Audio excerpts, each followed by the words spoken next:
Thank you everybody for watching my video, and if you enjoyed it, please subscribe and also turn on notifications. And if you really love my video, please support me by joining my Patreon and become a patron. That way you can get some cool lessons, some live lessons as well, cool perks, and you're going to have a great time in watching my videos as well. So please support me there, and I hope to see you on Patreon. I'm Jackson.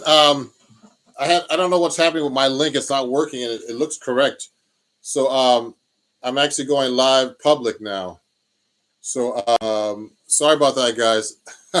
It was kind of weird. I went live, for my unlisted account on Patreon, and what happened was no one was seeing me, but it was the correct link. I could see it was the correct link, but no one could get on. So, hey, Umir. Sorry, I always say your name incorrectly. I'm sorry about that, Umir. It's such a bad habit.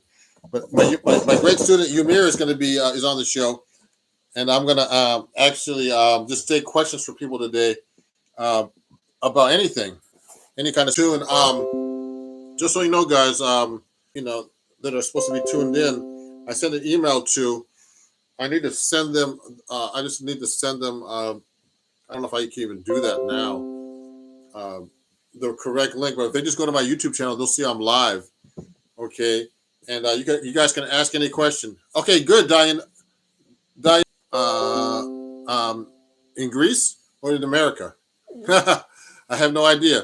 But solo guitar. It's called Del Sasser. And then you can ask me questions about anything you want today. Let me do it on my 7th stream.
Okay,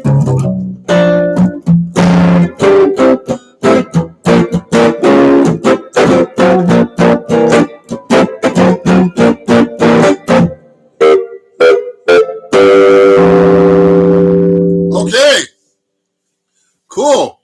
Hey, guys, this is a public Patreon live event just because I couldn't figure out how to why my link wasn't working to do this unlisted lesson today. But so everybody, this is a public lesson, and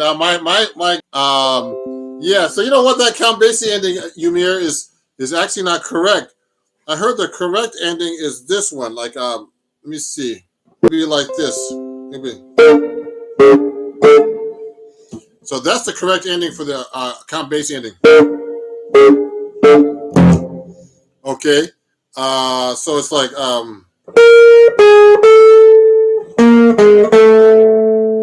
and you gotta play this note. You gotta play this note. Keep the six down there.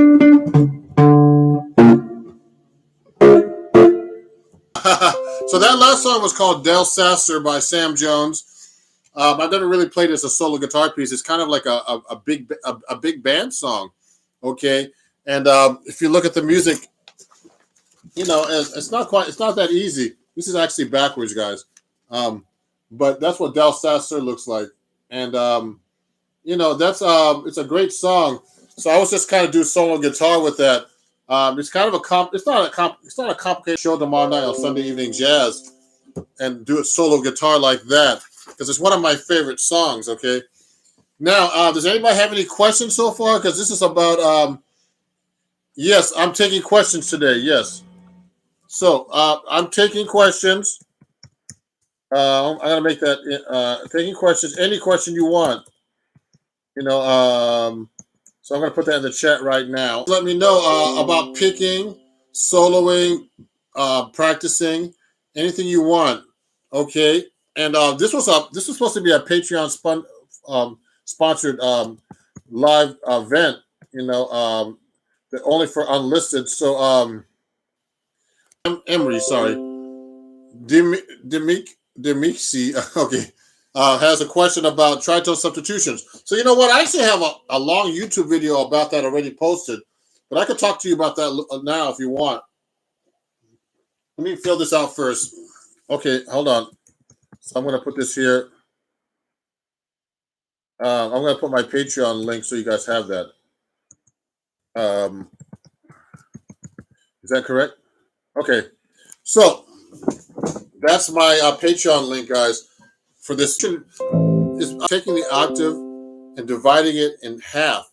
So let's say I'm playing a C major scale. I'm gonna take my other guitar so you guys can see better because this is a 7-string. Some people can't see this guitar too easily. So let me get make sure I'm in tune.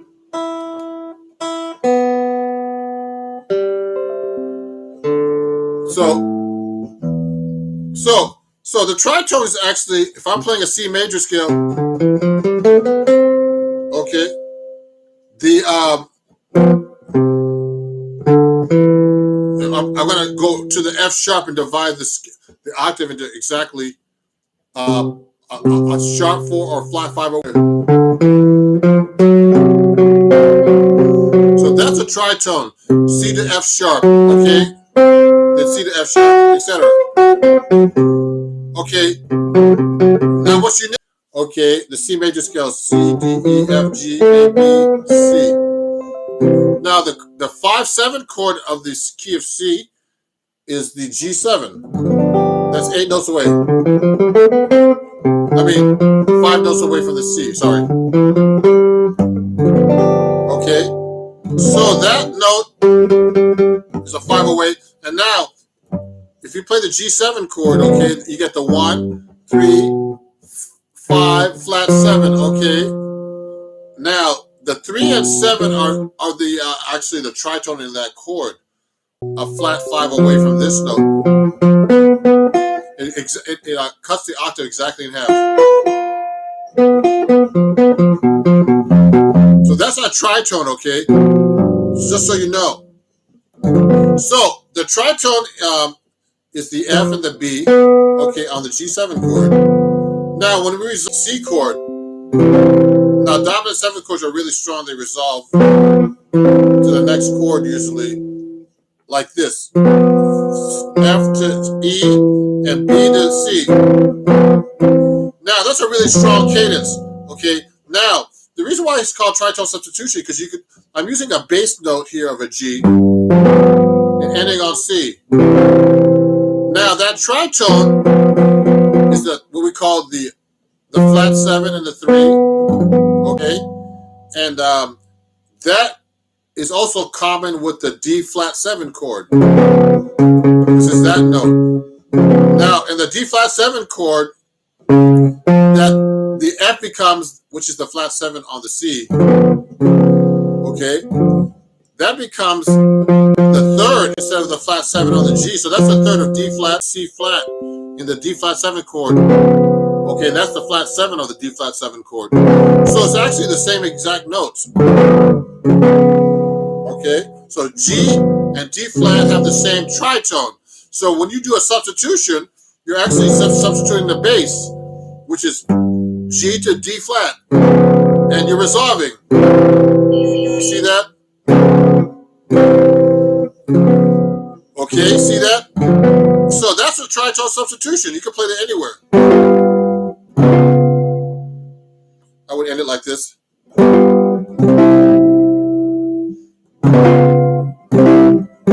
So I did a G7 like this and ended on the F chord. I did a G7 to C, or D flat 7, which is a tritone substitution, C7 to F. So I could do C7, G flat, same chord. Okay. So the guitar sounds very distorted. Oh, maybe it's too loud. Now, I'm gonna play softer. Sorry. Is that better? So now I'm actually doing the. So that's a very common progression. And just so you know, when you're doing tritone substitution, you could use different scales. So if I'm playing a G7 like this, let me get a different kind of pick here, a lighter pick too for this guitar. So the scale you would use on let's say you're doing a C7 to F, C7 to C. G7. G7 is a mixed Lydian or dominant scale. Lydian dominant or dominant 7 with a raised 4. So this is a D flat 7 scale. The chord tones are 1, 2, 3, sharp 4 or flat 5, 5, 6, flat 7 to 1. You have to change the scale to play the Lydian. To play the tritone substitution, the chord that you're playing on. There's a lot of stuff to learn in like a few minutes, but yeah. So sorry, I have a new camera, and the mic is probably stronger, so my guitar might be a little distorted. So I'll turn down a little bit. Okay, good. So how would you implement triads and arpeggios in a song like Autumn Leaves? I don't know if he's watching, but I'm actually I hope he's watching. One of my students is going to watch right now. Let me just check one thing. I got a text because I had a problem trying to get online. Anyway, there's something weird with YouTube because someone just sent me a text saying that I streamed 1 day ago, but I haven't streamed a day ago. So this is kind of weird. Anyway, so hopefully people are watching. Oh, there's Sean. Great. Hey, Sean, my student's here. So I want to ask a question about in a song like in Autumn Leaves. That's Dionysios. Okay. No. You're talking about chords, Dionysios, or arpeggios, literally arpeggios. So let's think about that for a second. So I'm working on a song right now with my student Sean, who's up here watching right now. You could do an arpeggio like. Now, if I'm playing a song like Autumn Leaves, and I'll play them out.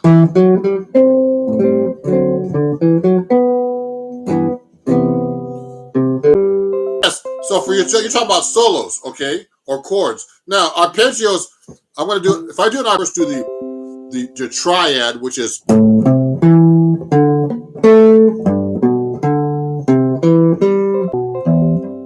Now, I'm doing this in low register, but you should have to be able to play that everywhere. just triads, everybody. So that's 3 notes only. Going through the chord changes, you see.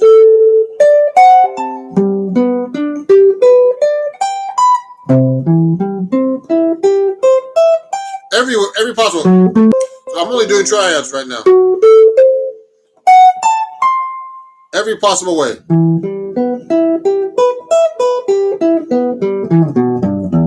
You can play through the changes just like that. Okay, and then play triads first, then arpeggios. So triads and arpeggios are basically the same thing, but depends how you play them, okay? A triad can be played like this or like this. So you can do the triad and then the arpeggio.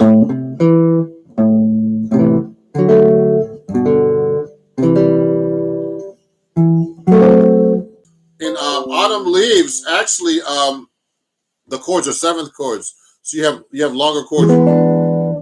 So I'm going. So you can do 7th chords. I mean, it's hard to do on.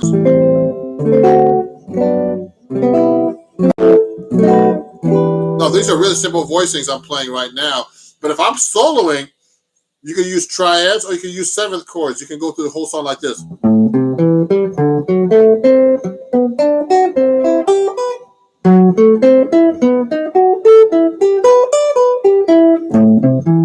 Now, when you're practicing these kind of exercises, everybody, you need to be able to play these fingerings different ways. So here's like an A minor 7 arpeggio. I'm playing Autumn Leaves in the key of E minor. So the first chord is A minor 7 to D7 to G major 7 to C major 7, etc. So the first chord is A minor 7. So you should be able to do the arpeggio like this. Okay, that's one way. I can play it like this too. In the same octave. See how many ways I play that? Because that's how you really learn how to play the guitar neck, all over the guitar neck. You do it on one string. See how many ways I play that? You can even play it on the same string. That's how you really learn your guitar neck. Well, I'll do it here.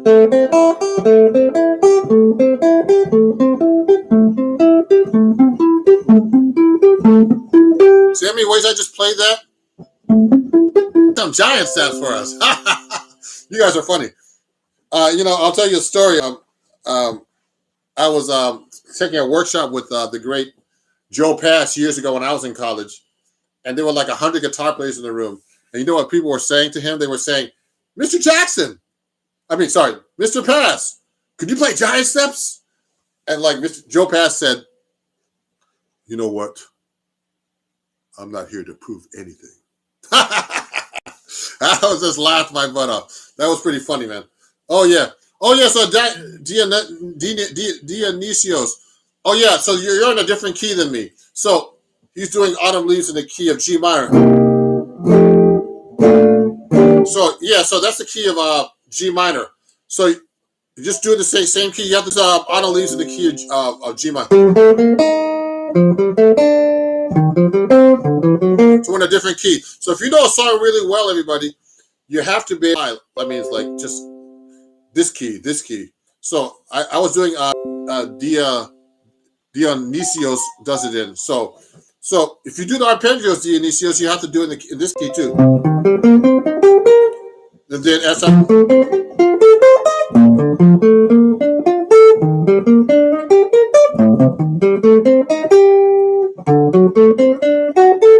everywhere.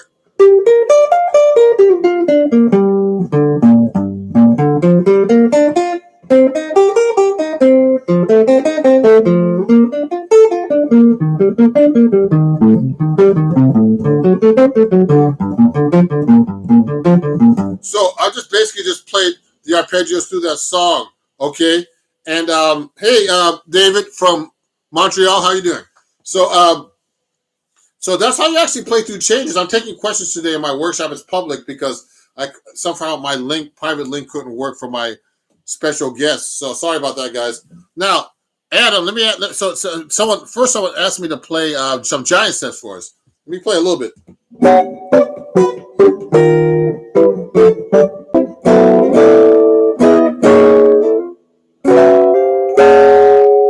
So you can do that way. So that's a little giant steps for you. Okay.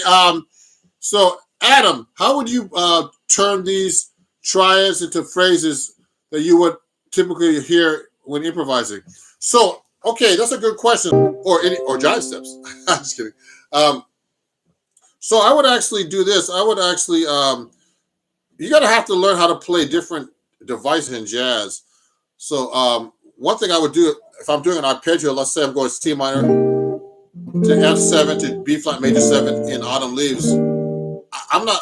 I would actually do things. I would do more than just the arpeggio. I would go maybe. I could actually do half steps. Well,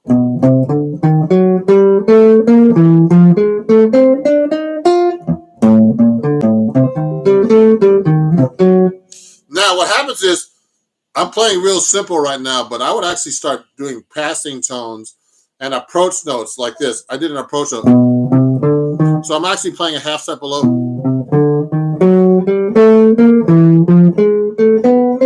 But it still sounds like an exercise, doesn't it? So what we have to learn with jazz, you have to start learning jazz lines. So I mean, I can't this.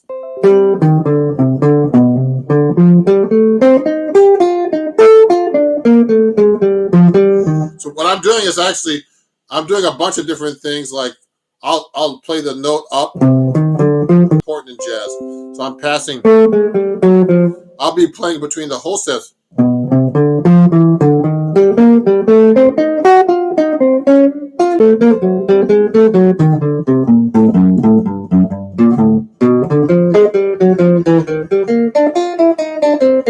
So now I'm starting to use really jazz phrasing. What I'm doing is I'm actually combining the arpeggios with passing tones. I learned all this from learning solos and playing many gigs and using trial and error. So trial and error is basically you're experimenting with different you know different techniques that you learn from playing on gigs. So I mean, I'll try different scales. I mean, there's so many things you can actually do with jazz, but I use passing tones instead. So if I'm playing on C minor, I could use a Dorian scale, and I have lines that I have worked out too. That means these are lines that I.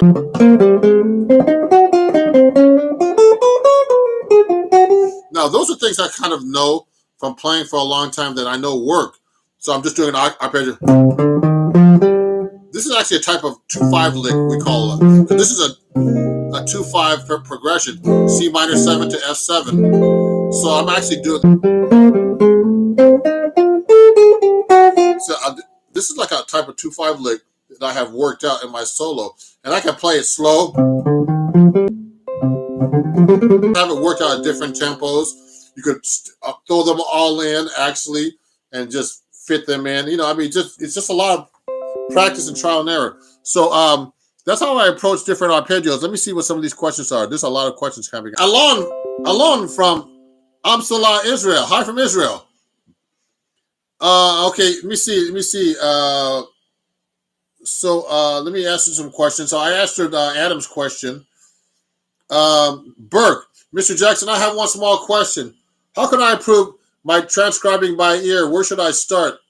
Okay, Barak, Bayaki. You guys have some really difficult names today. What is this?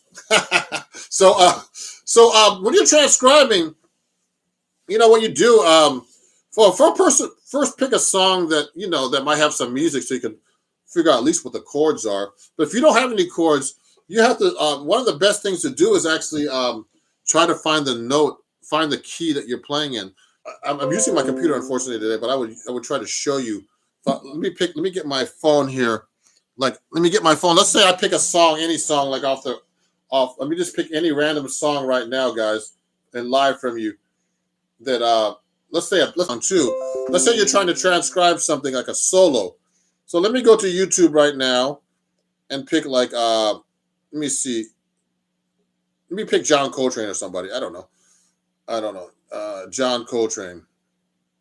So I'm going to try to show you how I start transcribing, but using my guitar. So John Coltrane. I'll just pick one solo from him, something like anything.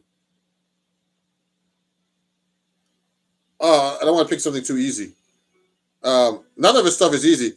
You got to do that. You got to find the right note.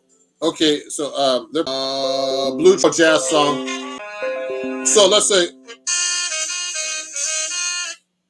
so he starts his solo off. So I know this is a blues in B flat. It's in B flat, E flat. You got to find the right key. So when he starts taking a solo, you got to find the right note that he. So that's taking off music. Let me see if I can start the beginning of this. Okay. So he doesn't look like. So there's a lot of licks I know from hearing them. So that lick he just played right now. Let me see if I can go back a little bit. I know it's an E flat 7 chord, so I know what scale he's playing. So that note, so I know that's a second. So you have to know your intervals as well. You know, I mean, I'm trying to cram this into like a few minutes, but this is like a lot of practice actually, learning how to transcribe. So you got to pitch, and then write these things down too. I used to transcribe a lot when I was at Berkeley. So he starts off with like the second of the chord, and you can hear him play that note right now. Let me play it. Do da do do do. You try to sing back. He just did that in his solo, John Coltrane. And you have to pick out every note and try to find them on your instrument and make sure you're in tune and try to find chords, you know, songs will try to find the scale and the key you're in. Now, and just takes a lot of practice and trial and error. Now, none of this stuff is easy. You know what I mean? It takes a lot of hours of practice. And I need to do this stuff still too and practice. So transcribing is a whole world. So you could either write it down or he did of all Wes Montgomery solos when he was a kid. So I heard, and so you could actually do that yourself, you know, but you have to, it takes a lot of time and a lot of effort. Now, let me see here. Let me keep going here. Have you ever heard of Maurice Williams and the Zodiacs? I don't know these guys. Sorry. And one former member sang at my wedding. Okay, great. I don't know these guys, David. Where are you from, bro? I'm a lefty player. Oh, sorry about that. I'm not a lefty player, just so you know. I think that YouTube is transmitting me the other way. It should be. I'm a righty, so this is wrong here. So I'm a righty. Okay. So I'm in New York here. I've been to Montreal before. I've never played at the festival though. I played up there with Jay's Blood Ulmer and some other people. It's cool. You're welcome, Adam. So my last name means. Yeah. Also, Adam asked me if you're transcribing, is slowing down cheating? No, because if you know what's really interesting is it's hard to hear the notes when it's going by fast. So it's okay to slow it down. Actually, at the time when I was trying to learn how to transcribe, you couldn't do that. When you slowed it down, everything slowed down, at the pitch, everything. But now with and actually, and not even notice that, you know, not even change the pitch. So let me get some water here. So that's a great question. You can do that. Now, hey, Ron, what's your best tip to be able to play? This is from Bert Clifton. What's the best tip to be able to play an and not just make it sound like it's up and down the scale? Okay, yeah. So what I was explaining before, let's say we take let's take it. So if I'm playing an A flat major, 6-7 modes in the major scale. Let's just say you're playing just a major scale. You can do different things. You can run up the scale in seconds. That's just one note at a time. Then you can do thirds as arpeggios.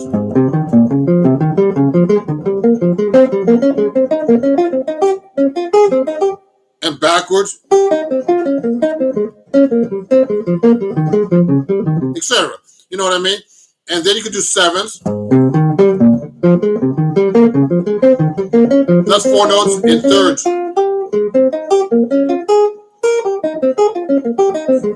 Now you can do this in any, and then you can do. There's all kinds of things you could do. You can start using approach notes. Now I have a bunch of videos on YouTube here with all these different techniques. You know, and one thing you could actually do is you can play approach notes and up note, like half step below or half step above. So if I want to play a half step sequence, I can go up the scale like this. First note only.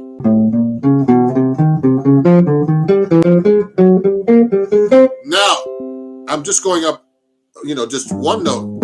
I could do two notes. You could do so many different things with your imagination too. You just don't have to listen backwards. I could do.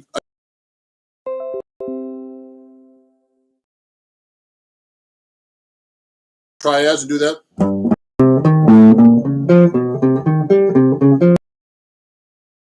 Now, we talked about running up and down the scale. Also, you can use fourths, fifths, sixths, sevenths, etc. Go up and down the neck. Every key, every possible finger is a lot of what we call bebop scales. So we use passing tones between the whole sets. Remember the major scale? Let's go to the key of F now.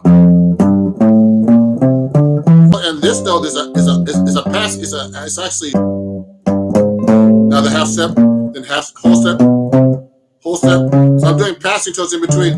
So when I'm taking solos, I use those scales a lot. I'll go like. So, and I'm using passing tones and half steps and approach notes. Okay. So there's so many techniques you can use to actually not just run your scales up and down. Okay, someone's saying nice guitar.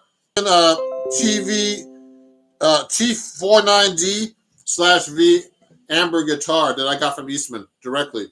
Now, if you want to, if you're interested in these kind of guitars, you can actually go to my. I actually have a store on Amazon. I'm an Amazon influencer, and you can check out my guitars on the store there.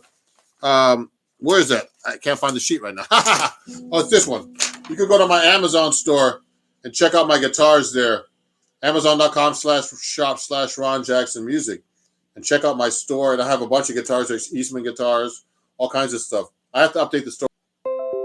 Let me see if there's any questions. I'm taking questions today, guys. Everybody. It's not cherry red, guys. It's like this is similar to an ES-175, a Gibson, okay, just so you guys know. Let me see. There's any other questions that you want to Maurice Williams wrote Little Darling. Oh wow, so Dionysios. So the 2-5. So let's say you're in the key of G this time. So the one chord, or the one chord in this case is a 1 E minor 7, and the 2 is A minor 7 to the 5/7. Okay. So this is called the 2-5 right here because that's the in the scale it's the second degree. So it's 1, 2, A minor in this key, 3, 4, 5 common chords because they resolve. They can resolve back to the 1, or they can just stay there. So what we do is we usually do these 2-5 phrases. So they can be arpeggios that do the chord like this, A minor arpeggio. And now if I'm going 2-5, so that's called a 2-5 lick. So that's a lick that you would use on these kind of progressions like this. This is a really basic lick too. I'm only playing like arpeggios. And they go every 2 beats. 1, 2, 1, and 2, and 3, and 4, and 1, and 2, and 1, and 2, and 3. Now that's a great lick. If you don't know how to play over that chord progression, you can just play it everywhere.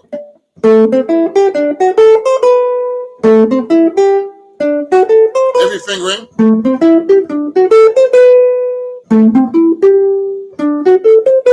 So I'm just experimenting how to play that lick. So that's called a 2-5 lick. And that's a very common phrase to see in jazz, to play in jazz. So when I'm playing, I'll go like everywhere. I have a bunch of these 2-5 licks. Oh, this one.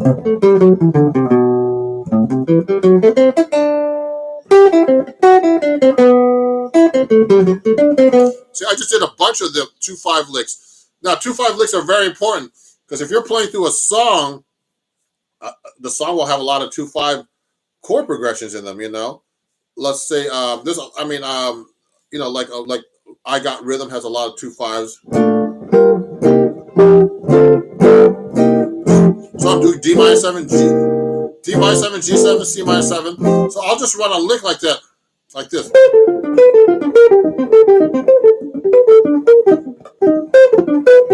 etc. It's just a really easy lick to get through the changes, and that's used on a 2/5 progression.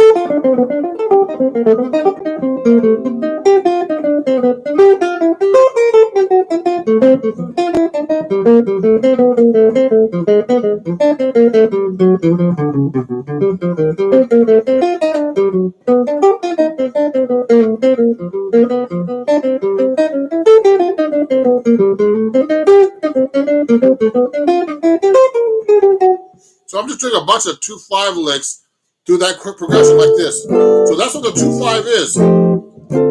So okay, any other questions, people? Let me see. I see some more lessons. I see some more questions. Oh, so someone's asking about 7-string comping. Can you play Take 5? Okay, there's a few questions here. Similar guitar. For my coffee.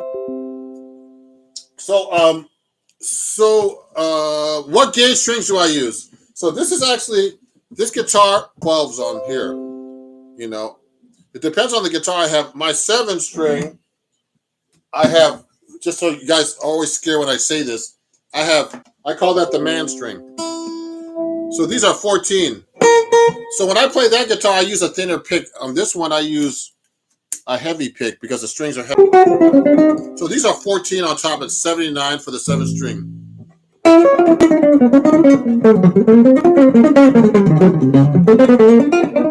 Okay. And I can bend these. I can bend these strings. So, I'm used to playing. I'm actually used to playing heavier strings than lighter ones. The lighter ones are too light to me, and I have my action has to be a little bit higher because guitars aren't meant to be played with low action actually and really thin strings. You're supposed to have heavier strings. One of my guitar teachers, one of my mentors, who passed away about 10 years ago, named Elvin Sparks, he suggested that I switch from 13s to 14s, and people like George Benson use those kind of heavier strings. You don't, because when you play thinner strings, you sacrifice sound, be able to do that, to be able to play Take 5. Oh yeah.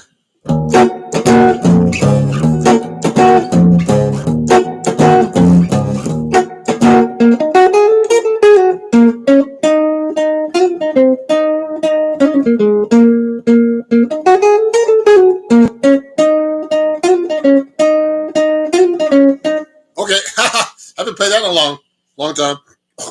Now, the sound of this neck pickup is amazing. Oh, thank you. Hold on. Oh yeah, these are Seymour Duncan pickups. I actually have an endorsement with Seymour Duncan.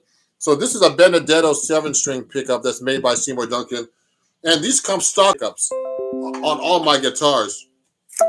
So this is a great sounding pickup. These cost about $200, I think, and these probably 150. I'm not quite sure. I didn't pay for them, but they're great pickups. Okay. Oh, now someone has questions about finger picking. You would like to use? If you go to my website, ronjacksonmusic.com, I'm gonna write this in right now. It's on my page here.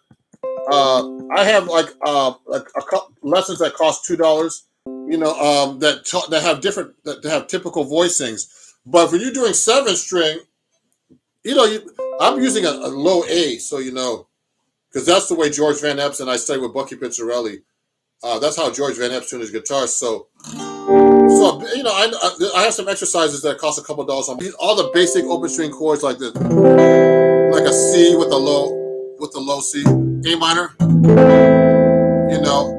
Now when you're using a 7-string, I like to make sure I use the 7-string as much as I can. Voicing for a C bar chord, 3rd fret, A form.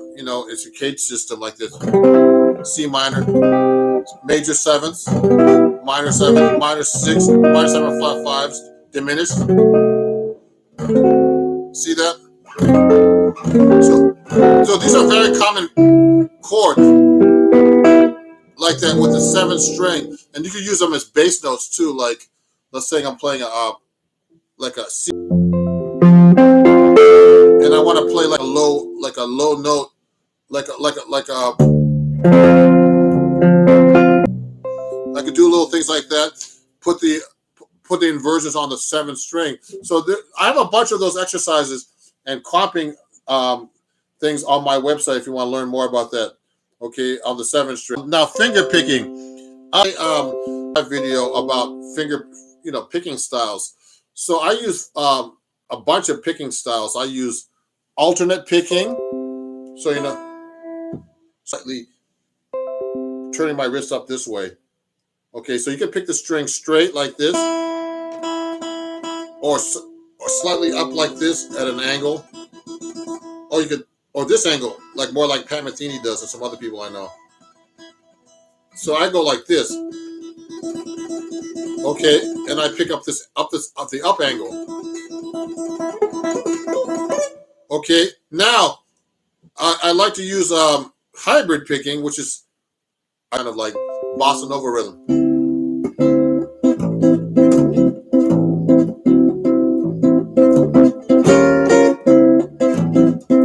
Or when I'm walking a bass line.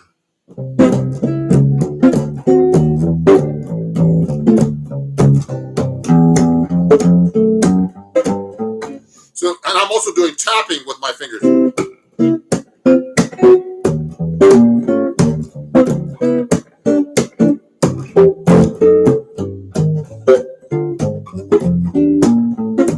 So then when I do fingerstyle, one good way to learn fingerstyle guitar playing is study classical. I used to study classical guitar. Little exercises. I'm using my 7th string right now.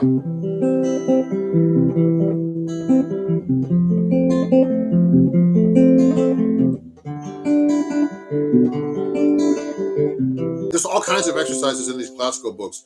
Different.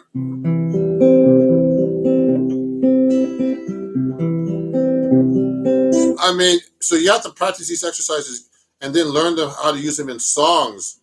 There's tons of ways to actually fingerstyle guitar pick, and that's just classical. And you could do like little,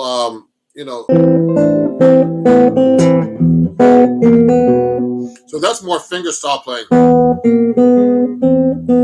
I need to be more familiar with myself. I need to practice. So there's all kinds of stuff you can do with finger picking. And you can do, if you're doing classical, you use your nails. So that's a whole different world too. And flamenco and all that. He super glues his fingernails so they don't break and all kinds of crazy stuff. So it's a whole different world that I don't want to get into because too much effort to keep your nails up. Let me see. Music. I played a little bit of metal music, and I love that stuff actually. But I've never really tried to use it. I like the progressive chords. Someone's reminding me about something here. Let me tell you that it's through my acoustic guitar magazine. I write for them, and it's called Chords at Your Fingertips. It's all Hal Leonard, and you can pick up that book on my website at www.ronjacksonmusic. I'll send you an autographed copy. And all kinds of stuff about chords, about bass lines that I did in here. There's some great writers in here too that did the book with me. That are in there too. Like Adam Levy and Sean McGowan. It's a really great book, and it comes with audio and everything, and you can learn how to play all kinds of bass lines and chords and stuff. Now let me see. The man string. Yep, yeah, the man string, guys. Oh, someone's asking me about Biryani from Pakistan. Yes. Biryani. Now let me see. I used to play 13s. I actually have a pack here.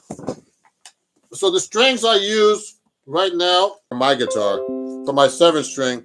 Then when I deal with Elixir, and Elixir, these are the 7th string light. These are 10s. I use them on my solid body 7th string PRS. I have the 11s actually too, and I have these other strings too. Let me see. I use the George Benson ones from Temasek. I have a deal with these guys too. I have an endorsement with Tomaster. Great. These are flat wounds. These are 14 on top. The man string. And that's why he has that great sound. He has those nice thick strings. And so these are 14 to 55 flat wounds, nickel flat wound. It says they're great strings, but I use them on. That's just for my 6-string guitar. But I don't have a big 6-string box like I used to. I used to have a big Gibson L5, but I don't have one now. I sold it, but I use primarily a 7th string like this. So those are the strings I use. Let me see. Now let me see. There's some other questions here. Let me keep going down here. You're welcome. You're welcome. Really enjoy what I'm doing. Please definitely.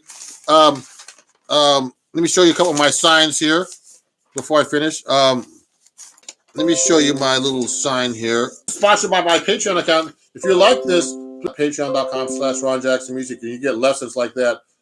For this, for $3 a month, you get like one lesson, and for $9, you get like 3 or 4 lessons a month for free, and you get the workshops and stuff like that, and all kinds of other cool things. And here's the thing: some of the stuff I talk about, the picking exercises, chords, all of that's on my website, and it's sold as sheet music for a couple of dollars. If you want to pick up those things, it's all on here on the link. I'm going to put that. Someone's asking me, play some nice old American blues for us. Okay, someone asked me to play some nice old American blues. Let me see. Let me try something.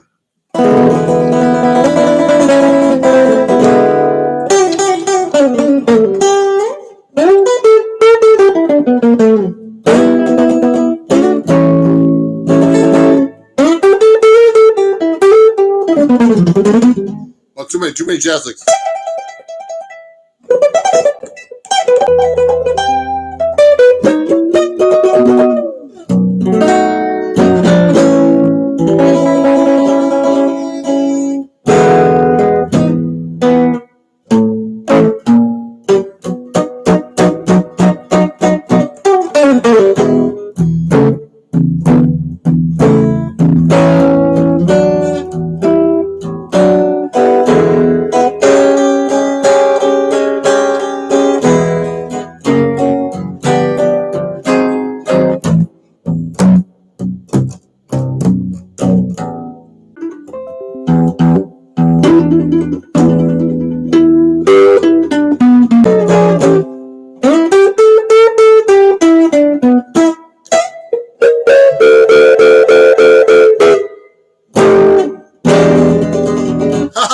Now let's a little bit of blues. Now,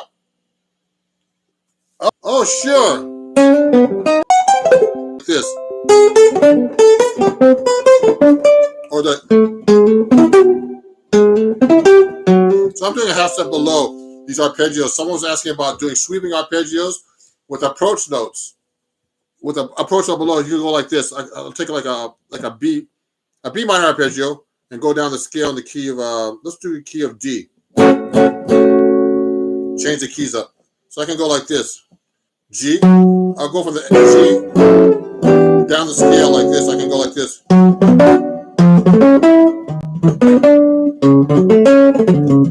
So I'm going ahead. So I gotta do it slow.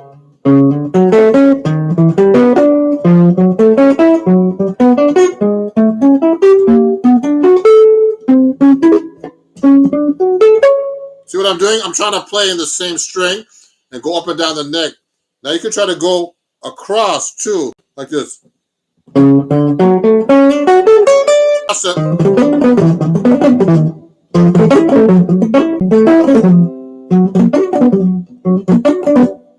Etc. So that's a type of sweeping lick you could do.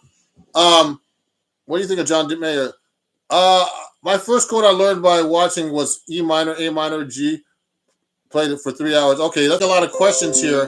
This was actually a Patreon-only video that was supposed to be for only my patrons. But someone's asking about what in the wee small hour morning, John Mayer and Dave Letterman most underrated performance. Okay, that's great to know, Duryev. So to play Chuck.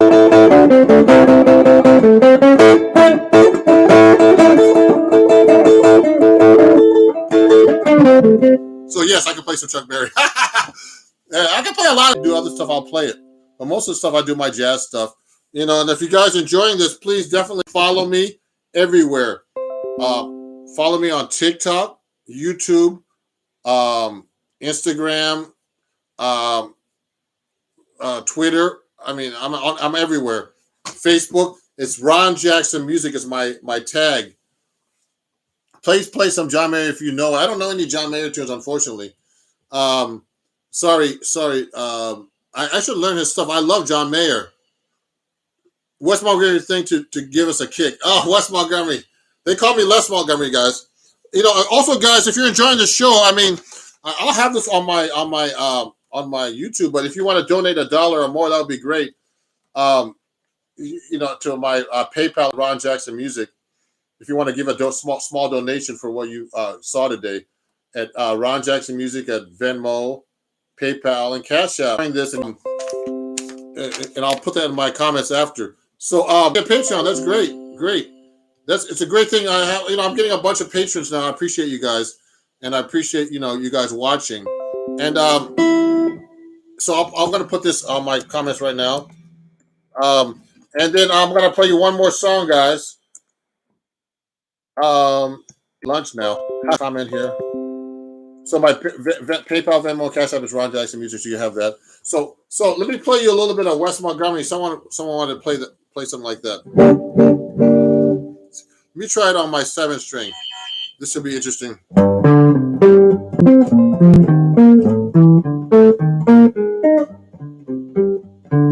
7th string.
Okay.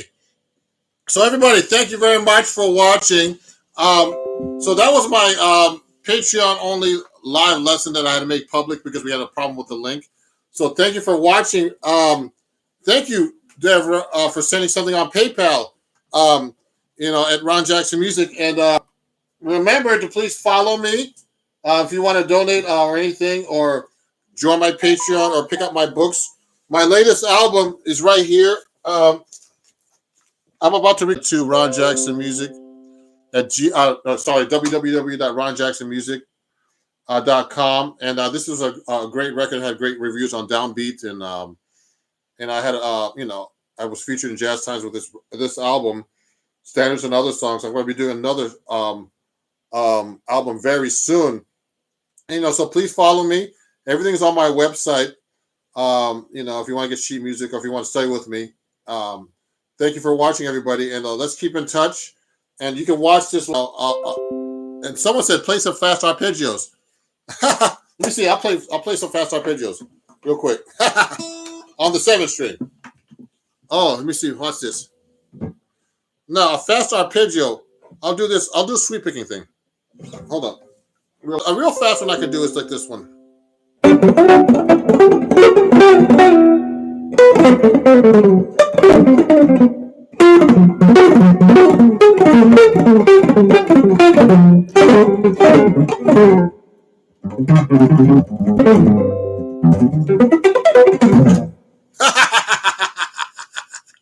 Okay, learn on your own. Oh yeah, yes. So if you go to my website, ronjacksonmusic.com, write that in.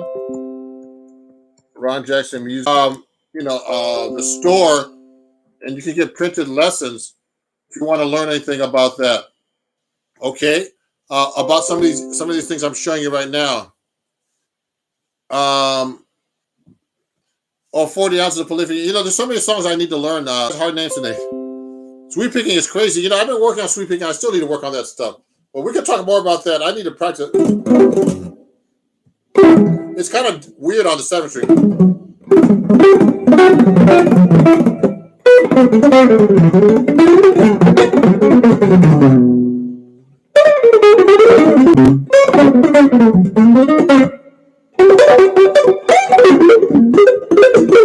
So I'm actually just doing a lot of sweeping stuff. Oh, Drew, thank you.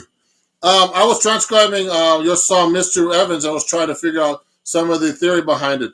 Oh, wow, thank you. Kobe was transcribing something off one of these albums right here. I got this album right here.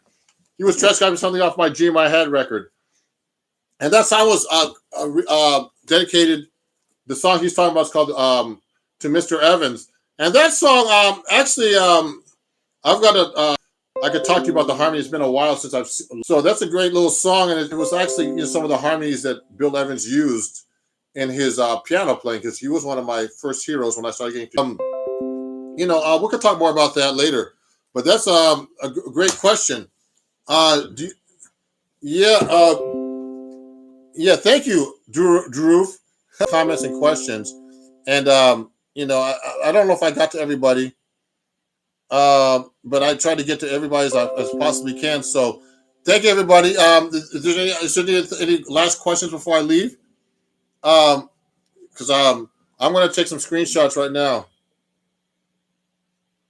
Yeah, send an email, ronjacksonmusic@gmail.com.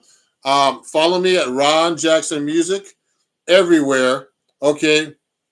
Yes. No problem. I'm overloaded now. I'm so hungry now after talking to you guys for all this time. I've been on here for over an hour now. And, again, thank you. Thanks for for watching. Please support me. Support artists who are stuck inside right now until the pandemic's over. And, and follow me everywhere. Share my stuff with all your friends. Okay. Tell your friends to go to my website, check out my music. Join my Patreon and send a donation at Ron Jackson Music at PayPal, Venmo, and Cash App. And that's it, and I appreciate you guys. And, and I hope I'm helping you somehow. I got to practice the stuff I'm showing you too, because I need to practice. I still have a lot of work to do. And I feel like, I don't practice enough these days. So I'm going to be working on a new album, everybody. And so you can look on the link here. Biker Chick just put up like my my printables for some of my lessons. I started posting all that stuff. It's available on Instagram and Facebook and on my website. It's great to watch me do these videos, but the best thing to do is have a real teacher, like I've had. Always have a real teacher to show you what you're doing right and what you're doing wrong and what you can improve. Recording yourself, videotaping, or never lies. So when you listen to yourself back, you can hear everything that's wrong, right, and what you can improve. Okay. So thank you very much for watching me. Let's keep in touch, and I really appreciate you guys. And I'll be doing more lives. I'll be doing live because I need to do that more. Ron? Oh yeah. So about rhythms. Okay, so he's having me sing, tapping my foot in different ways, singing each beat, and dividing them into subdividing them into 1 and 2 and 3 and, or 1 and 2 and 3, or 1 and 2 and 3 and 4 and while I'm playing, I feel like I need to work on the most. So there's a lot of stuff to work on, man. It's never ending. On Instagram, that's live, and I have a couple of great special guests. No, I'm not. Tomorrow night, sorry, it's solo 7-string guitar on Sunday Evening Jazz. So check me out on Instagram at Ron Jackson Music. And if you have any questions, you could reach me on Instagram everywhere at the same places, okay? And we'll see you guys soon, okay? Thank you, and have a great day. Okay, have a great day. Bye-bye. Ron Jackson. Hey, everybody, it's Ron Jackson. And I'm actually going to do a 10-minute warm-up right now, just because I've been doing a lot of stuff today, and I want to go live and put a little time into practicing. And just 10 minutes, so just to warm up and show you how I warm up when I haven't touched the guitar all day. So, for example, I like to start off with this diminished patterns that go across the neck like this. You can go up the neck like this every 3 frets. The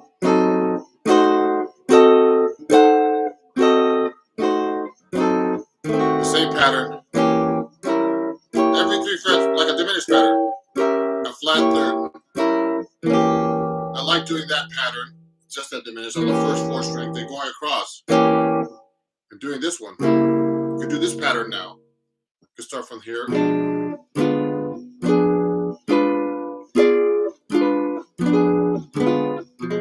Okay, and then I can actually go on the 6th string and do the same thing. This is all the same diminished form. Okay, and you can actually do diminished patterns too.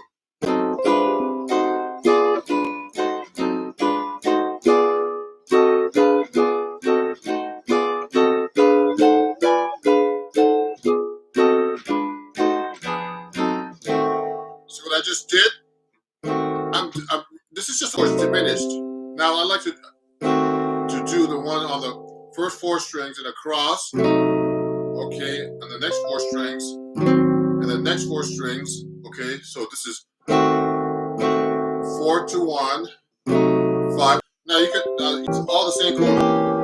I'm playing the same octave just so you know I'm playing the same form, but on different strings, and it's a really good warm up for your left hand, to loosen up, and get your left hand working and coordinated. And now another exercise I like to do with that same thing is just to go across like this, and then go like this, back and forth. I'm trying to do legato. Okay, and then you can go up 1 fret at a time.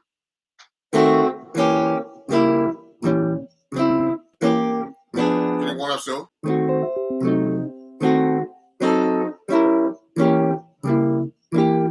Ooh, my fingers are still stiff.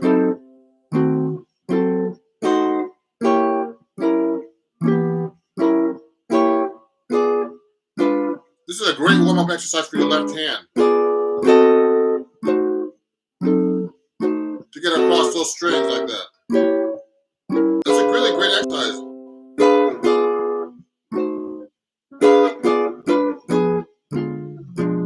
I'm doing thirds now like that across.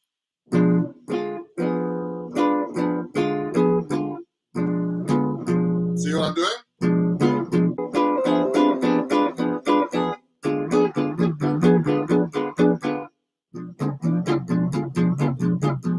Okay, that's really hard to do actually. Now, if you have any questions, thank you, Seth. Yeah, I'm just doing a little warm up for you guys, so you get just a short 10-minute warm up. So that's really good. I did that for a couple of minutes. Now, like another thing I like to do is just tremolo, like this. I'm only gonna go for about 10 minutes. So that's a really good exercise. I've shown you this before. You get your picking. Okay, I'm just going across the fingerboard like this. Across the string, excuse me. The George Benson picking technique I told you guys about. I'm just doing a little warm up.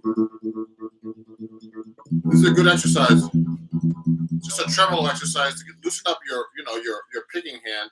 And you can do little things like this, little exercises where you do sweeping like this. I'm doing alternate picking. You could do it like down, up across the strings. I mean, I would do it slow. I'm just trying to show you fast.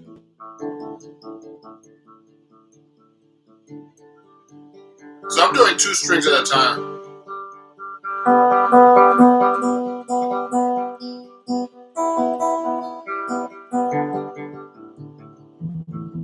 See what I'm doing? And then you could do sweeping too.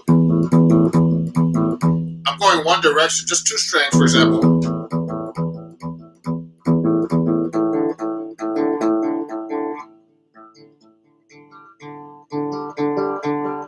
It's really hard to control the strings like this. Now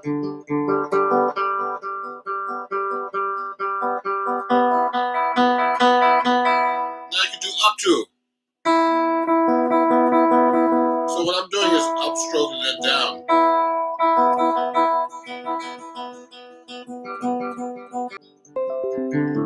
And in my case, let me turn the heat down a little bit here. I'm burning up. That's a warm up like that. I mean, you can do all kinds of possibilities too. Whatever you can think of is good exercise. So, I mean, we did a little bit of warming up with my left hand, okay? So you can get those fingers real limber.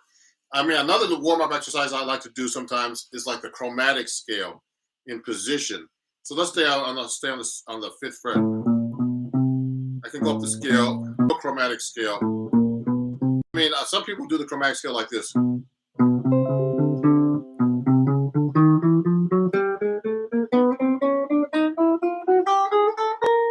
do it that way.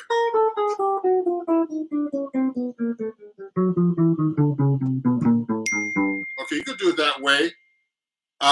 But I like to stay in position sometimes because that doesn't make sense sometimes when you're improvising or playing a line. If you're going across like this with it. But it's a good warm up.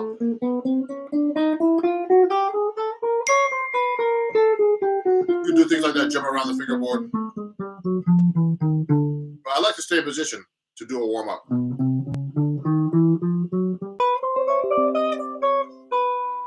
See what I'm doing now? I'm going.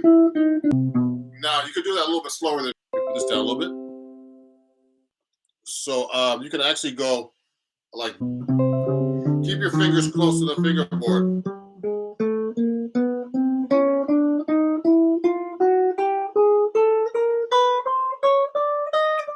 See how I'm going descending using my 4th.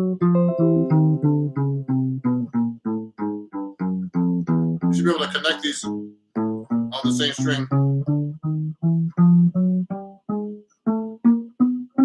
Every possible.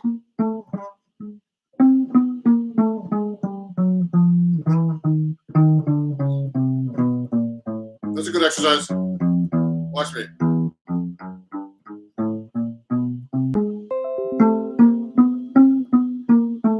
That's tricky. Try to make it sound connected.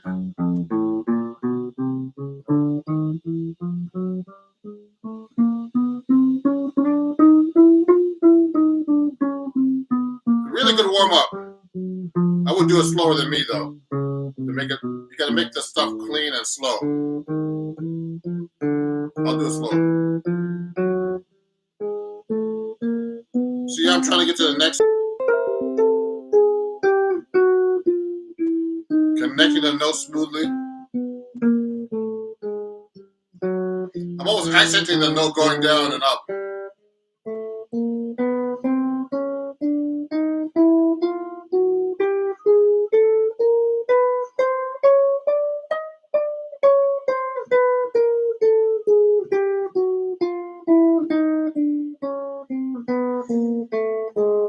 These are really, really basic warm-up exercises you can actually do. So, I mean, that was a 10-minute warm-up. I did picking, legato. I mean, I haven't done there's all kinds of stuff you could do, but I didn't cover legato or anything like that yet. Hammer on some pull-offs. I did some alternate picking. I did some tremolo, some chords. You know, chords, diminished across, chromatic.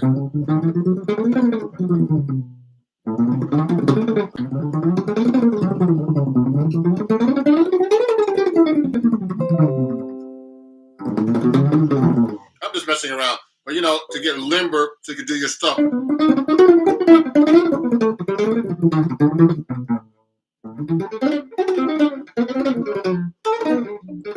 know what I mean? I'm just getting warmed up to get limber to be able to play my fast licks after and not feel like I'm, completely stiff. Yeah. Thank you, Keith. There's a lot of warm up exercises you can do. I just did a few today, so I'll do another 10-minute warm up in a couple of days, maybe tomorrow, and so you can watch this after in the playback. If you have any questions, please send them to me, and I'll see you guys very soon. I got to do something else now. Okay, bye-bye.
Hey everybody, I'm just gonna fix a couple of things here because I had a problem.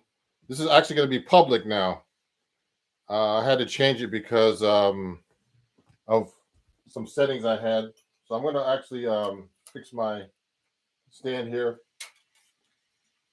It's Ron Jackson. Send me anything, a video properly. Okay.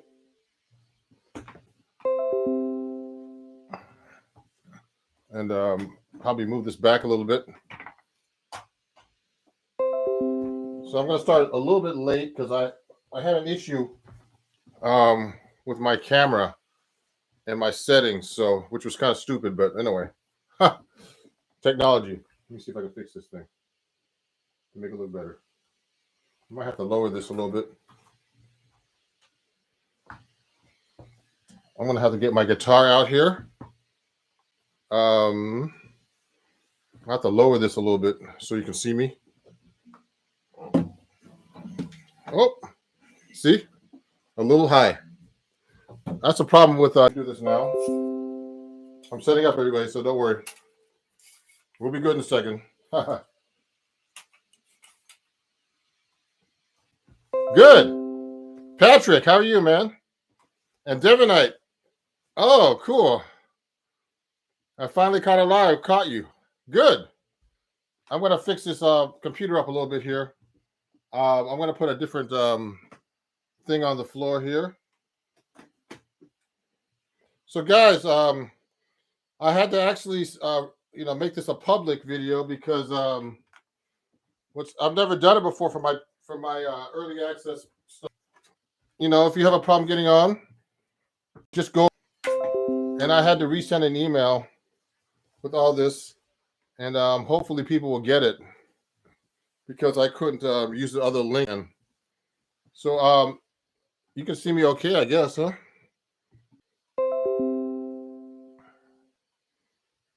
So that's cool.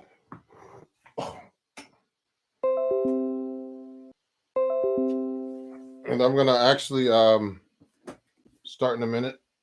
I'm waiting for some more people to show up here.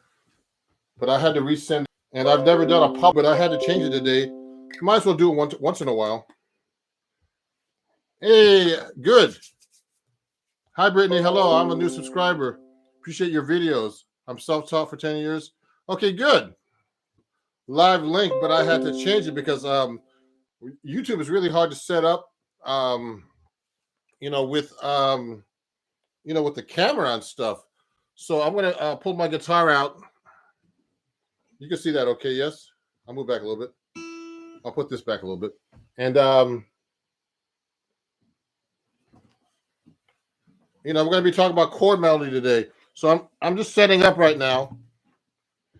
And if you have any questions, please send me a message. I'll start with my 7-string guitar today. We're going to talk about chord melody and how to do that. So please send me questions here through the live chat, okay? Let me just change this a little bit. I'm going to pull my 7-string out right now.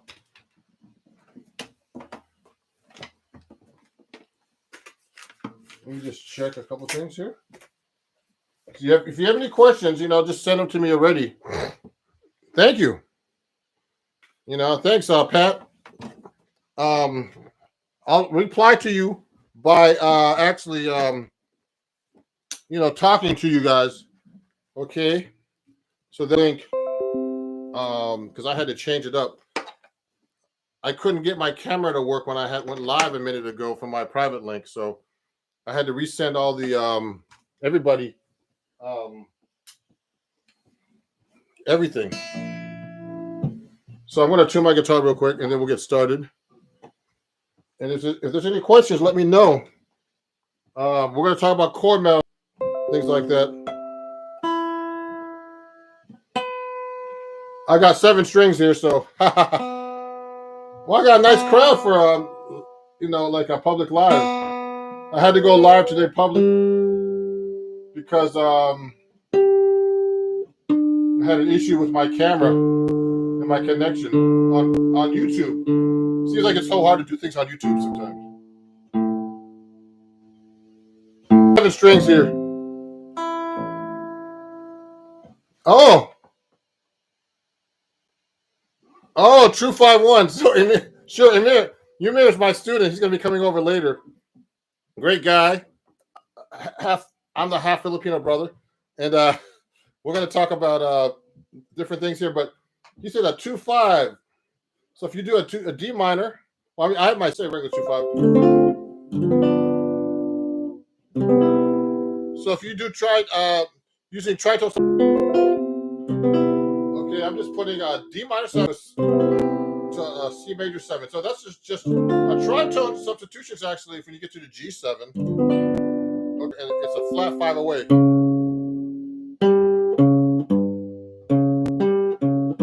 Okay, what happened is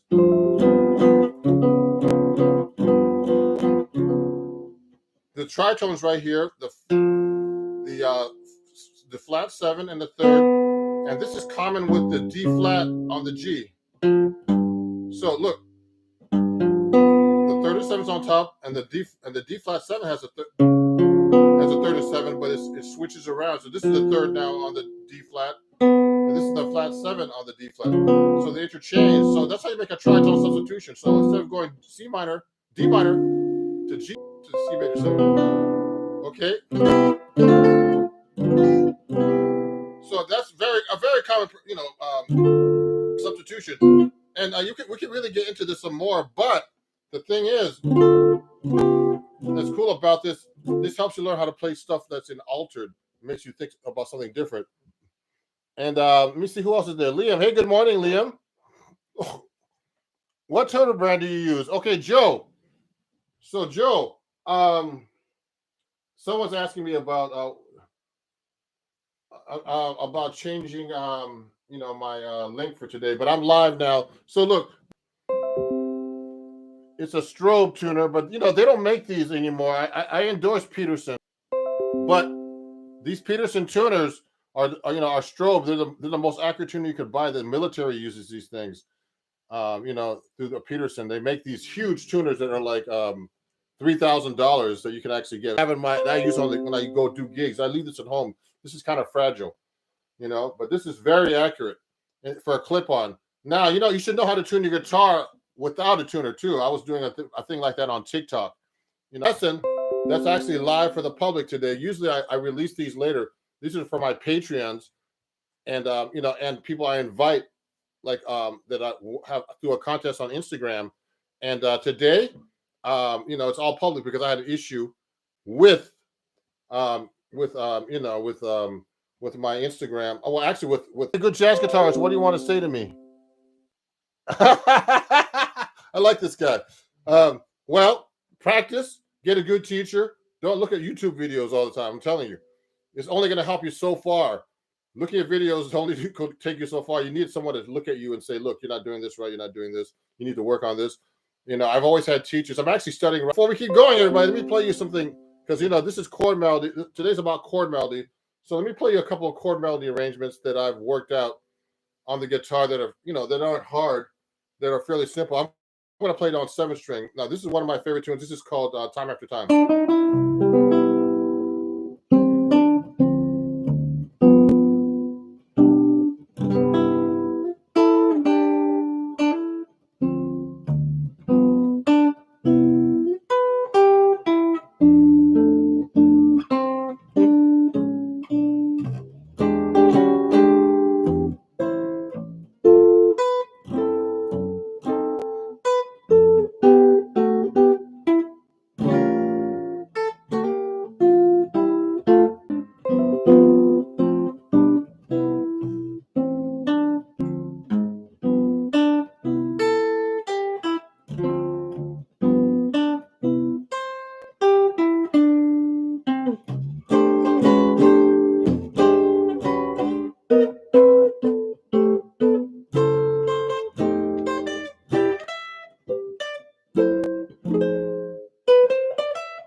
Okay. Everybody, how you doing? Hey, no problem, guys. You know what? This is actually public today because I work with YouTube. You're gonna have your webcam set up like before you go live, and I hit the live button. So now I had to make this public. So I had to let everybody know that I had a different link that I'm going public, and hopefully Hey, hey, thank you, Reggie. So let me respond to some of these comments. I'm going to respond out loud, so you could actually text me here, okay, and then I'll respond out loud to whoever's responding. Reggie says I'm a great guitar teacher. Thank you, Reggie. Reggie's been my student for like 2 years. He's learned a lot. He's a great student. You know, he's retired. He practices guitar all day, which I wish I could do. Hey, don't worry about being late. You're not late. I was late. Um, and Patrick says, shh. Okay, just amazing. Thank you, Patrick. One man band. Thank you, Kevin. Thanks, everybody. This is public now today because I've never done anything public, but today I had to because I messed up. So it's supposed to be a private link, but it's okay. So thanks for sharing such a great teaching content on YouTube. Greetings from the UK. Yeah, thank you, everybody. If you like what you see here on YouTube, I'm going to get my little announcement thing here, wherever that thing is. Here it is. Hold on. Please, definitely, this is the right way today. Please subscribe to me here, of course. And also, a lot of my Patreon fans are on here. So if you want to be on my Patreon account, please let me know, and I'll do, you can join that and get some music lessons pretty cheap for me. It's right here, Ron Jackson Music. I'm going to put this on the camera. Oh, this is backwards here. Okay, I need to use this. Hold on, let me find this real quick. I'll get it. Here's my Patreon thing. Here it is. If you want to join my Patreon, this is what my students are on now. You can join for like starting at $3 at www.patreon.com/Ron Jackson Music. Okay. Before, so this is great. So there's a question here. Thanks for sharing such great. Okay. Sounds great. Thoughts on blues, rock, and fusion. Okay, guys, just so you know, I started out playing rock. So I used to be into Led Zeppelin. I used to see all kinds of bands. Yes, Van Halen I saw 7 times, just so you know.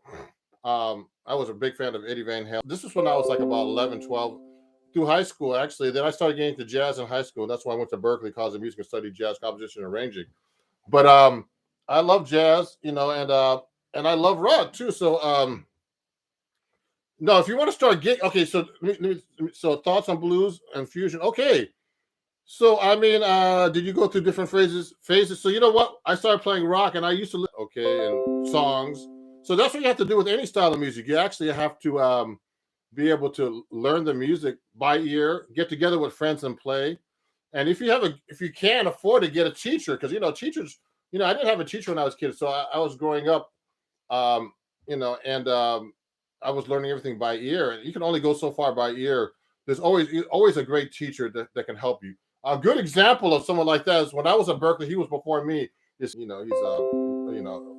rich from playing just his own music. He started with Frank Zappa. He went to Berklee. He was a really well-trained guitar player. He could play all kinds of rock styles and jazz, everything. This guy could read. He studied with Joe Satriani as a kid. He's from Long Island. I live here in New York City area.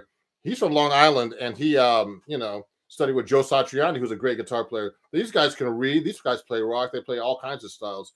Fusion. They play with everybody. Yngwie Malmsteen. They play with everybody. I mean, they're just like amazing. You should be trained. You should get a teacher and study, because teachers, Steve Vai, all the help he's done for being his teacher. So it's important to have a teacher, everybody. So, okay, let's talk about chord melody. And they're great students. They're great guys. And they, you can only go so far with looking at me playing here. YouTube videos. Okay. So anyway, let's get started here. So let's talk about chord melody.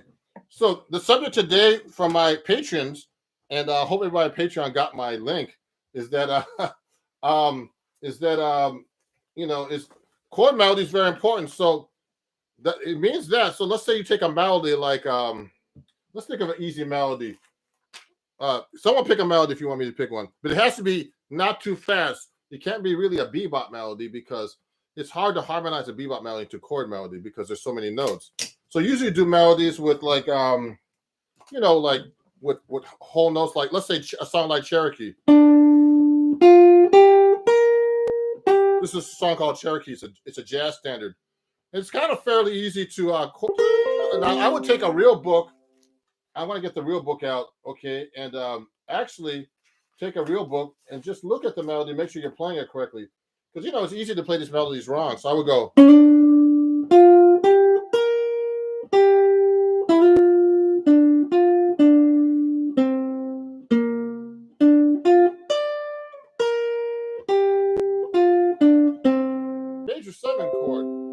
I mean, an easy way just to play that is just actually make it. Oh, for what? So I'm just playing a regular old major 7. Now, let me get off my 7th string. Hold on. Hold on. Let me get my 7th string here. Take it out because I want to get my 6th string out so you guys can understand me. It's not easy. Let me get my 6th string. If you have any questions about that, Nardis. Oh, that's a nice song. You can look at that for chord melody. Okay, thank you, Patrick. Hold up. So here's my 6th string. So let me tune this up real quick, and then we're gonna actually we're gonna work on Cherokee right now, just as a melody. We can look at Nardis too. Actually, Pat, that's a great idea. I love that song. I've done that chord melody too. I'll tune it up real quick. With the cold, it's been cold here. So look, so here's Cherokee. So I can play the chord like that with the melody D there. So I can do inversions. What I did was I did a major 7. Then I did the inversion, first inversion. Then there's a 6th note on there. Actually, it says play F7 sharp 5. I can go like this. It says in the music good. I did that. So this F7 with the sharp 5. Oh, actually, I would have to do that way to put the flat 7 in there. I would do that. Okay, so the beginning of Cherokee is like this. So I'll go like this. So then I went to major. Now this is F minor 7. It has an 11 on top. So you have to know the chord scale relationship to the the melody according to the chord. So that's a B flat. I can do this, or I could do it this way, or this. I mean, so many ways. This. So that's go. So this is the melody so far. Now you can see this after it's a replay, everybody. I can go.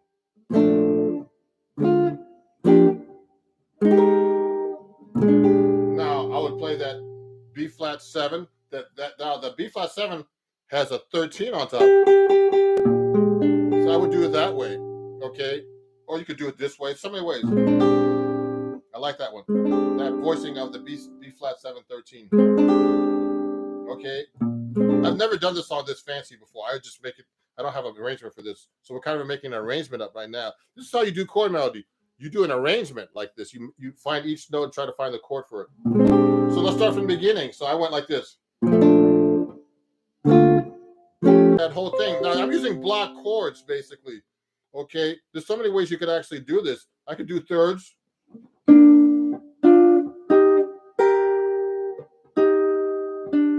I just did 2 notes at a time. And now it changes when you get to a different chord too. So this is just in the key of B flat, and then when they get to the F7 sharp 5, that's a whole different chord scale. Okay, and I'm having the flat 7 missing, so it's not really dominant when I'm doing it this way. I'm just doing F5 sharp 5 actually with a 9. This is actually a 9. I guess the chord you should know the chord melody against the chord. Okay. So like this. So start from the beginning.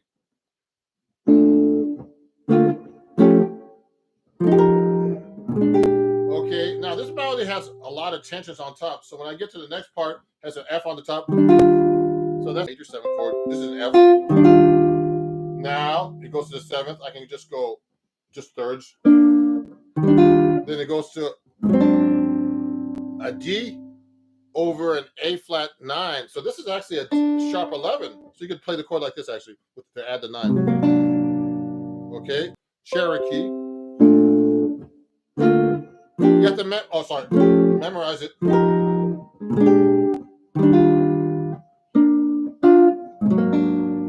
Okay, so I'll just go down, do thirds there, and then it goes to a B flat on the chord with a 6. So you can play it like this. actually play this one. That's a 6 like this, okay? See that? Make it all 6. You have to know your inversions, guys. So these are all B flat 6 inversions. So you have to know your 6th and 7th inversions of your chords. So that takes a lot of practice. I have like a lot of charts like that. Actually, I'm going to put on my Patreon account. If you study with me, I'll give you these things. And then it goes D minor, then C7. So 9 on top. So you have to know the note against the chord, and then the flat 7. Okay. And then it goes to C minor 7 with the G on top. And then D minor 7 flat 5 with an F on top. And then a G7 with a flat 9. So I'm going to do this. Watch it. Put my thumb here to play the G7. I put the flat 9 in. And then it goes to C minor 7, I think. Yep. With the C. And then F7, sharp 5. Okay, with the sharp 5 in the melody. So let's start from the top. Okay, so this is Cherokee. So this is 1A section now. You just learned 1A section of a song. You know, so we're just doing the first section. This is like really basic drop 2 voicings, closed voicings on the guitar, we call them. We call them closed voicings. I write for Acoustic Guitar Magazine, and we call these closed voicings for the guitar to play B flat 6. It would be like this. This is an easy guitar. So, so watch this. Here's the arrangement. Watch this. It starts like this. You guys can learn this too. You can watch back the video if you want. Just B flat, major 7, really simple one that you guys know. Then a version, then sharp 5, then F minor 7 with a 9 and 11, and then B flat 13, then E flat major 7 with a 9, and then I'm just doing thirds. Then I did an A flat 9 with a sharp 11 because that's the melody note. Then third, which is the a C and an A flat, and then I'm doing inversion. Then D minor 7, C7, the 9 on top, and then I'm doing the flat 7 on top, and then I'm doing C minor 7 like this. I can do it like this. Then D minor 7 flat 5, then the G7 flat 9, then C minor 7. Make this even hipper, you know. Let me see some of the questions here before I keep going. Thoughts on the blues? Okay, so Patrick, any advice for someone who's wanting to start gigging? Oh, Patrick, so I want to answer these questions before I keep going. So, Patrick, to get gigs, you know, the best way actually is to know as many people as you can. You know, I'm kind of like not introverted, but you know, like to hang out by myself and just do things myself. You know, independent DIY they call it. But yeah, meet people. You know, get friends, and you know, try to get a lot of contacts. You know, people are the best way to get gigs. Actually, I get gigs from people all the time. But you know, right now with social media, I've been actually finding a lot of students, new people that I've never met before. This is really great, and it's actually a good way to meet people too. It's also on social media, you know. And you know, a teacher can recommend you. Like, you know, I could try to recommend students for gigs and stuff like that. You know, your guitar teacher can recommend you. A lot of, you know, things like that. Just meet people. That's the most important thing. And you know, go hustle, get your name out there. You know, develop your following and everything else. Now, let me see. Okay, JD, good. Patrick, Nardis, we'll go over that in a minute. No problem. I've been trying to learn the tune for a bit. This is kind of advanced, but trying to get it. Okay, so okay, Odette. Can you play any Chick Corea licks? Chick Corea licks. Oh, like this.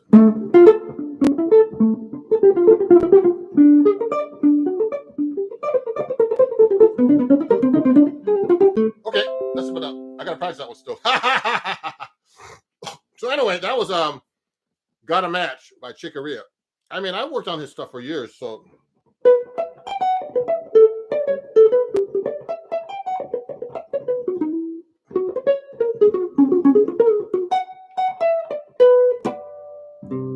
Yeah, so I love Chick Corea, man. He just passed away. I had a bunch of friends that played in his band. I wish I could have played with them, you know, but you can't always get everything you want. So, okay, so let's continue now. So someone asked about. So this is all about chord melody. We'll do about Chick Corea another day. So chord melody, everybody. So we just did actually have to know, you have to know your scales, you have to know chord scale relationships. But there's different techniques you could use for chord melody. You don't have to play like the chords that are written either. If I did a song like Cherokee, I don't have to play the chords that are written. I can go like this.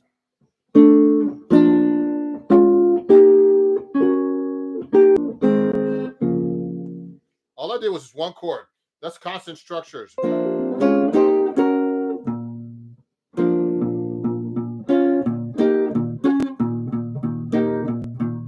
See what I just did? I just played the same chord with using under the melody, and that sounds hip too. You know what I mean?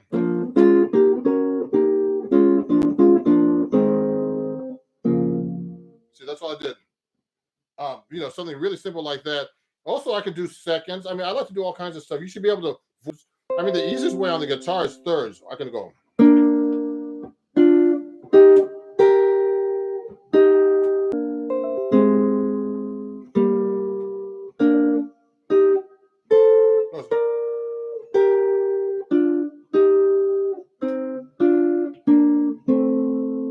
I just did thirds basically.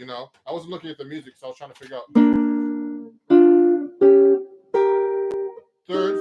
Now you could do fourths.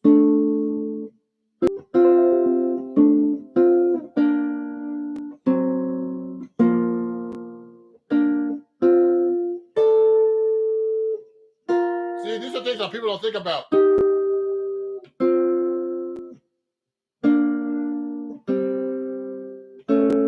I just did fourths, okay? So these are basic things you could do that people don't think about when they're doing chord melody. I'm only doing two notes. Remember, a chord is what? So a chord can be just two notes. It doesn't have to be like some fancy chord like let me see, like, or no crazy chord like that, or like this. With a sharp 5 and major 7. You don't have to do a fancy chord to make a chord melody. You can just do a regular chord melody. I just did fourths.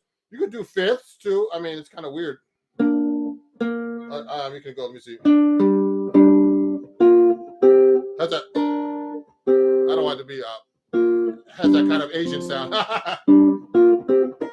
Another easy one is six. It really fits well on the guitar, and they sound very good. Like Monk used to do them. Like Monk used to do that a lot. Six are really good on the guitar. I did.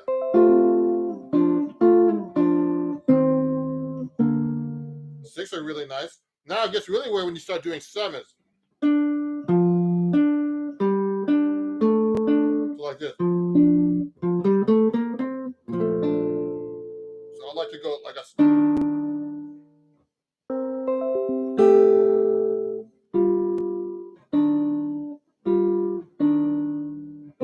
I mean, it doesn't always work with the sevens.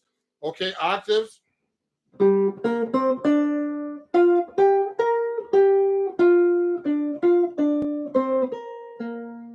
Okay, and there's just so many ways to do it, but it sounds much cheaper if you start doing things like this, like seconds. I use reharmonization substitution on the B flat now.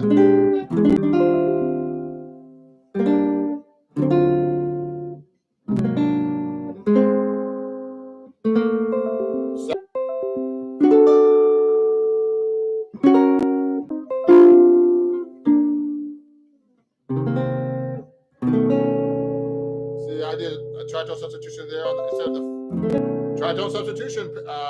Umir mentioned that before. Yeah. So Odette said they understand. He or she, I think Odette. I don't know who you are, but Odette said, I like the third. You understand that better with less notes. Yeah. I mean, it depends on your knowledge too, everybody. Some people are like, want to do really fancy, like crazy harmonies on this stuff, but you can make it simple. It sounds good too. Let me see if there's any questions here. Hello, Nathaniel. Alucard Tapes, can you play a tune to tell us what a passing was through your mind as you play this? Yeah. Hey, thank you, Amir. I'll see you, Amir, later. He's coming to take a lesson soon. So, can you play a tune and tell us what's passing through your mind like Oh, you know what? When I'm playing, guys, there are all kinds of things I'm thinking about. I'm thinking about getting some lunch. No, I'm just kidding. There's all kinds of things I'm thinking about. But the most important thing is asking me if they have any written material about this. So look, guys, and girls and everybody else who's watching, if you if there's some books. So here's a book I want to recommend to you. Please go to Amazon, right? A book that's out called Chords at Your Fingertips. If you can see that, that's actually backwards. Okay. I'm going to write it down on the thing, but it's Chords at Your Fingertips. And there's a bunch of lessons I have here about harmonizing. Okay. Some of my lessons are spicing up your playing, jazz reharmonization. There's some guys some great players in here like Sean McGowan and Adam Levy that are great teachers, too. Jane Miller, that are teachers that work for Acoustic Guitar Magazine. This is a book through my where I work for. You know, I'm a writer for Acoustic Guitar Magazine. And I've written a lot of articles about chord melody and all kinds of other stuff. I actually have a new article out right now in Acoustic Guitar Magazine. It's all about the harmonic minor and melodic minor scale. That's okay. So you should know your chord voicings not only in major but in a melodic minor and harmonic minor. And I've been working on that too. I still work. I still practice. So I still need to learn new things. I still study. So this book has a lot of things about Chet Atkins style of playing, reharmonization I do in this book. So definitely pick this up if you're interested in doing that. Also how to do chord melodies in this book too, actually. So things were this doesn't look backwards. Oh, sorry. Okay, maybe I'm seeing it backward. Okay, so that's the book. Okay, everybody. I teach online if you want to study with me. You can reach me by email. I'm going to put my email here. So that book is, I'm going to write it down right now. It's called Chords at Your Fingertips. And then I'm going to put it here, ronjacksonmusic@gmail.com. And you could actually study with me there. You know, you could actually email me and, take a lesson. I have tons of students I'm getting from YouTube and Instagram and everything else. So someone asked about doing Nardis. Oh yeah. So when I'm playing, there's all kinds of things going on my mind. There's about the changes, the timing, the chords, the melody I'm going to be using. But it's hard when I'm playing. I'm just playing. You can't think too much when you're playing. Okay, you got to be practice. You got to practice so much that you're not thinking when you're playing. That you're just playing. Okay, unless it's something like you're reading and you don't know what's going on. Okay, so look at this. Louis Carter. Okay, sounds great. He won a seat to this live lesson. Oh, so let me Cherokee. So we did a partial arrangement. The bridge is easy on Cherokee actually, and we'll go back to that in a minute. Let me just go back. Let me answer this question. I'm going to get Nardis out in my book just so I can look at the melody. So my melody's separate also, everybody, if you're doing chord melody. To the song. So look at this. So I like this song. It goes. Okay, it does this. There's a counter. Okay, and then it goes.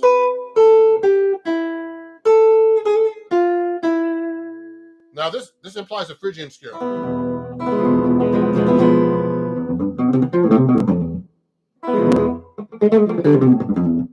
I love that scale. Okay. So that chord is really easy on the guitar. It's like, and then it goes up to F major 7, and then you can go. The melody's written down an octave lower, so I suggest you look at the range. So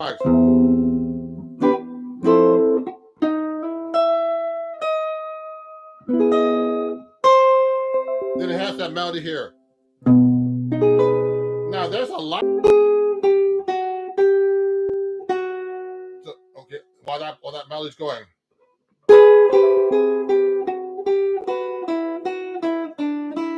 See how I held that note on top?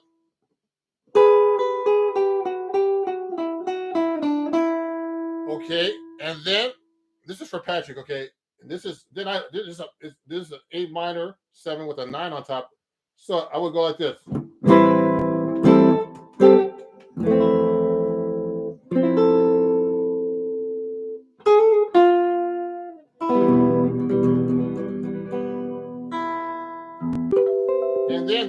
that repeats, okay?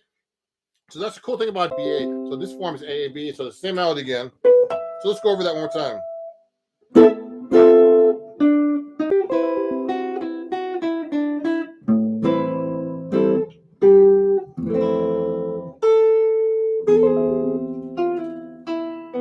The F major 7. Now this part, 2-5, D minor 7.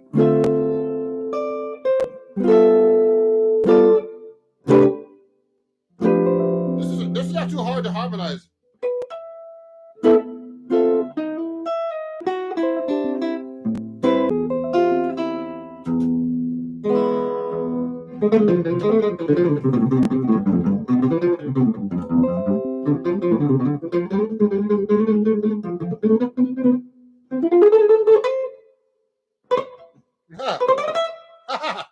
Okay. I'm just messing around there. So look at this. Nathaniel Nelson, how many hours do you practice every day? Well, yesterday I couldn't practice at all because I was too busy.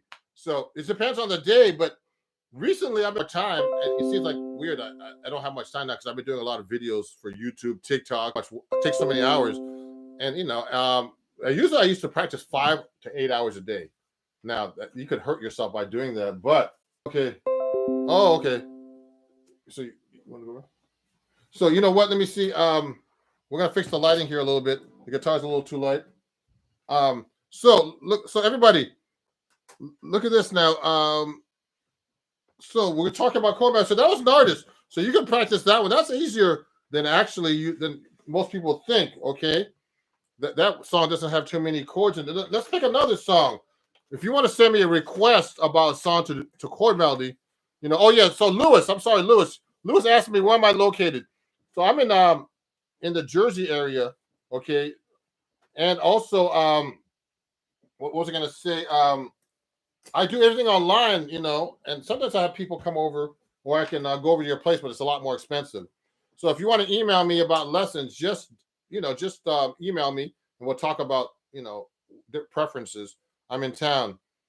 Oh, Sean's here! Yay, my student. I'm teaching Sean at noon today. Hi, Sean. How you doing? Sean has a question. Autumn leaves. So this is a great idea. So I'm just gonna do autumn leaves. I'm gonna I know this song by heart, so let's take autumn leaves. Let's do autumn leaves here. So remember, you gotta play the melody. So this is C minor. I'm gonna do it in G minor. I'll do it like this. Now it's a little easier to do this when there's a lot of melody notes in the beginning.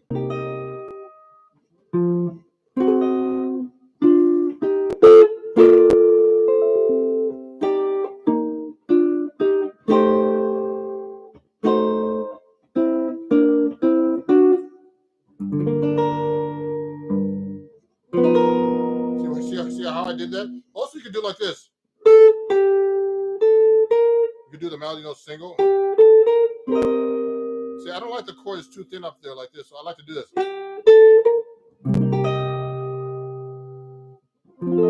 See, I don't like this corny.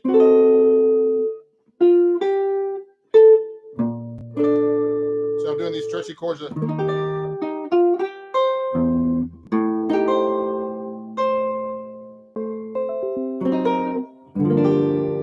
So what I did basically, you could do either just a single line for the pickup note, and then play a chord under it. Use your finger like this to do that kind of stuff. Reharmonization, major 7, D over E flat, major 7 sharp. Now the bridge.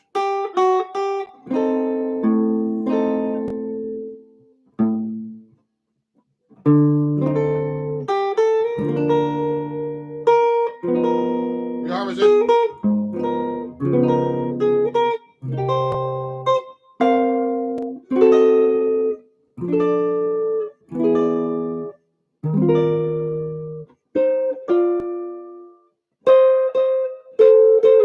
I'm using minor thirds there.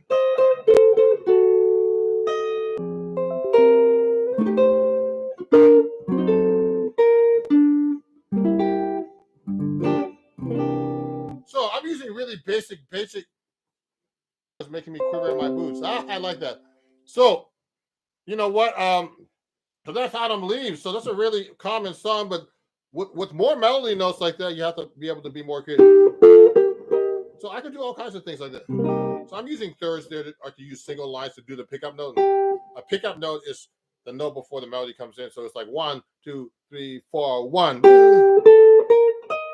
That's the pickup note. So that song is a nice song to do chord melody with. Okay, that's a.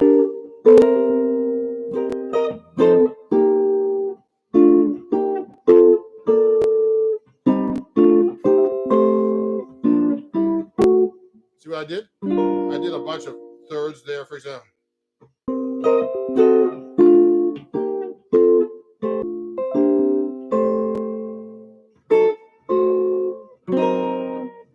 Now you don't have to play the roots all the time in the chords.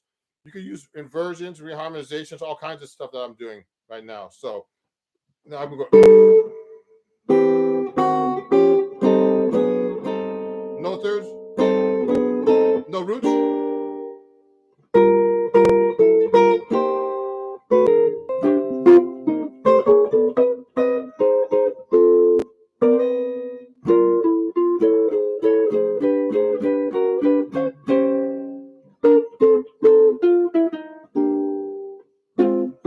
Okay, so that's another song.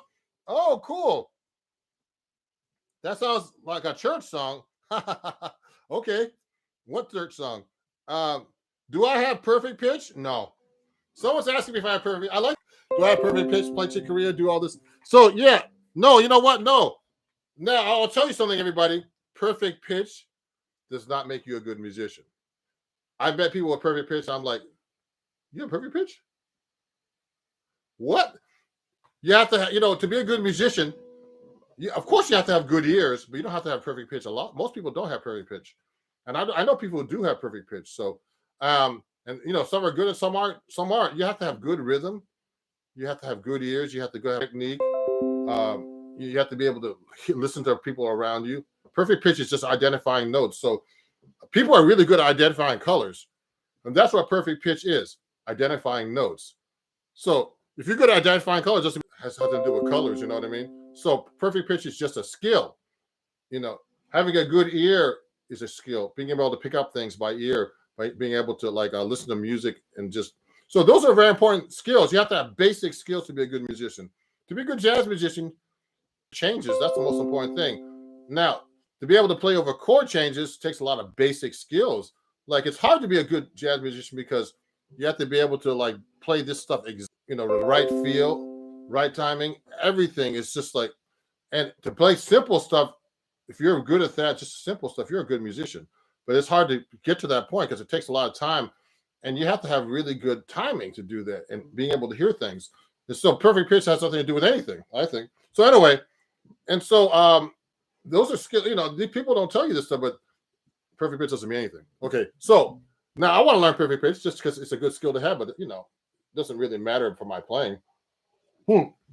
So anyway, I'll give you a good example. I'll try to teach my granddaughter perfect pitch because she's below 5. So you learn below 5. If you're before 5 and you start telling everybody like a color, that's orange. You go A. That's that. No, you go A. That's A. Okay, whatever. C. And you tell them that. That's how you learn how to get perfect pitch. And then when you get older, you just go, oh, that's an A, like a color. That's white or whatever. So these are skills that you should learn as a musician. But now let me keep going. I wish I could get better at rhythm. So you know what, Patrick?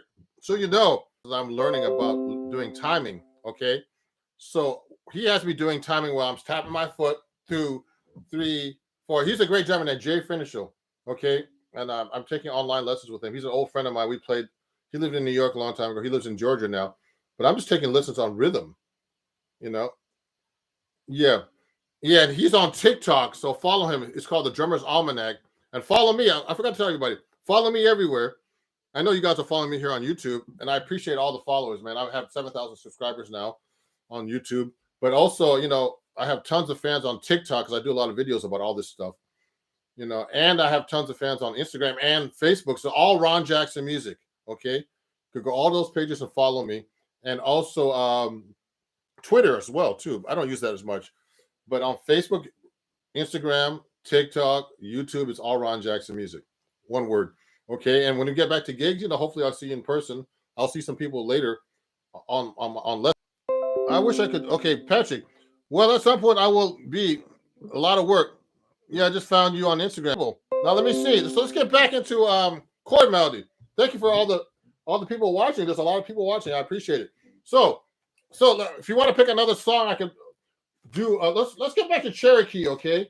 Just for 1 minute. We didn't do the bridge. So remember we did Cherokee in the beginning. So I memorized the arrangement that I did earlier. So it's like this. You gotta memorize this stuff as fast as possible. Cherokee. Okay? Then.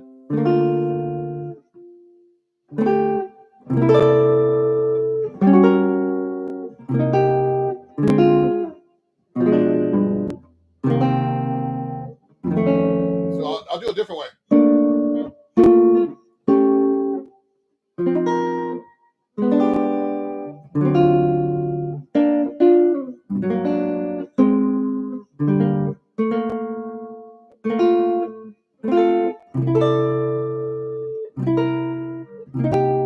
Now the bridge is interesting.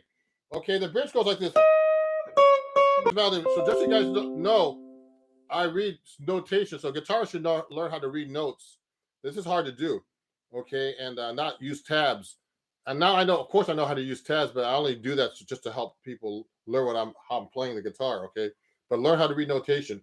So I'm doing this all by looking at the melody and knowing what my relationship of the melody is to the chord. So that's called chord scale relationships. Okay, and chord melody, they're very important. So I'm playing on the bridge of Cherokee. It's C sharp minor 9. You should look this up on your real books or wherever you have. And the top note is a 9. It's a D sharp. So that's a 9. So I would play a chord. Now it goes to the 9, and then goes to the 11 to the 5th. I mean to the 7 to the 5th. So it goes like this,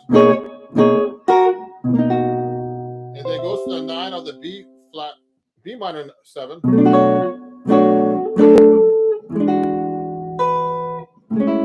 See what I did?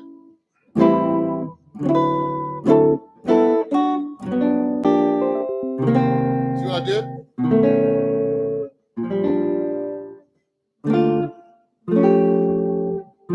Change the fingering. Seconds. Oh, sorry.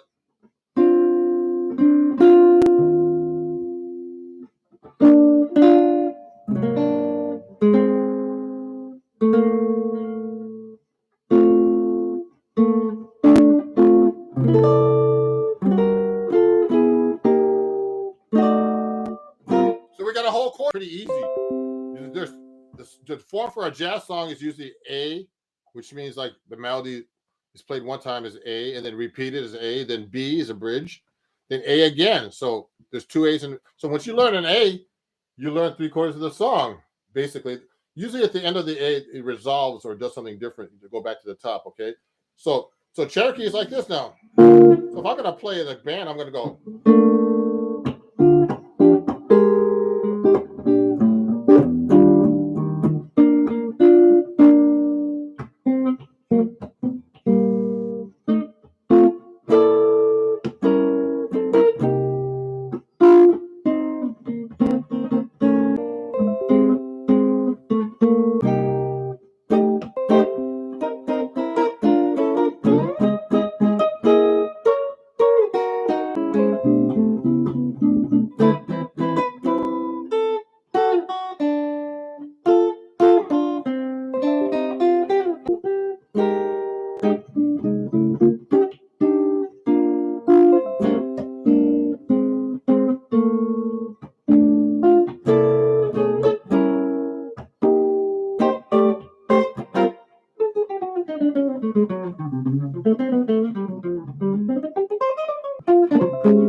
You could just change them up.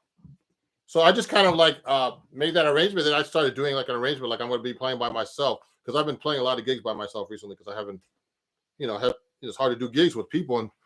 And so there's some questions here. Hey, Dave, man, great to see you, man. Dave's one of my patrons. I have a few of my patrons watching. Sorry I had to change the link, everybody.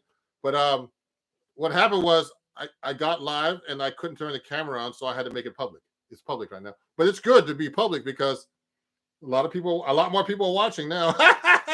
But so if you're watching, everybody, this is for my patrons usually. So if you want to join my Patreon, I'm going to be doing these kind of lessons, and I have these lessons I'm giving out. I'm trying to put more stuff on Patreon, like once or twice a week, if I can. I have tons of material that I have to get through, and I have a lot of sites that I'm on now. So I'm just trying the best I can. Thank you, everybody, Patreon, for being so patient with me. Some people have said that I haven't posted enough on there. I'm trying to post more. Don't worry. I have a lot of stuff, so it's coming. It's coming. So thank you, Dave, for being a Patreon. So, and also for Reggie and a bunch of other people on here. Someone said, I look and say, wow, you are jazz. Thank you. So Patrick, so nice to watch and listen to someone who knows exactly what to do. And I can make it sound and make it sound beautiful. You're an inspiration. Thank you, Patrick. Patrick just won a seat to watch this, to know about what's going on with me. Let me know. Remember, all this watching doesn't help your playing. It's someone who helps you.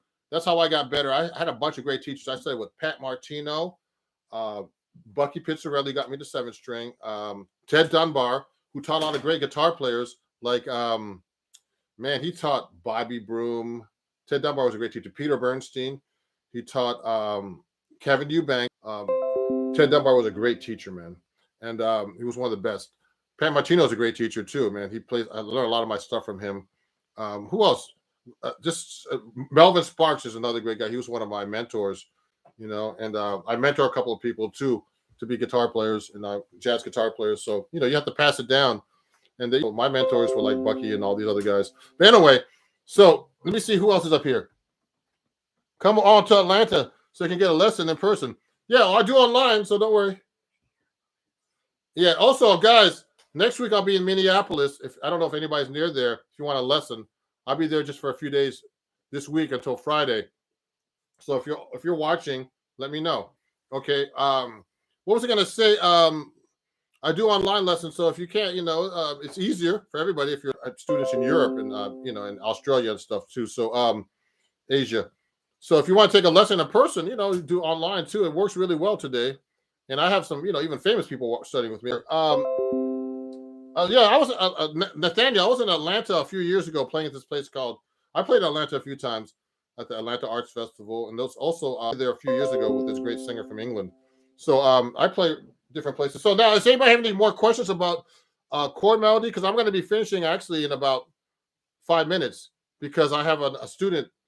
One of my students that's watching is going to be taking an online lesson with me in a minute.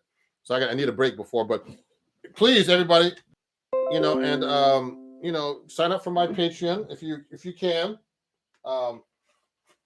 Is this the right one?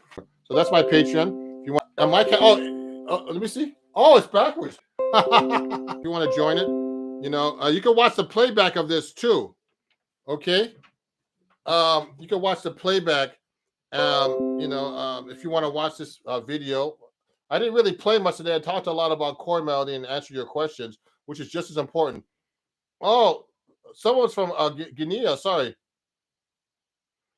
Oh, let me see. I'm just looking through the comments here. So everybody, so remember, you can record actually just your imagination, but basic skills are just like harmonizing in, the key you're in, knowing the melody note, what the 13 against the bass note or the chord you're playing. And it's chord scale relationship. These are basic skills I learned in college, which is arranging, through arranging. So, if you have any questions, please send me. You can send it. In this live feed today, if you want. It's a comment, and I'll be putting up more. Actually, I have some more workshop lessons I'm going to be putting up on YouTube in general because they don't like short videos on YouTube. They like long form videos, and you don't get any credit for that for your hours. For watch hours on YouTube for the short videos. only of the long videos. So I'm going to be putting more long videos, performance and lesson videos. So I have a lot of things to talk about, tons of stuff, but I don't have all the time in the world to do all these videos. So the editing takes longer. That's why I don't practice as much, because I'm doing these videos so much. So, and I'm trying to help everybody else, and so I have a lot of stuff to talk about in my playing that can help you, and hopefully, this work. I'm Ron Jackson, and appreciate you watching, and have a great day. My website is www.ronjacksonmusic.com. That's ronjacksonmusic.com. You're welcome, everybody. I'm just looking at the comments. You're welcome, Reggie. Thank you. Thank you, everybody. Write in comments after if you have any. Thank you, everybody.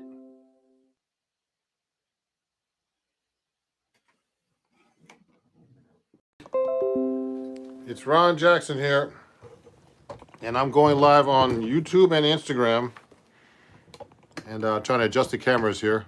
How's it going? So let me just fix the cameras here, because it's kind of weird. I have to adjust this for Instagram and for YouTube, and the crowds will start coming in.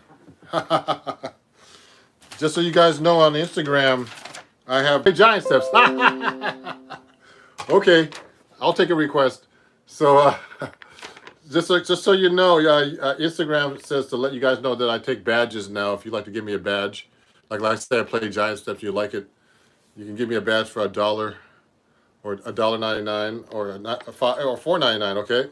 So I'm just up here, going to talk about him a little bit. I've never met him, but I've seen him play a few times, and he was incredible. The first time I saw him, I was in high school, and it was great. I lived in the Boston area, and he had this great band. He had Mike Stern on guitar. He had, a really incredible band. And sorry, I'm fixing my camera for my YouTube too. So he was really incredible, this guy. And he played he played all that stuff like.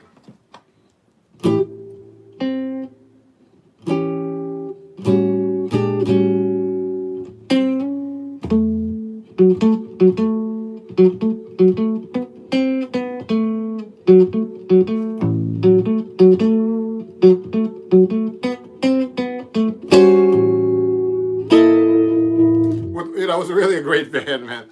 Al Foster was really kicking it, and it was funny because actually the warm-up band was, guess who? Out of all people, Pat Metheny. And he was big then too. So that was in the late 70s or something. And recently, about a year or two ago, I was at a gig, and in Manhattan, just a little gig with a singer and a trumpet player. I was playing my 7-string guitar, and what happened was Miles. I saw this. I saw somebody in the crowd.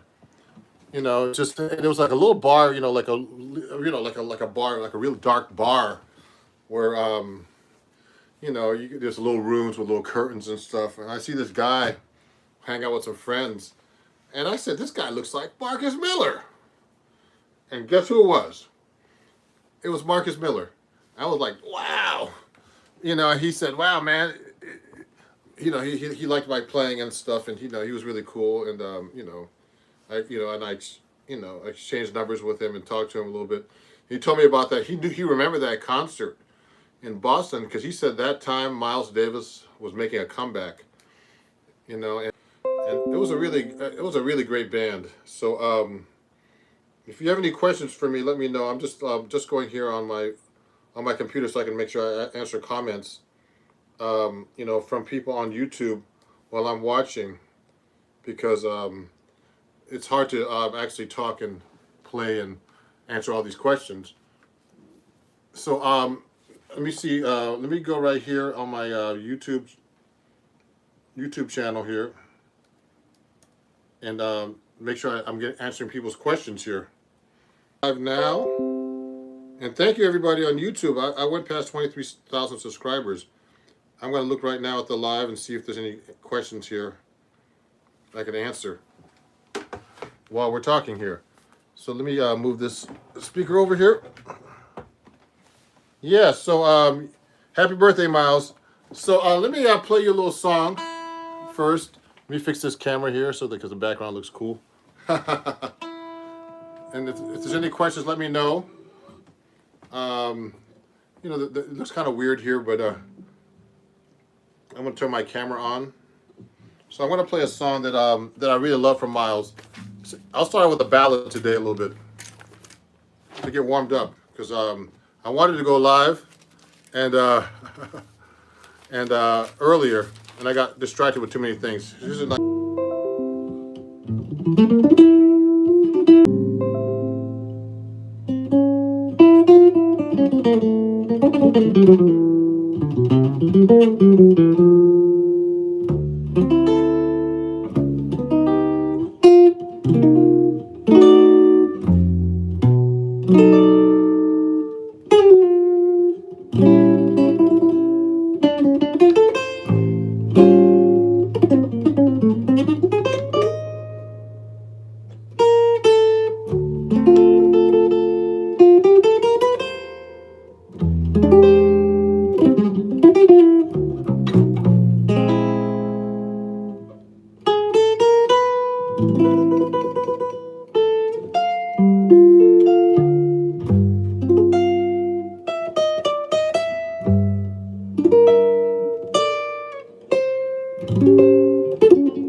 Hey everybody, when people ask who the influence me now, I mentioned Ron Jackson.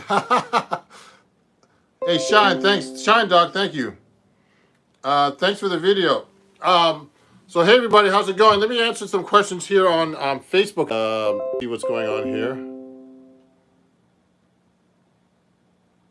Someone clearly changed their low string before recording. Hey, so just so you know, Richard. So yep, that's a 7-string guitar. So if you're not used to it, Ron has a distortion pedal and some long hair. Someone needs to give me a distortion pedal and long hair. That would be great, everybody. But I'm just gonna answer some of these questions. So anyway, today is Miles Davis's birthday. I started really playing jazz guitar in high school, just so you know. Let me fix this camera a little bit here for YouTube, and let me move over here a little bit so that people can see me here better on Instagram. That's better. So hey Danny Cruz, New York. How are you doing? Okay, good. Yeah, so everybody, yeah, I started playing jazz guitar when I was about 15, 16 years old. But Miles was one of my favorite musicians. I mean, he was really an innovator. So I told everybody earlier that I actually saw him play 3 times. So the first band he had, it was really great. He had Marcus Miller, Mike Stern, Al Foster, Bill Evans, and somebody else. Maybe a keyboard player, maybe not. And a Pat Metheny was a warm-up band. So it was a really great gig. So and I told you earlier that I met Marcus Miller, and he told me that he was making a comeback. And, you know, he really was incredible. It was funny, like all the things you say, he would like actually be playing and, you know, and then put his head back and turn his back to the audience and all kinds of crazy stuff. And you know, that was his personality. I mean, you know, he was like a really incredible dude. So, yeah, so if you have any questions about him, I mean, you know, it was kind of funny. Hey, oh yeah, someone's asking some questions here about my amp. Oh, Dario, I heard your music. You could play a Strat through Henriksen amp. You know, it's more of like a thing. I love Henriksen amps, so everybody knows I'm a Henriksen. I know who want to get an amp from Henriksen. I actually in Henriksen what you call influencer. So Henriksen, I'm just letting people know this because sometimes I forget to tell them. You can go to henriksen.com and get an amp off for 5% using my code, henriksenamplifiers.com. Use my code Ron Jackson. Okay? So you can just go up there and pick one up. You can share this code to everybody. This is a code that doesn't expire. I have codes for Skull Shaver, and they cancel my code. So this is for the, oh sorry, that's backwards for you guys. Sorry about that. So it's code Ron Jackson. For Instagram, it's because it's backwards on Instagram. You can use my code and save 5% on henriksenamps.com. They're not cheap amps, so that's why you save a lot of money just using my code. Okay, so another composition. Ooh, let me see.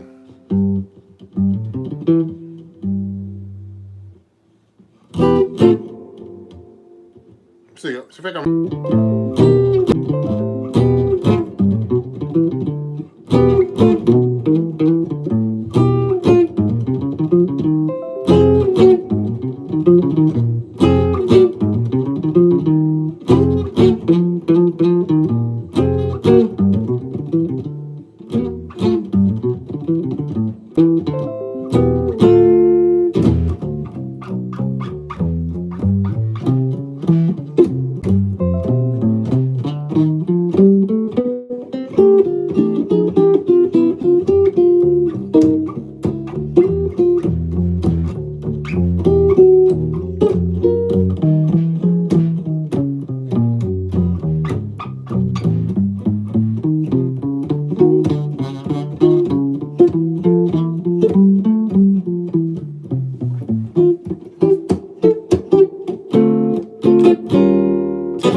Oh, right. So that was called "So What." Just so, that's a really great Miles Davis song. Let me see what's going on here on Instagram. Oh yeah, thank you everybody for watching. Uh, you're a master. Good to hear you play.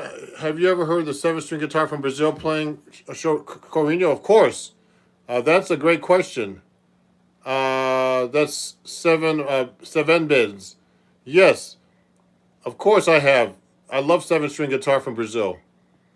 So anyway, guys, please let me know. And that was Miles Davis's song called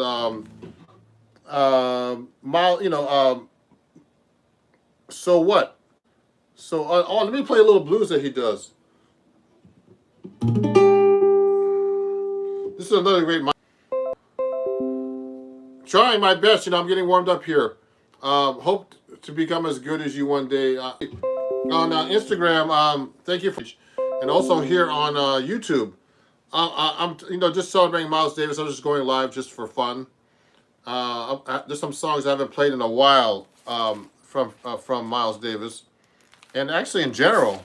So let me play this song right now that I used to actually play a lot. 1, 2.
solo 7-string guitar, sitting at home. Now I know there's some people I know are actually out of town playing gigs now. It's great because I'm actually getting a lot of material together for my fan base here on Instagram and YouTube. You know, actually, people have been doing this already, but if you would like to donate on Instagram, you can go right here to my PayPal at Ron Jackson Music, Venmo, and Cash App if you're enjoying that, and also at Zelle at ronjacksonmusic@gmail.com. And for YouTube, it's this, to help me while I'm sitting at home, practicing and doing all kinds of stuff for my social media channels. You can donate $1 or more if you like. It's not required, but at PayPal. There's some people that joined. I'm just trying to see. Super. Thank you. You're welcome. Oh, Leonid, Yana, and Leonid. Hey, how's it going, guys? Leonid's a great piano player, and Yana's his wife or girlfriend. I can't remember. And all the way from Israel. I played in Israel with those guys. Thank you guys for watching on Instagram. I'm just doing solo guitar stuff right now, but I hope to come back to Israel, Yana, and play with you guys. I appreciate you guys. I love Leonid's piano playing. I went to play with him in Belarus too. Right next to Russia, the country. That was a really great time. It was 2 years ago exactly. So thank you, Leonid. Happy something, and I'm glad everything's better in Israel right now for you guys too. Okay, so great to hear from you guys. Oh, cool. Let me see something here. Someone's making some comments here on YouTube. Let me see. Let me answer some questions. It's my birthday too. Hey, Josh, happy birthday.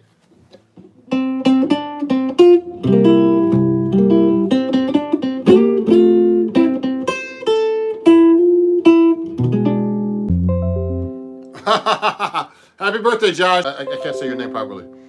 So someone asked me my favorite Miles Davis composition. There's so many. Someone's asking, when did I start learning jazz? I was about, someone asked that question on YouTube, on Instagram, actually. I saw it was when I was about 16.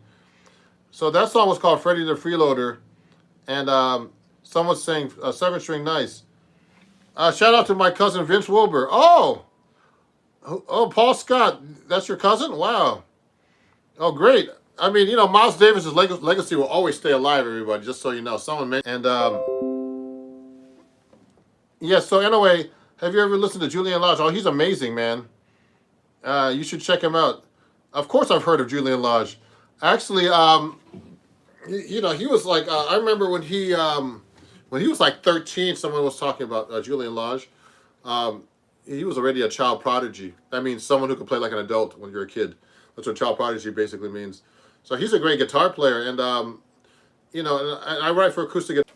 And just so you guys know, if you're enjoying this and you like my chord work, I do have a book out on acoustic guitar. I mean, actually, it's on my website. If you want to go pick up one of my books at ronjacksonmusic.com. I actually have to ship one out today. Just go to my website. You'll get an autographed version of this book. This magazine. There's some other great guitar players on this book too. If you want to learn more about chord voicings and stuff like that. So check it out. It's a great book.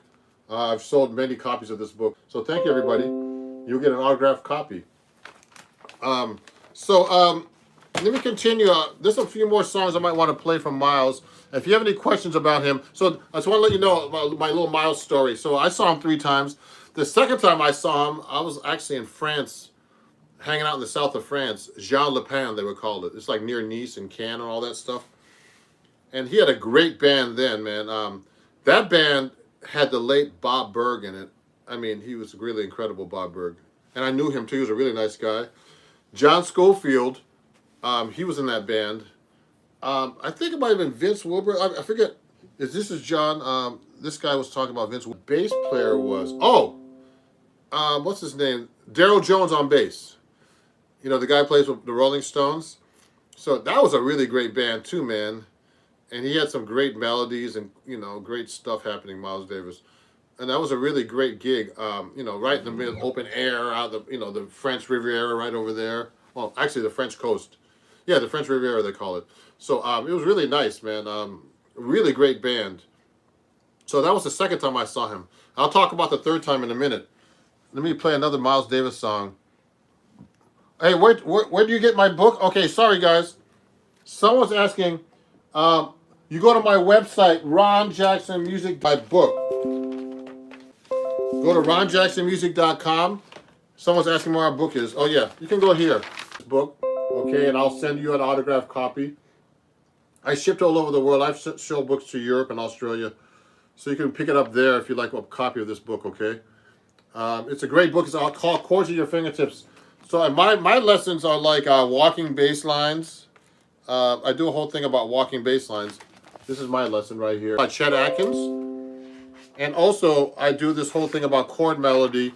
Developing a chord melody into like one chord, taking a melody and developing it into making it into a real chord melody piece.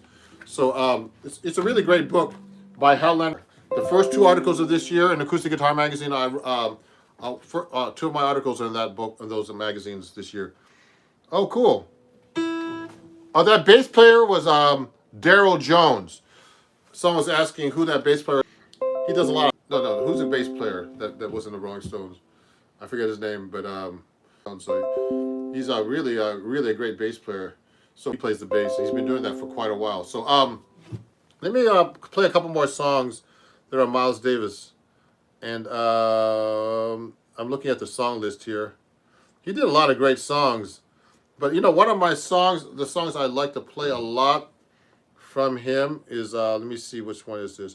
I just posted this on Instagram yesterday. Is my version of Tune-Up.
All right. Woo! That's some hard work, man. I didn't really warm up before this, so I got to get my hands back in the gear. But thank you everybody for watching. I've been playing guitar for a long time. I still need to practice. And this is a 7-string, so sometimes it's tricky to play this thing. You know, to just sometimes if I don't play it, like I start playing 6-string for a while, and I get back to my 7-string, it really kind of messes with you a little bit here. But that was his name, Bill Wyman, everybody. That was the bass player that with the Rolling Stones that Daryl Jones took over for. In blues, the effect of switching from minor to major in the blues. The minor just has a, you know, has a. If I'm playing a minor blues in C minor, the chords are separately.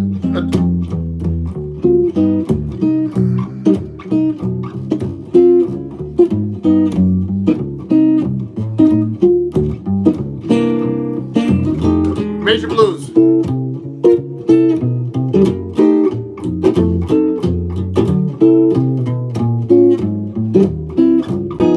So the minor blues has slightly different changes, okay? You're gonna go minor, and then you're gonna go F minor down, you're gonna go F minor. Now I said that when you do a 2/5, the minor blues.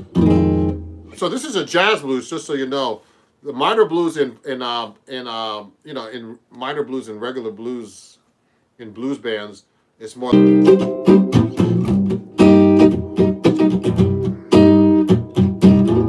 Triller's gone.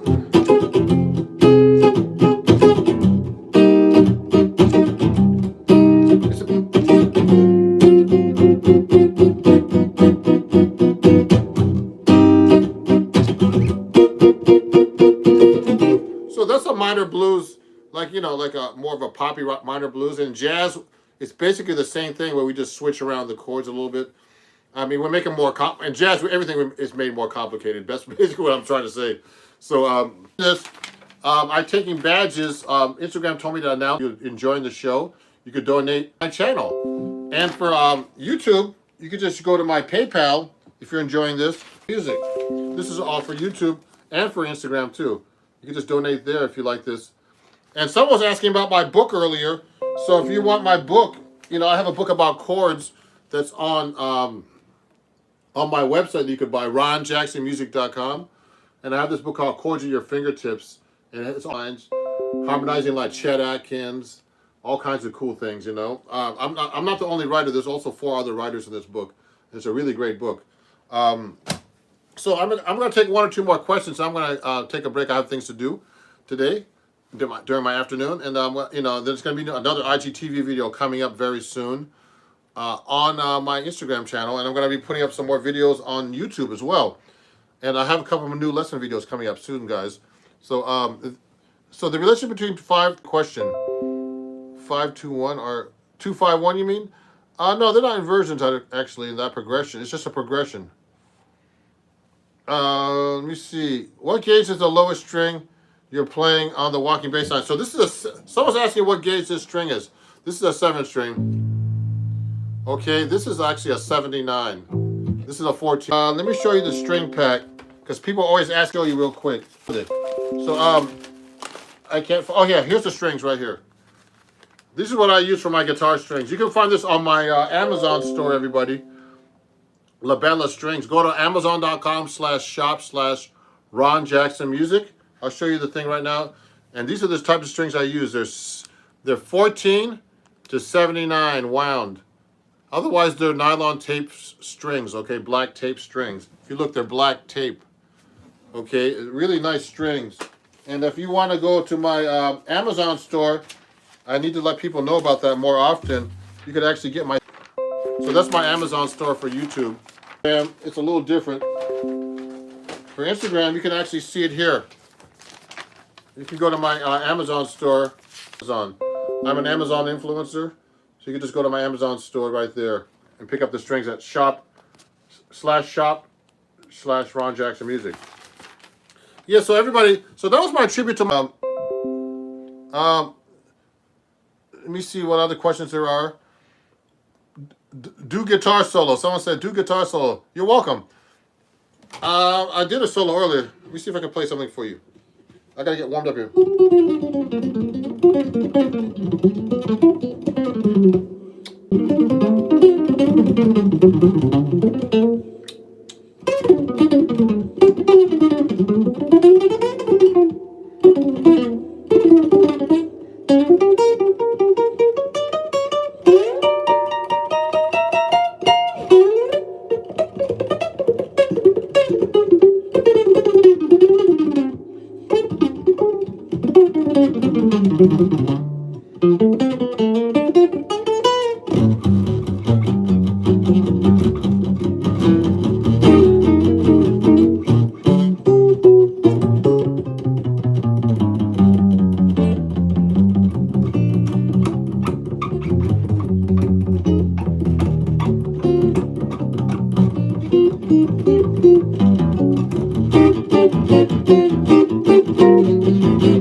Okay, everybody, thank you for watching, and I'll see you guys soon.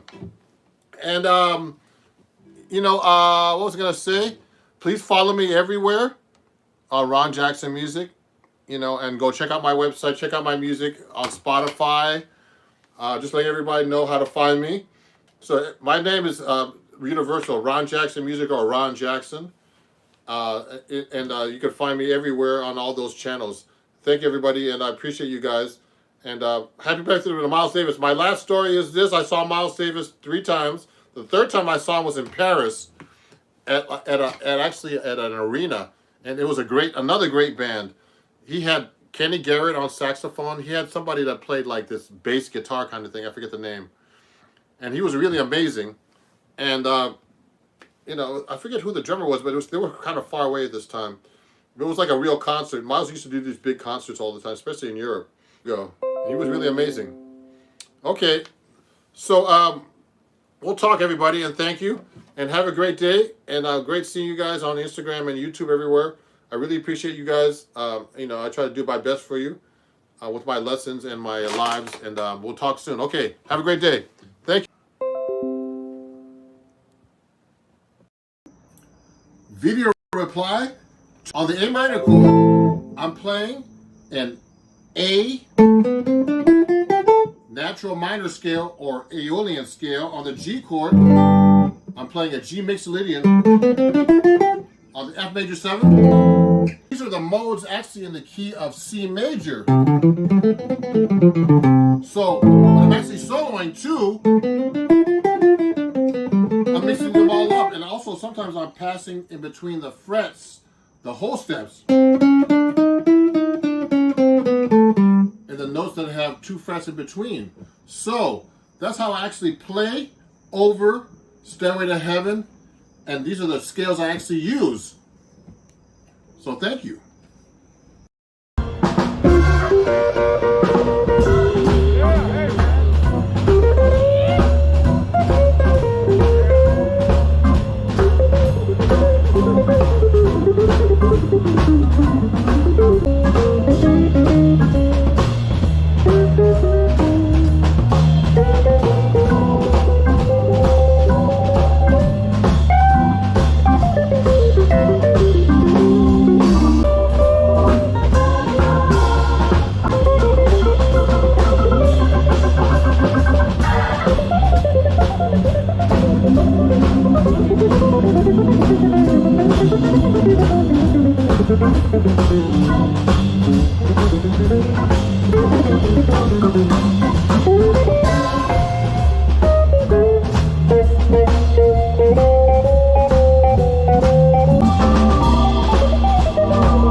How's everybody doing? It's live here at Inglewood Hospital. I have a solo guitar gig here every couple of weeks, every week. Sometimes on a Thursday, sometimes on Wednesdays, or both. We're trying to figure that out right now. So I just do solo guitar. Right now, I have to wear a mask just because I'm in the hospital. So, if you have any questions or anything, we'll warm up here. Let me do a song that you guys might know. And listen a little bit closer.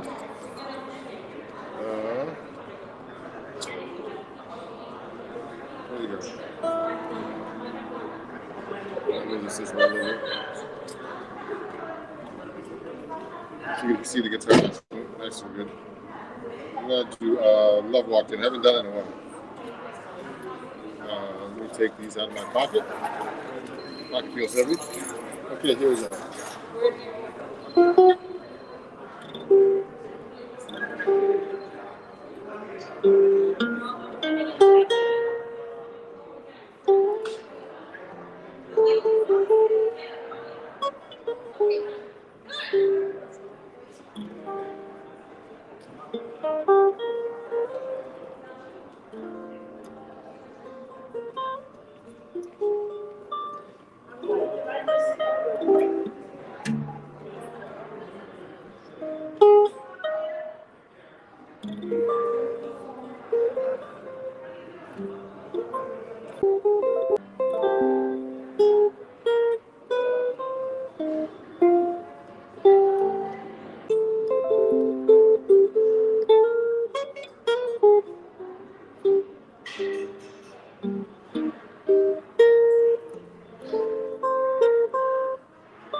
Oh, good, good, good. Let me check this out real quick.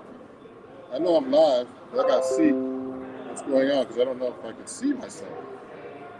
Okay, guys.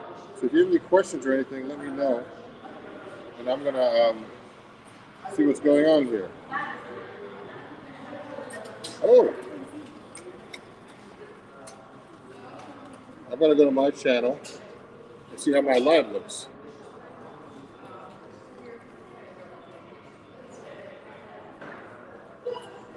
Because I don't see anything or anybody talking yet. Hey, how everybody? Oh, hi, Leo. You guys can see me and hear me there. Good. I'm actually live at Inglewood Hospital, Leo, and I'm doing good. I'm just getting warmed up, guys. I was in California a couple of weeks ago, and what happened was my business and my websites, my music, and I haven't had my. So let me look at my song list here. I have it on my phone as usual, and I'm at Inglewood Hospital. I play here in New Jersey, and I play here once a week if I'm in town. So let me do something. Let me do another song that I haven't done in a while. Let's see if I can do this. Let me turn the bass up a little bit. Here we go. Where are all the comments? I don't see the comments here streaming up. It's okay. It's kind of weird. I only see them. Let me pin this. Let me pin you, Leo.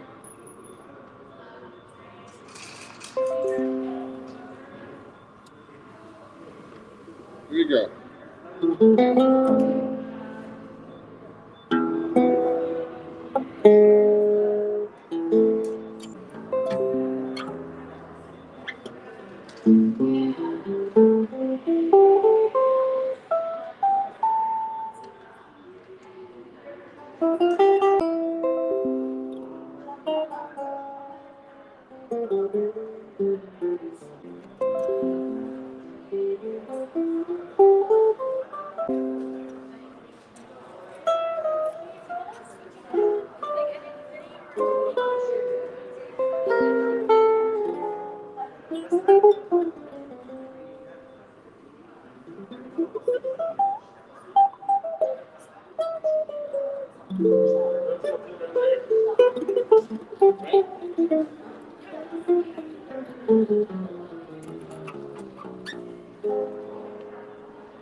Yeah, thank you.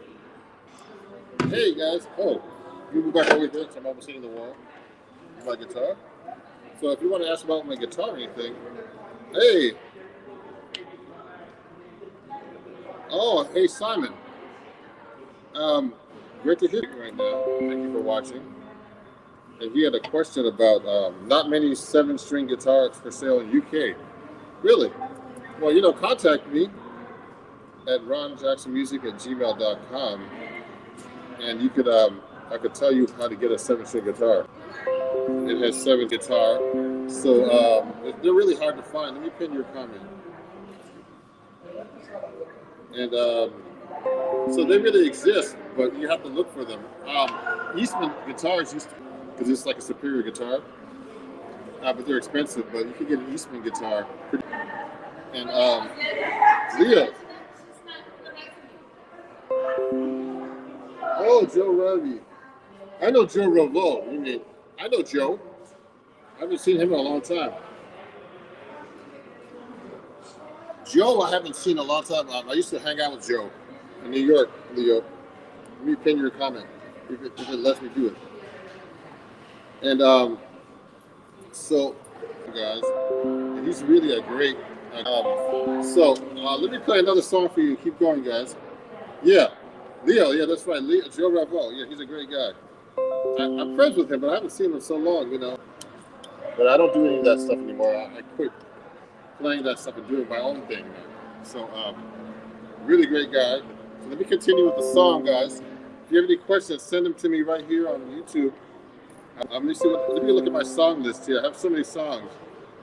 And let me see if I can do something maybe Latin or French even. Hi. Hi. And let me see. See if I can play this one. I haven't played it in a while.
All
right. C'est bon. A French jazz tune. You see how my friends are doing over here. Thank you for watching, everybody. Oh, 4, 5, 4, 3, 2, 1 link. Hey, good. Oscar, can you play No Moon at all? I don't know. I played that before, Oscar Ortiz, but I don't know that one really because I just don't know the song. I've played it like with singers, so I don't know the melody. I could put the chords out, but it wouldn't be good to play that song. Sorry about that. Who influenced you the most on 7th string? I think Bucky Pizzarelli, my guitar teacher, Simon. It's a great question. So, thank you guys. You know, I appreciate you all. And if you want to, you know, help, you know, check out my YouTube and everything and follow me on bands in town. If you want, I'm going to be trying to come to England soon, Simon, etc. You know, and if you want to, oh great, Mr. Bravo. Yeah, I think Joe has my number, but I haven't talked to him in so long. So yeah, Bucky Picciarelli influenced me the most because that's who I studied with. George Van Epp, it's spelled correctly. That's his name. Yep, that's who Bucky studied with actually. And George Van Epp to a little A string here. And Simon, yeah, I do a lot of the Barry Harris method. If you go to my store here on YouTube, I have all these kinds of lessons that you can take a look at, guys. And you can, get my own. You can pick up my lessons and learn about this type of style of playing. I appreciate you guys watching. And also, if you enjoy my content, I have a super chat there, and PayPal and those other things if you want to help support my music and everything. And let me go right here. Now I'm having my booking agent work on that right now. Let me see if I can do like a Latin song for you guys. Okay. And I don't know why I can't see the chat on Facebook. I'm sorry, guys. I don't know why. But let me continue now with another song. We're gonna go here for about an hour. Let me see if I can find like a nice Latin type of song for you guys. Let me look at this right now. Okay. Oh, I haven't played these in a while. Let me do this one. It's been a while since.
All right, everybody.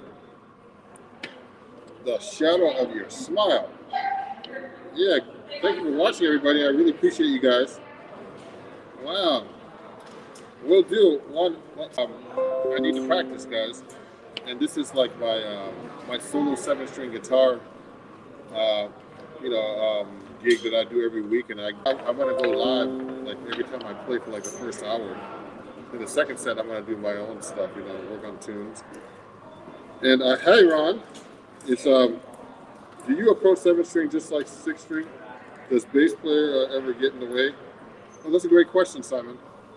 So just so you guys know, um, I I play differently when I play with the bass player than when I play by myself. Because I try to avoid the 7th-string with the bass player, but I use it as effect, and I might use it in my soloing.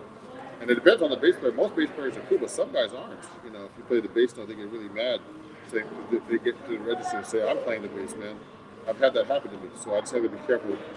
But usually, if I hire them, they have to accept that I play 7-string and that I play the bass note. That's a great question. Let me pin that comment. Yeah. Yeah, so I approach it a little differently. You know what I mean? So that's the question. So let me go and say hi, Reynold Alexander. How's it going? I'm gonna try to do something a little different now. Let me try something a little bit different here. I'll do some blues, but I'll do some jazz blues for you guys because I haven't played this in a while. It's a good gig to practice that stuff. There's a lot of songs I have to practice, guys.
I wanted to work on some bebop blues.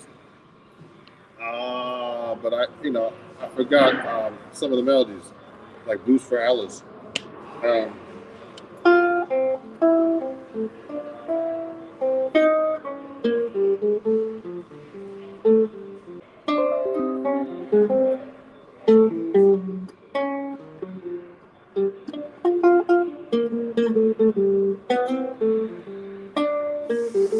yeah, I used to know Blues for Alice. That's one too I never really learned. So, but I just wanted to play blues, kind of change, practice that a little bit. Now, let me do a ballad for you guys. I haven't done a ballad for you. And if you have any questions or anything, let me know. And I'll keep playing otherwise. Ah, thank you guys. Thanks for watching, everybody. Um, expand myself and not do this kind of listening anymore. But let's work on that. And let me keep going now. Let me see. Let me put his comment. Hi, Raymond. How are you? Okay, let me go and continue now. And guys, if you enjoy what you do, what I'm doing, please follow me, etc. And let me continue with a couple, a few more songs before I take a break and have lunch. Let me see if I can play some other songs before I finish.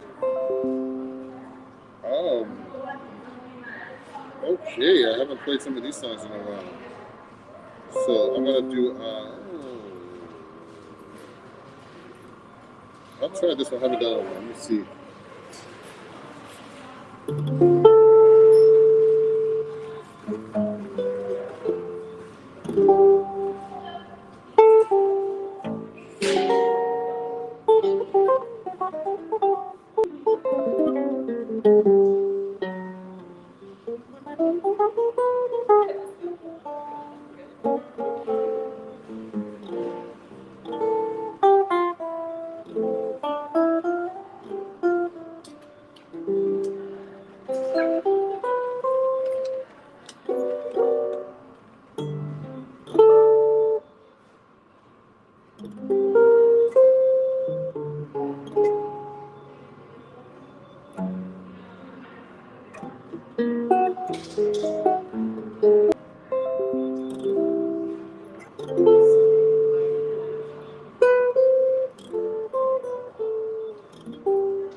Yeah.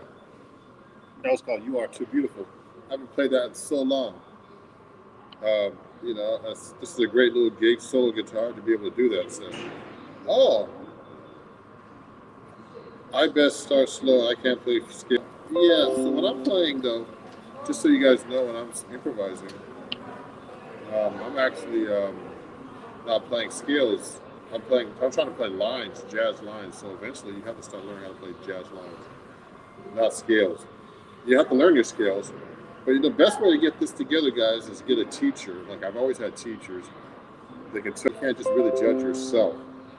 So I teach people online from everywhere in the world who are really serious about doing this kind of stuff. So I haven't done it in quite a while. Let me pin this message. And I appreciate you guys. If you send me a super chat, or if you like, um, and you see my different things that I do here, different donate. I'm gonna take a break soon and have lunch. And this is my weekly seven string jazz guitar gig. And we really appreciate you guys watching. And especially from all over the world, I see people in England, and I'll be doing the same thing. Okay, do another tune for you guys. Right now, let me think about this for a second though. Oh yeah, lose that. I'm gonna sip my coffee and get started. Thanks for all the great questions and talking about scales and old friends like Joe Revo. Let's see if I haven't done this in a while. Before I start, let me tune my guitar a little bit. I'm gonna take a little bit of the treble off too. There's a little treble.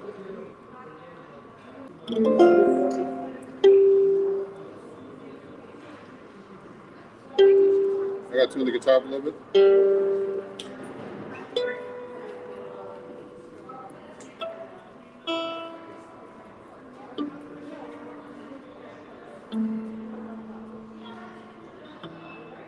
So standard tuning with a low A.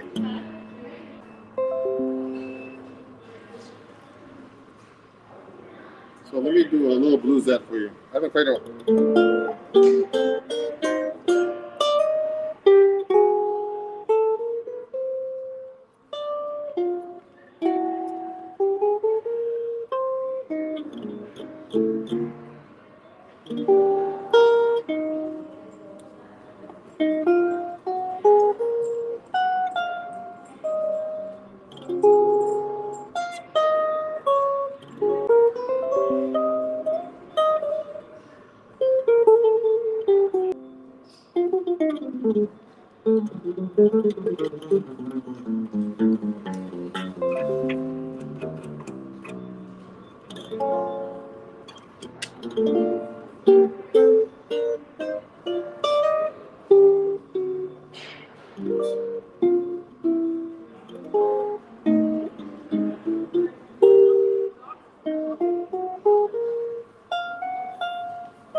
So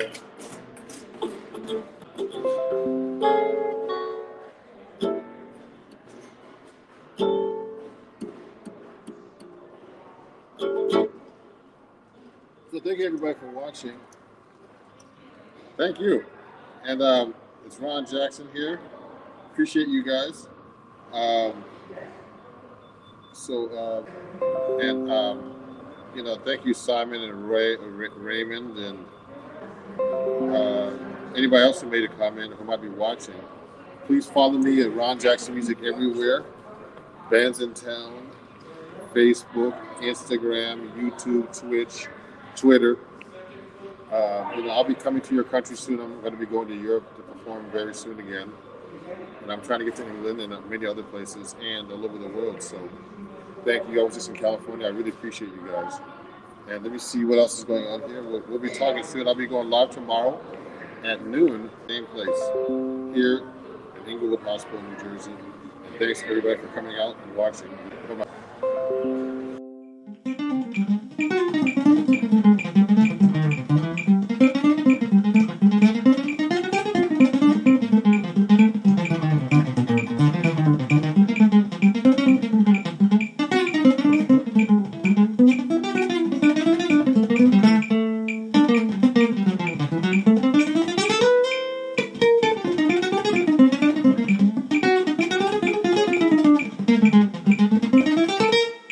Hey everybody, it's Ron Jackson and welcome to my Patreon only video on Barry Harris rhythm changes. Now Barry Harris makes everything really simple when he's actually playing over rhythm changes at a really fast tempo. So I'm going to be showing you how he actually does that. For example, and a lot of songs have been written over that tune, like Moose the Mooch by Charlie Parker and Anthropology by Charlie Parker, Olio. So many songs, okay? That song was originally written by... And the most important thing to know is we're in the key of B flat, is that the A sections, which are, the form is actually AABA. The A sections, some people play it just one scale there usually, able to play all the changes. So what Barry actually does, he actually simplifies the changes. So in my exercise in the music here, I'm going to be playing you first the chord progression of rhythm changes. Then I'm going to play you the simplified version that all the chords and just making them one chord per measure. Now, usually in rhythm changes, the first two bars are B flat major 7, G minor 7, C minor 7, F7, okay? But Barry actually just plays a B flat for one bar, B flat major 7, and an F7 for one bar, okay? So he eliminates the second chord, which is a 6 minor, and he eliminates the 2 minor to the F7 because those are really just substitutions. So like that. Beautiful. Okay? So that's what he actually does. So you're going to actually learn how to take a solo just on the simplified changes, which is much easier than playing an arpeggio or whatever notes you can get through the A section with chords in every 2 beats of the measure. Let me show you how rhythm changes goes all the way through the whole song just with the regular changes. I'm going to put the metronome on. Here we go. 1, 2, 1, 2, 3, 4.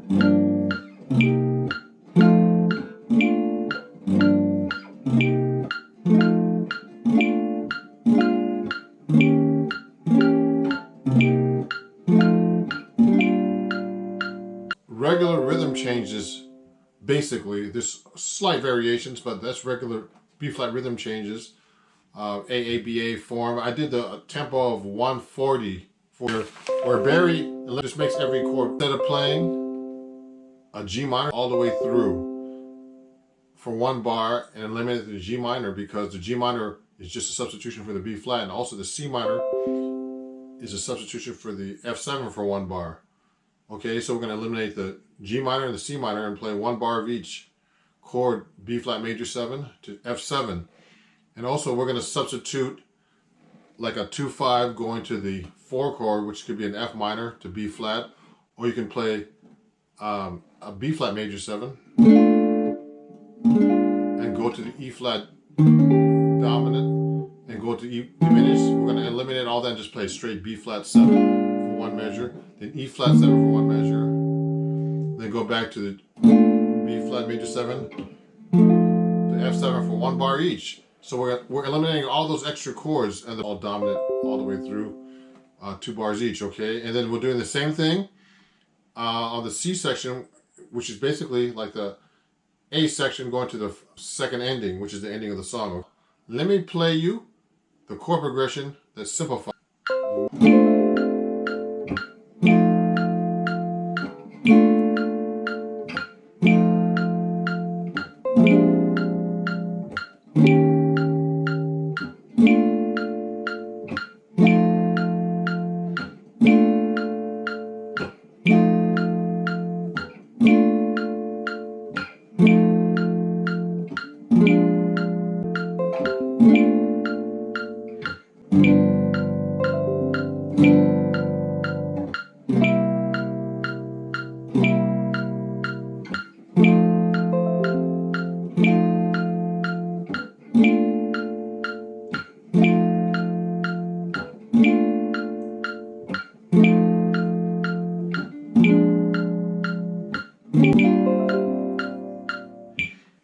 Changes. So now what he does, especially when you're playing this really fast, instead of playing over each chord, playing a lick every time,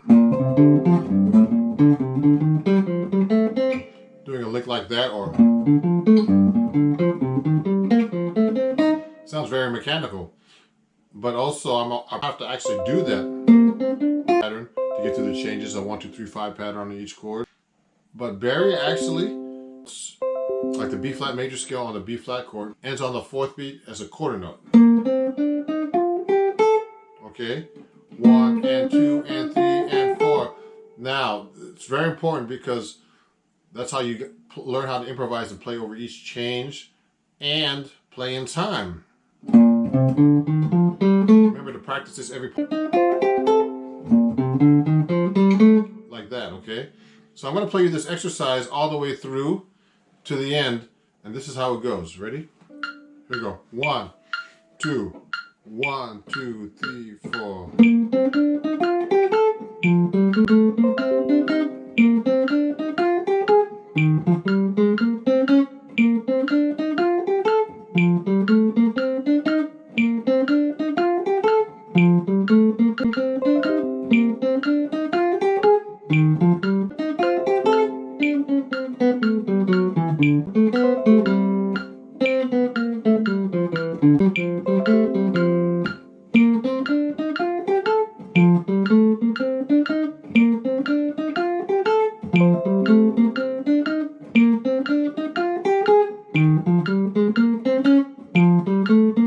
How you play the Barry Harris rhythm changes right on each chord on a rhythm change song that's simplified.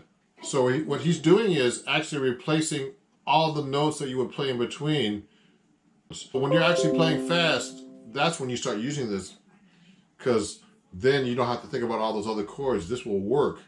That's how I did my intro. I was thinking just playing 1, 5 in my solo, and made it much easier for me to play over each change. So that's the Barry Harris method. So if you have any questions, please email me. And this is Ron Jackson. My Patreon page is www.patreon.com/Ron Jackson Music. And thanks a lot for listening. Have a great day.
gotta do something else.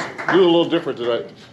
Frosty the Snowman. How about it for Ron Jackson? Leslie Harrison, how's everybody? Yeah! Beautiful, warm city.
Hey everybody, I'm Ron Jackson, and that was my tune Walk Fast from my brand new album, Standards in My Songs. And you can pick up your copy at ronjacksonmusic.com of vinyl and CD formats.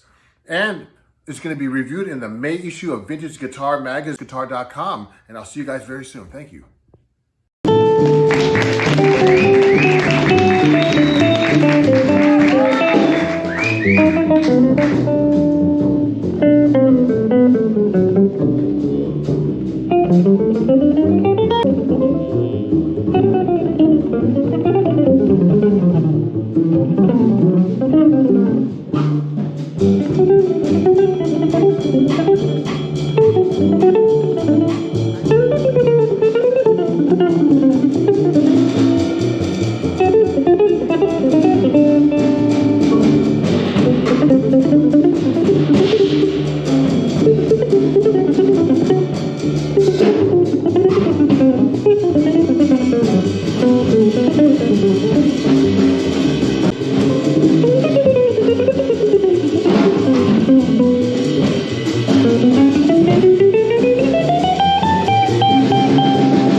Hey, how's everybody doing?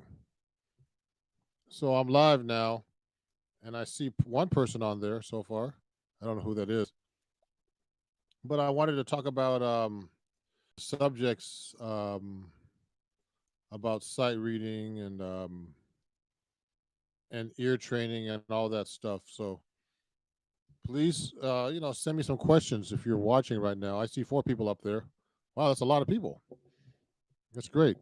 Um, so just to get started, um, what's hard about the guitar is reading itself. So, like this is the book I like to use, Modern Method for Guitar by William Levitt. A lot of my students use it. It's for performance majors. So it just teaches you basically, how to read notation, which is very, very important for playing, which you should know how to do too. But there's a problem with tablature.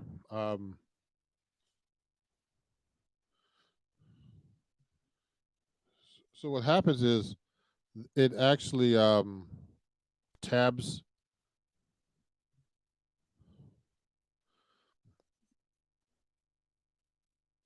I'm actually hearing an echo. This is kind of weird, but the tabs make make you yeah, with tabs you actually have to know the music. So that's the problem with tablature. So I'll show you something.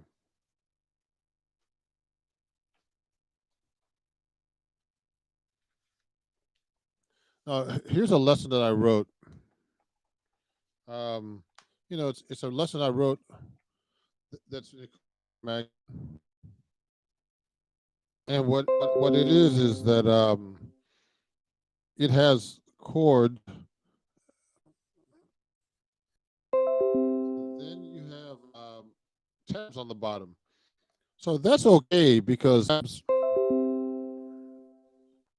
it tells you where to put your fingers, which is fine because on the guitar,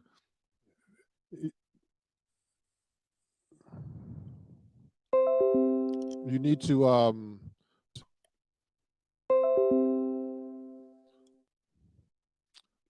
so it's good to have tabs for that, but there's indicators in this book right here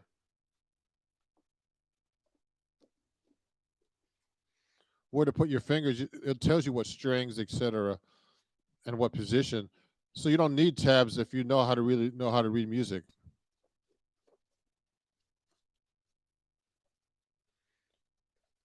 So this is a great book for learning how to read because it teaches you how to play positions and everything. The William Levitt book It's called A Modern Method for Guitar.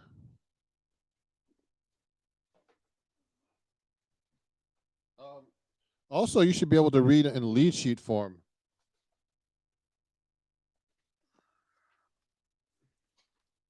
like in a real book like this. You see, everything's mirror image here, but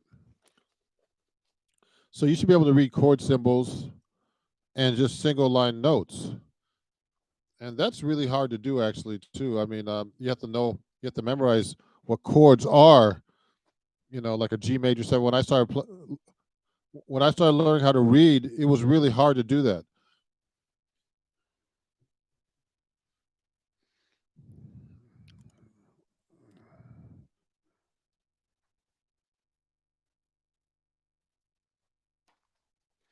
Does anybody have any questions so far? Guitar music starts to get hard when you start learning how to look at chords like this. This is even hard for me. This is a Brazilian book Latin book that I've been using, and it's not easy. And even rhythms. So the hardest part of playing music is rhythms and the chords. Actually, I think.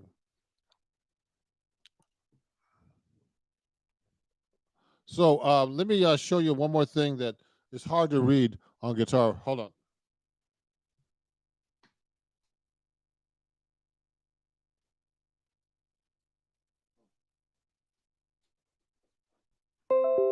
So this is a book by Barney Kessel. It's a rare book. So I don't know how I got this book, but he talks about how guitar players can read should be able to read in different situations. This book's called the. So someone gave it to me. It's like a very valuable book.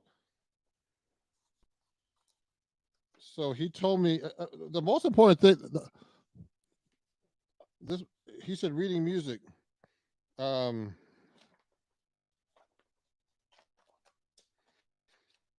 he talked about one thing that was really interesting that I about and it's like when you're looking at piano music, like piano music is really hard for a guitar player. So you got to be able to read in bass clef and the notation above that on the treble clef. So extract parts from the piano parts, like the bottom note. You should be able to read on the piano music. So you have to be able to read the treble clef. I mean, E, G, A, C. So these things you have to practice, and actually, it's a good thing for you to do as far as reading is concerned. Does anybody have any questions so far about this? If you're watching this, definitely do me a favor and send me a message on the YouTube chat. Okay, right here. Let me see. I'm gonna write this in. Send me a message. Send me a message. I'm sending you one now. Okay.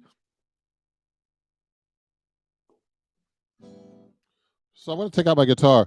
Now the next thing I want to talk about soon, if you don't have any questions, is ear training. I'm gonna put the speaker on for a minute. Um, I'm gonna try to play you. You should be able to. You should be able to hear cadences and things like that when you're actually learning about ear training, and also you should know basic solfege.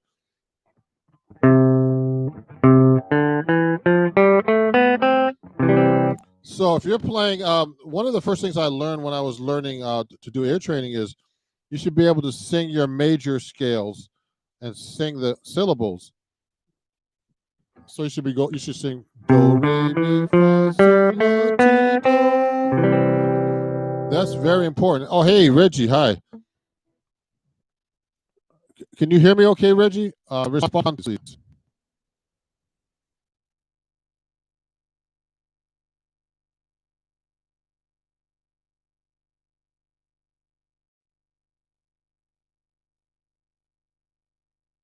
There's something weird with my computer right now. Okay, good, good. I hear like my voice talking like a few seconds after. So just to be really clear, to start to getting into ear training, you should know your solfege, like do re mi fa sol la ti do, which is your major scale, and because you're gonna have to figure out how to hear intervals. Like you should know your intervals, all your major intervals. Like let's say one, the major second, and the major third, the perfect fourth, perfect fifth, the major sixth, and the major seventh.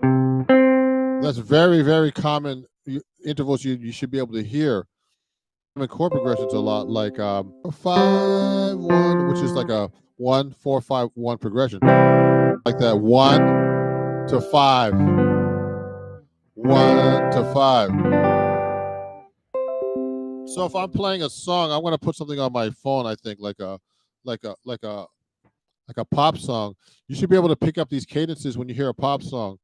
So that gets into taking off music when by ear.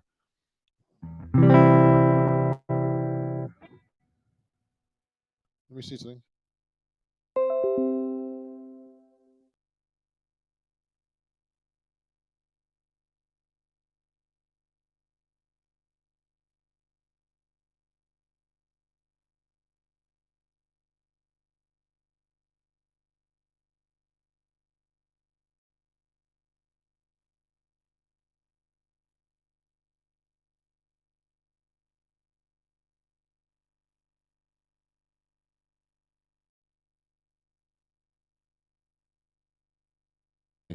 Okay, there's something wrong with the settings here because I'm hearing an echo. I'm going to try to fix that real quick, everybody. I don't want to end the live stream. Hold on 1 second.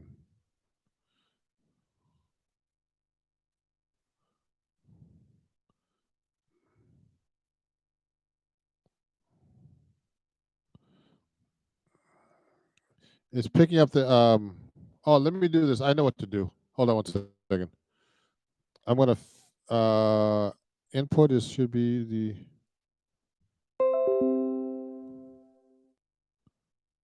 Okay. Okay, I'm trying this again.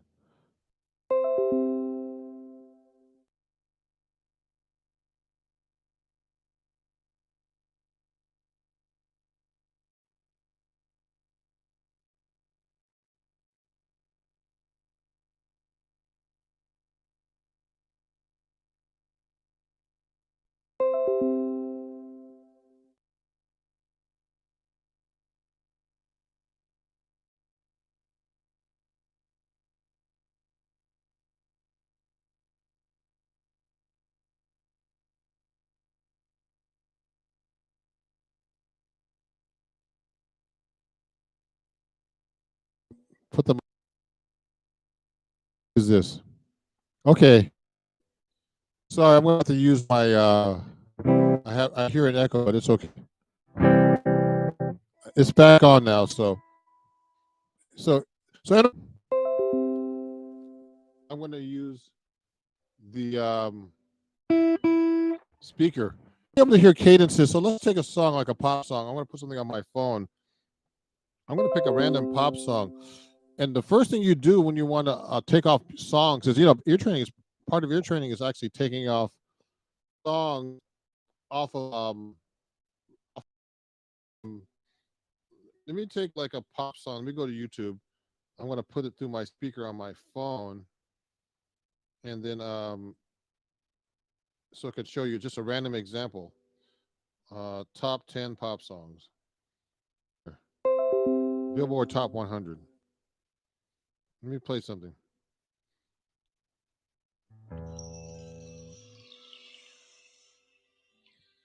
So I'm going to play a song right.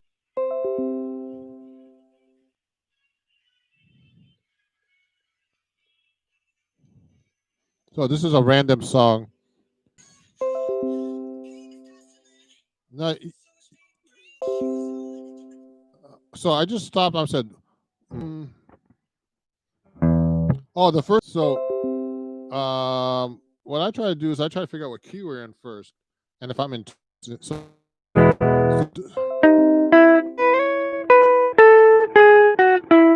that's actually the melody started off with. Okay, that's how it started. So that's in the key of E. What you have to try to do when you're trying to establish the song, you have to try to find what scale you're in. So this is a major key, three or four chords here. So let me move this up forward a little bit. So if you have a hard time, you could actually slow down the song too. So it goes,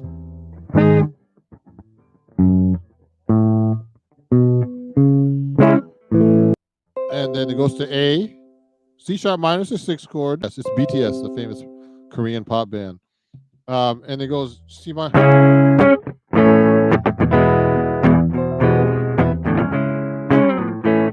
So I hear those cadences pretty easily, and I can find them fast on the guitar. And sometimes when I'm listening to music, I could actually, I try to figure out, if I don't want to be technical about it, I could actually just listen and figure out what chord progressions there are if I and by ear. Now this takes a lot of experience and ear training, so you have to learn about cadence. You should know all your types of intervals. So this song starts off like that. So it's just three chords so far. So I'll play along with it so you can get an idea. Here it goes.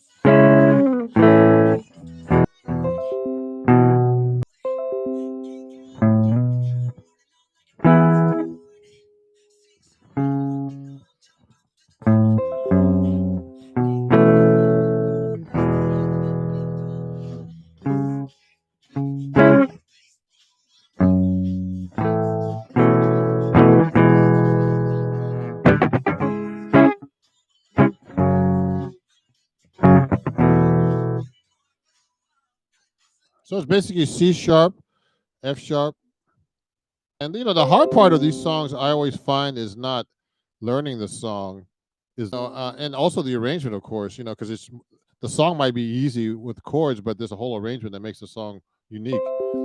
So and also the hard part is learning the melody to these songs. So if you're taking stuff off like pop songs, it's a whole different thing.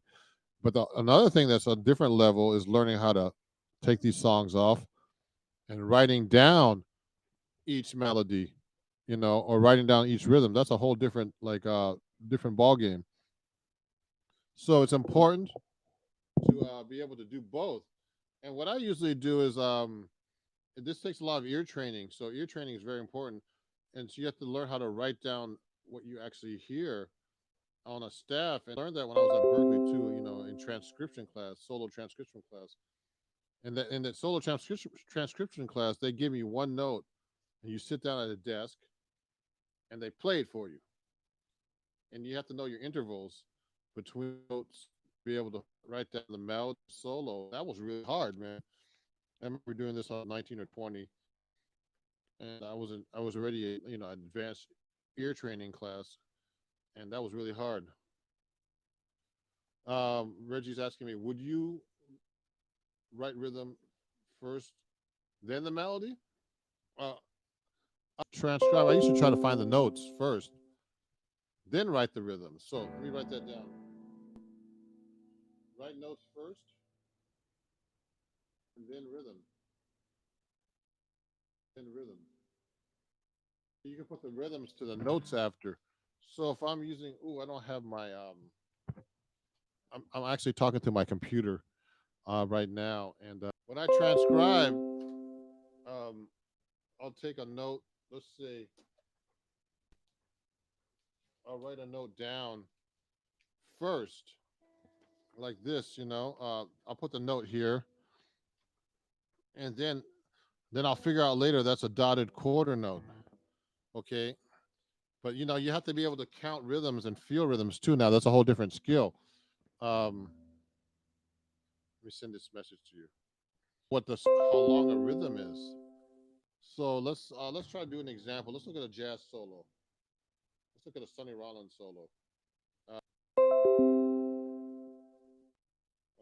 me look Sonny Rollins. Um, he has a lot of hard rhythms, Sonny Rollins, actually. So let me see. Let me just pick a song from him.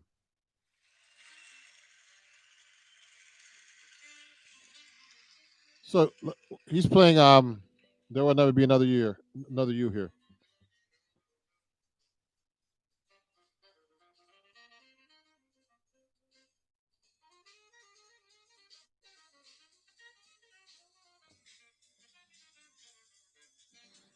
See, jazz rhythmically, most of the stuff he's playing is eighth notes in jazz.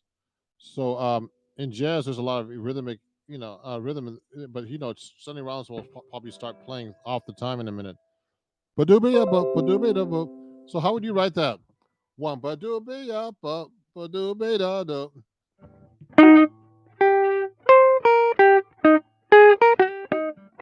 So I just figured that what he played there, he was playing on E flat major, the E flat major scale. I mean, his line was based on that. That's the first chord of Sun.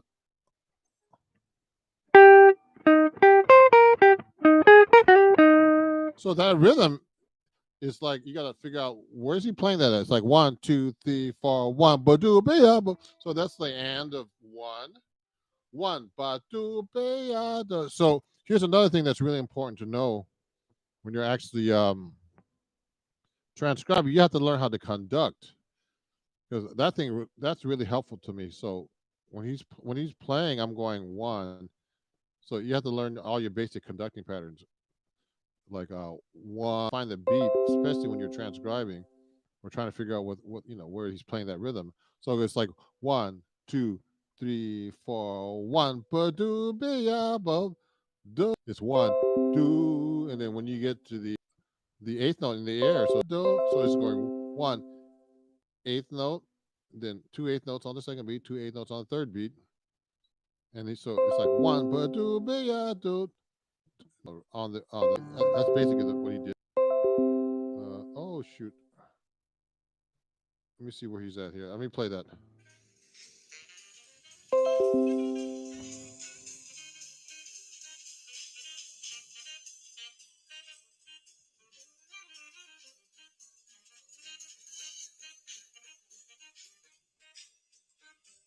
He, he's doing a lot of rhythms there. You see that?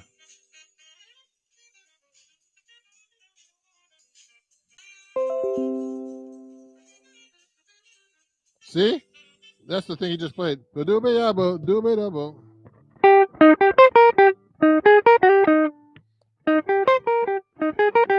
I love his rhythms. Um, so basically that's the rhythm I just told you. So I don't have that with me in front of me. Some notation paper, but that would be two. The eighth note, and that's like a E flat. I'm in the same register he's playing.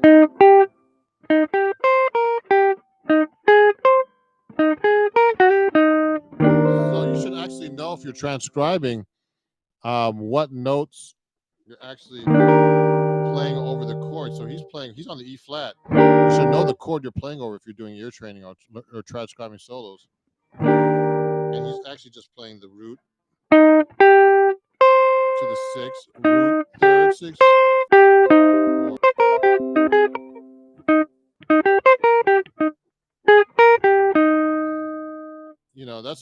That's a cool lick. I mean, I just learned something new right there from him.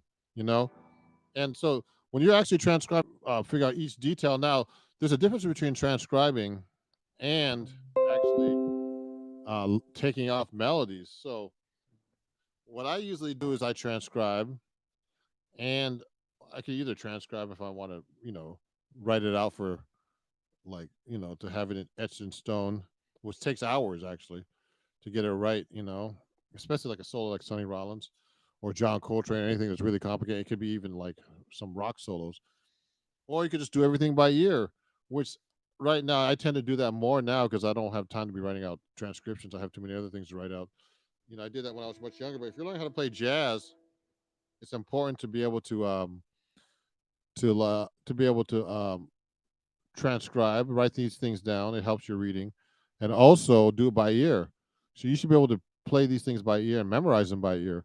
Because at the end, you're not going to be looking at music when you're taking a solo in a rock band. And he used to have me come on gigs. When I used to do his gigs, he said, music is a turnoff to people in the audience because they can't group. They know the music. They're playing a concert with 50,000 people. You don't have music in front of you trying to figure out what song you're playing. You should have this stuff memorized. So you should know how to do these things by ear and memorize these things too, rhythms, and that's how you get into solos. So ear training is very important. To even write this out, you have to be able to read a little bit. Pretty good. I mean, not particularly. I mean, learning on the guitar is kind of hard. Um, One of the things that I wanted to show you today was, let's saying that lick I just showed you. That lick. That I did that way. That's another way of doing it. Same register.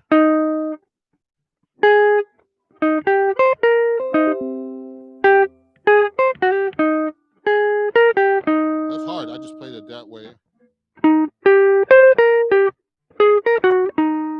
that? I just did it this way. There's 3 ways. I can do it here.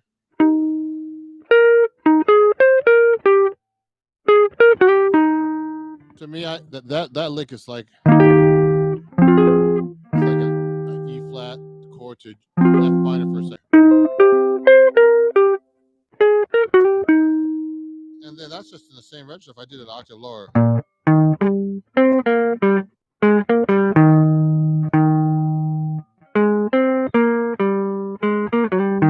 so that's these are different things you could do on the guitar. See how many ways I just played that?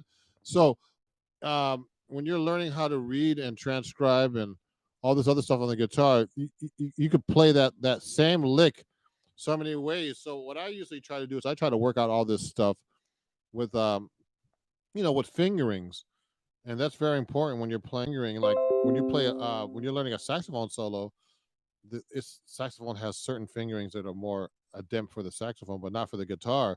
So you have to kind of figure out how to play that on the guitar. Whereas, I had friends who told me who played trumpet, said, "Well, man, I was learning a guitar solo the other day, and it's really hard to play on trumpet." So you got to figure out those kind of fingerings. Does anybody have any questions? Please send me a question. I see a couple of people are watching. Any questions? Let's see. Questions? I'm gonna put a question mark.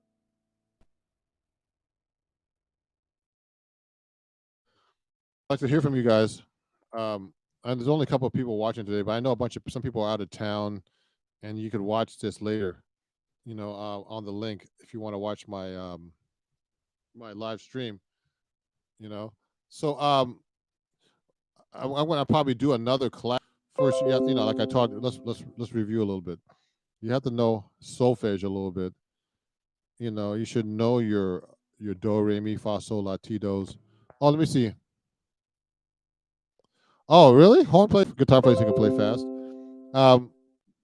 Um, I don't think that's true though. Particularly, Reggie's saying that horn players seem to always play faster than guitar players. I'm sure about that. Guitar players can play pretty fast too. I think it's easier to play the horn because they can take a breath and they move their fingers and it's more legato. The guitar has to actually pick or attack each note somehow. Let me show you. You have to be able to attack each note, but you have to be able to play something that you can develop on any instrument. You just have to figure out the horns can actually blow through, and piano too can put chops together and practice.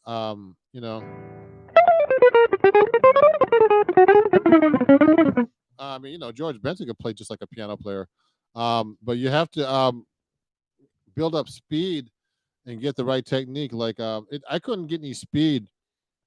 If you want to talk about getting speed, I couldn't get any speed. I used to use those really small Jim Dunlop picks, and I studied with Rodney Jones for a while. Well, actually, it just took 1 or 2 lessons, and he showed me this George Benson picking technique, and I got made me switch the pick to this, and I play my pick sideways, so I got more speed like this. You see, so now I was able to get speed, but it's not only your picking. Your left hand has to be able to coordinate with your right hand. So I use a lot of legato. I mean, I kind of approach it more like a saxophone player. I don't actually pick every note like Pat Martino does. He actually goes every note.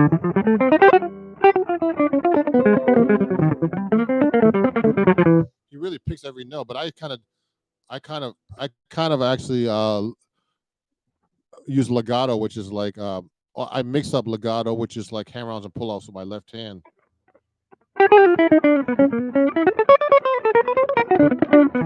So I'm mixing them up. I'm actually using hammer-ons. Those different types of phrasing with my left hand. So I'm not only pickle for acoustic guitar magazine that's coming out. It's going to be about sweeping, sweep picking. So you could do things with your pick too that make you play faster, like sweeping. So you don't have to. So because if you skip across the string, you can play real fast. Those type of things help you play faster as well. You know, so I mean, you could actually play with horn players. You can learn their solos. You can play them on guitar. I see people do it all the time. It's just a different technique. You have to be able to figure out how to. I mean, when I learn these really hard melodies, sometimes um, that like I was working on this song called "Got a Match" by Chick Corea, and that was a really hard song to play fast on the guitar because they play it so fast.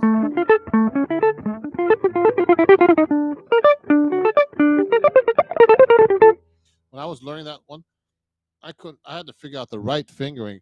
So sometimes knowing the right these melodies and solos much faster. Okay, and in that song, I was lazy. Um, Usually, I'll learn a song by ear if I have time, but because I can read too. So I think it's very, very important, everybody, to know to be able to play so many different ways. You should be able to hear music. You know, um, Write down the music. Do every possible way. Know how to read tabs. You should know all these different techniques because they're all useful tools. Who are great musicians who like I have a lot of friends. When I used to do Broadway a lot, they were telling me that they know how to read music, but they don't know any song parts. And, that's good too. And they play the crap out of those parts. And but they're like I don't know I don't know how you put it. Like they're like these it's art. It's an art to be able to play those shows really well and do them every night, play the same part, and be able to do sets like that. But it's not to me. I mean, but they're not. They admit they're not creative. That they don't know how to. They don't know any songs. They don't know how to take a solo.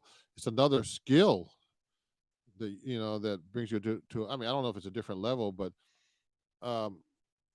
So I mean, I like the control of what's the word of reading music and playing a part. It's actually a skill and a discipline. I like the discipline. That's the word I want to say. It's a discipline to actually play parts to a show, a Broadway show, and learning a part. When I was subbing a lot, that's what I was doing mostly, and sometimes I get my own off Broadway show or whatever. Um, I mean, it was hard to like. You have to basically play like the dude that's playing the show and play all these parts, and you have to read, and you have to be able to follow a conduct and be able to play all these different instruments. Like I wouldn't be playing like just like a guitar. I'd be playing like banjos and whatever. Electric guitar, acoustic, a classical, switch, pedals.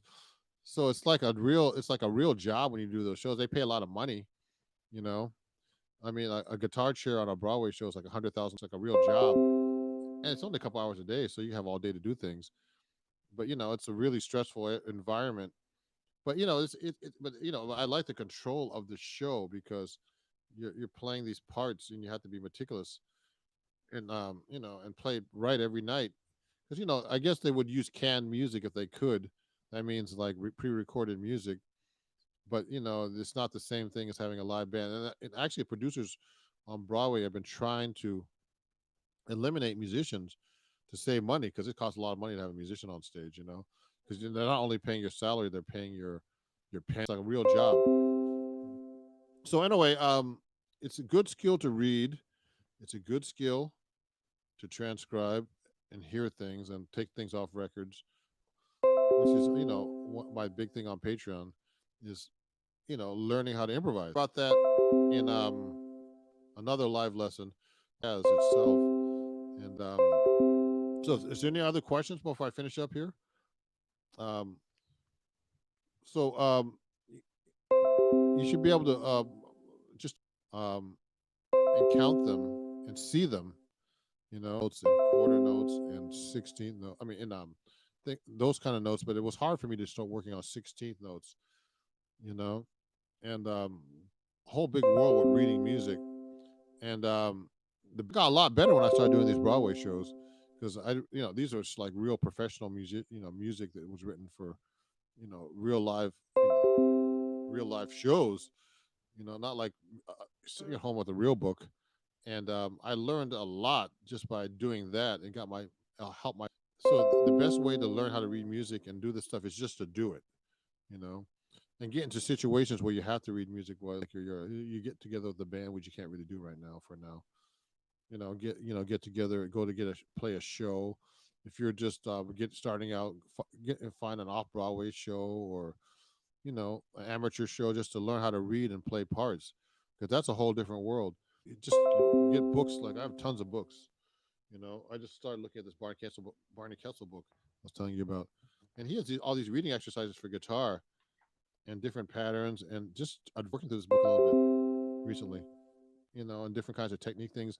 And it's good to see different people's opinions and learn different styles.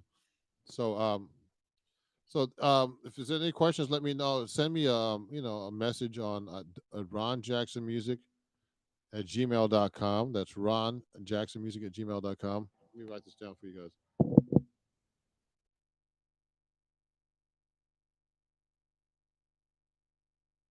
Ron Jackson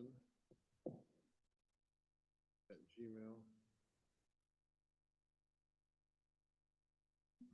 If you have any questions about the workshop today, yeah, send me a message. It says Ron Jackson. And about my live lesson. And I'll see you guys in about a month. And I hope that that this helped you out with your sight reading and your ear training. And each subject actually should be a one whole live lesson. Okay, instead of having like 3 different ones in one. But I wanted to give you an overview about all these different things you need to learn. Okay, everybody, have a great day, and I'll see you guys soon. Bye-bye.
Oh my God.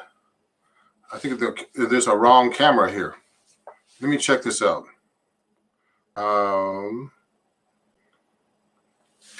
I'm gonna, just settings. Okay. I'm just doing a test right now. Enable live chat. Yep. Enable slow mode. 60 seconds between messages. Okay. Cancel. I know no one's on right now, but I'm just looking. Oh, I know. Chris, how you doing, man? I'm just doing a sound check. I just got to check the settings here. Hold on. I guess I can't. My setting a little different than I thought. Is it this camera? Yes, it is. It's not panned the way I want it, but in the way I set it up, but it's okay. I'm just doing a check right now. I'm not actually starting yet, but for most of you who are going to be watching today, please send. Oh, see, Chris is doing good already. He's already sending a chat. Chris is one of my bass students. Great guy, great bass player. So I'm just doing a test.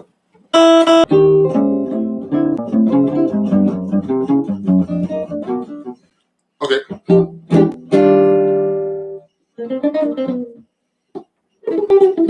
Took me so long to set up today, everybody.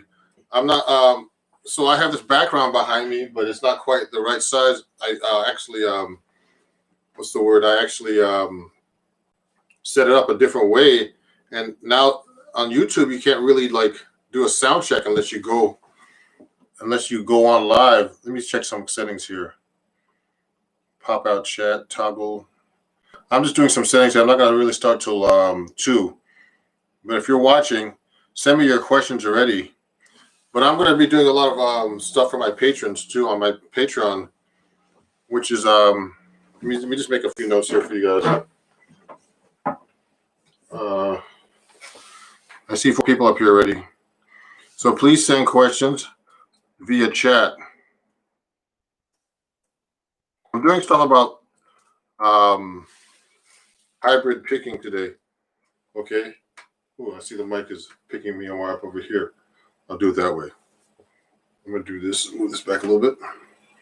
And Chris had some questions about Coltrane changes. Let me see. Please send questions. Also, let me know who's participating. Hey.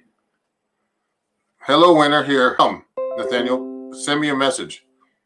Where do you live? I want to know where people are from here exactly. If I move back, you get a better sound because my mic is unidirectional. I don't want to pick up the computers like making a lot of noise. So that's better. This is for my patrons at this address, patreon.com. I'm going to write this down.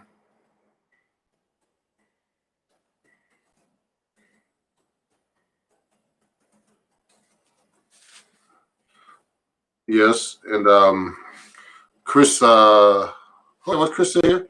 Yeah, I'd love to learn about plants for Debbie. Okay. You're from Tanzania, but Newfoundland. I've been to Newfoundland. I passed through there on a boat on a jazz cruise maybe about 15 years ago. It was nice. We stopped off there. Or just anywhere. I was playing over 3/4. Okay, we can go over that too. Right now I'm just setting up. Chip. Hey, Chip. Chip Rube also. And I want to discuss 7-string guitar a little bit for you guys today. So just so you know, after the thanks for being early, everybody. Chip has some questions about the 7-string guitar. So I'm going to be going over that a little bit too. Hold on, let me put the heat up a little bit. It's kind of cold in New York. Chip, where are you from? I forgot to ask you that. Just send me a message. And I know Chris is from music. Good. So I'm gonna, I'll play a couple of songs before we start probably. Oh, Chip, you're in Fort Worth. Cool. I'm just warming up because you know what happened today? I was just trying to set up. This stuff takes so long to set up, and it's still not set up correctly. These are some of my warm-up exercises, guys. I'll do a diminished chord across the neck. I have this on my TikTok and my Instagram where I do I'll do this warm up. I'll do a tremolo. I'm kind of stiff right now.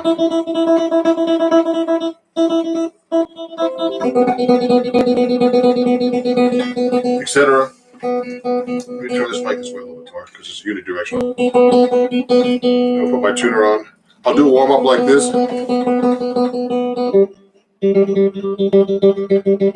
Actually, my arm's been hurting me because I've been doing a lot of posting on my social media, like a lot of video editing. I'm doing this stuff too much. A lot of social. I do a little exercises like this. You can do little exercises like tremolos.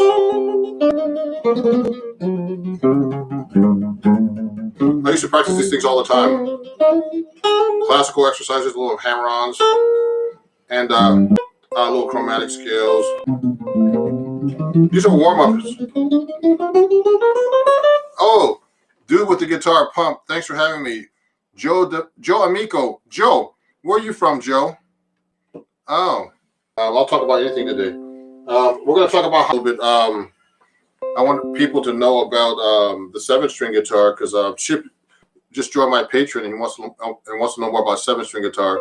So I have a few videos up. It's hard to actually put a lot of posts about 7-string and 6-string because they're so much from Indianapolis. But really, that's cool too, from Stamford, Connecticut. Welcome. You know, and anybody who's watching, you know, please, you know, send me some questions. Someone asked me already, wanted to get into posting on social media, but I'm scared that they'll take my practice time away from me. You're right. So I haven't been practicing. So this guitar, so you guys know, is my Eastman. It's the it's fairly easy for me to play because I usually use heavy strings. So these are actually 12 on top because if I put heavier strings on this, it would be too much for the guitar. So I'm just doing a little. What I'm gonna do is I'm gonna take my 7-string guitar out and play that a little bit. I'll play a song for you, and then we'll get to taking questions. If you have any questions, please send them to me. I want to talk about hybrid picking today. That was the main subject of my Patreon account. But my student Chris asked about. He asked about Coltrane changes. So let me do this guitar here. So this is my 7-string. Now, just for I'll talk about it in a minute after I play a song. But Chip is here to learn about 7-string guitar, and I'm glad because I want people to play 7-string guitar a little bit.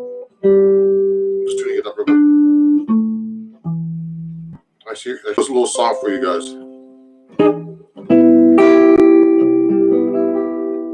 It's kind of loud.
Okay.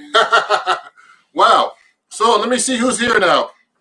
So we're going to talk about first hybrid picking. That was a song called Time After Time. Just a little doing a little warm up on my 7-string guitar here. And so just so you know, I was doing I was actually performing the using hybrid picking. Okay. Actually, most of the time I'm actually using hybrid picking in my playing when I'm doing, especially fingerstyle guitar playing. Like I'm doing. What's happening is I'm actually playing the songs time after time. If I'm going, I'm actually using my fingers to play those notes. I actually could use my pick, but I have to strum through to play the mouse. Okay, so that was called Time After Time because Chris was asking about that. Fingers, hybrid picking on a lot of stuff, particularly by myself. Okay, but you should know how to play just with the pick. Okay, and I like to use a teardrop pick just so you guys know. Here's what it looks like, and with the George Benson picking technique, where I kind of require a pick that's this size, a teardrop pick.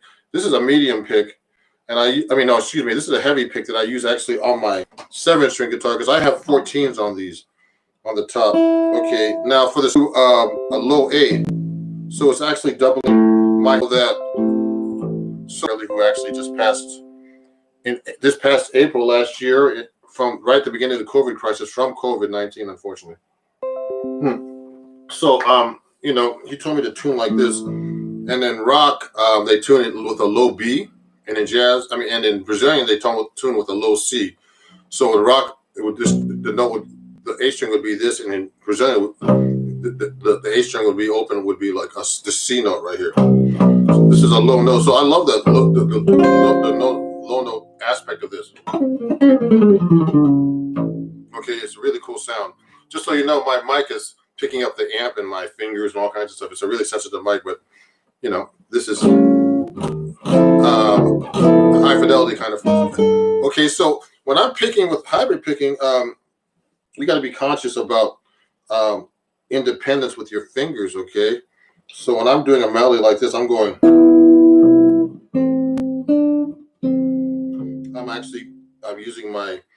only using my third, my middle and ring finger of my picking hand. Now, I read for talk about people playing what's the word, fretting hand or picking hand, because we don't want to box you into being left-handed or right-handed. Okay, so on my picking hand, I use my pick like this. Now, I usually hold my pick like this, just so you know. Some people hold their pick like this. I rule against playing like holding a pick like this, because what happens is you tend to hold the pick a lot tighter, and it gives you a tighter sound. I learned, and George Benson holds the pick like this too. You hold your pick just like this with your finger on top of your finger, and you completely perpendicular to the string. That's basically playing. So my pick is actually going at this angle because that's how I learned how to play. It's the George Benson picking technique. Now, only way you can play like this with a pick is with your pick turned this way is actually using flat wound strings. So my strings are like, you don't hear any scratching here, do you? It's very little. If I hit my 7th string, that's wound. You hear the difference? So that string is wound, so I can't really play. I can hit it sideways. No questions coming up here yet. You see, maybe please send questions if you have any. Do with the guitar. How do you hold the pick? I usually use fingers. Okay. So just like this. And I use like different gauge picks too. This is a medium, this green one. And I usually use it on lighter strings because, when you start playing a heavy pick on a lighter string, to me it's too heavy. Okay, so I use a lighter pick. This is a medium pick. It's not too light. I went. Years ago I went to see the master and with his pick. So he does stuff like that too. And I think it's important to learn how to play with your fingers too. I studied classical guitar on and off for years. The discipline you need, and you really need to use your fingers. Doing all the tremolos and stuff. but I never used my nails, so that's a whole different world. In classical, they actually use nails, and I have like my old teacher, who's actually a friend of mine, who's a really great classical flamenco guy. He has to use super glue on his nails and keep them up really, So, but what today, so we're discussing using. You can talk about fingerstyle too. So I think every guitar player should know how to play with their fingers and hybrid picking, like I was showing you earlier. Mixing them up, and then with your pick, only with your pick too. Just makes kind of stuff. It's one of my songs.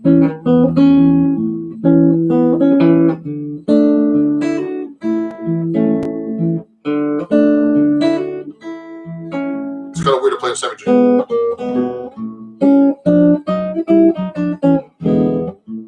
So when I'm doing that kind of stuff, I'm using my fingers, but also I can do it with my pick too. It's different though.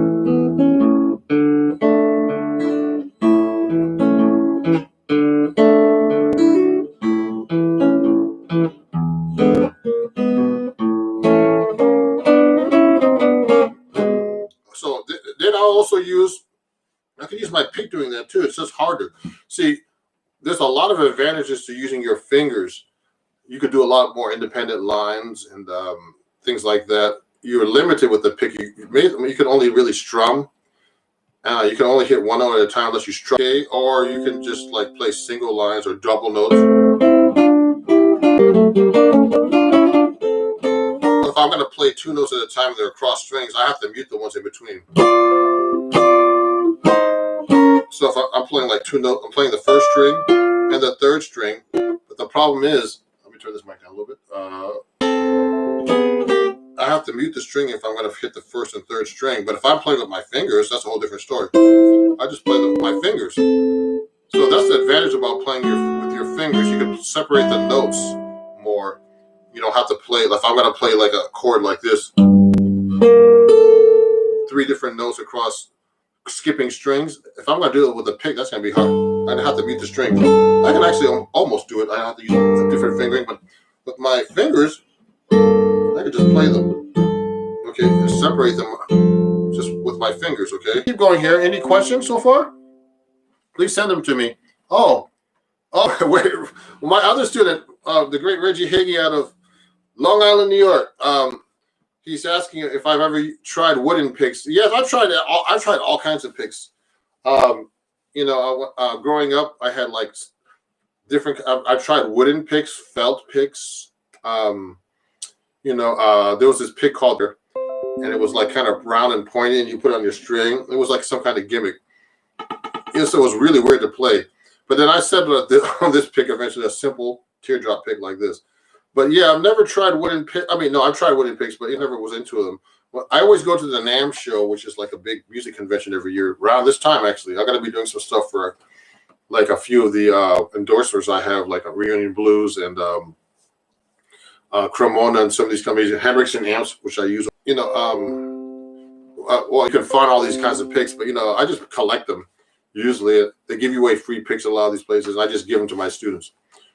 Especially my young students that I teach that are really young. I give them free picks all the time. They always lose them like I do. So, okay. So that's So let's continue with hybrid picking. So hybrid picking is a good what's the word? It's like a good medium between playing with your fingers and playing with the pick. So you could kind of combine it. So when I'm doing bossa novas and stuff like this, usually a bossa nova, like a bossa nova rhythm, like from Brazil.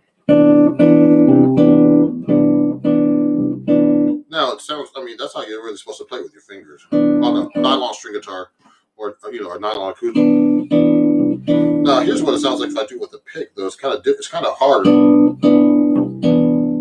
when I'm doing hybrid the notes. So what I usually do is I'll just put my pick down. So but certain songs there's a lot of more songs I could actually do picking. So like when I'm walking bass lines like this.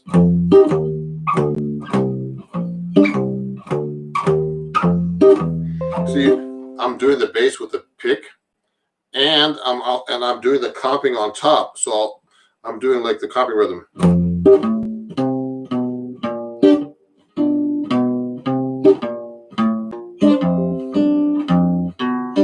So I'm putting the pick on the bottom with the bass low. I'm combining them with my fingers. So this is just a blues and F. So I like that independence. Now I can actually play the same thing with all picking too, I think. Different.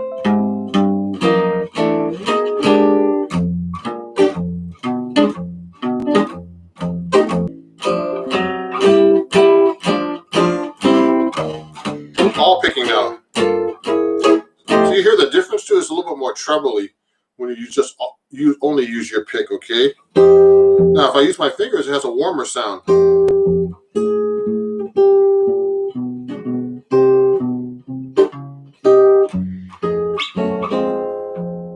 And you know, the pick has a lot more attack too. You hear the difference?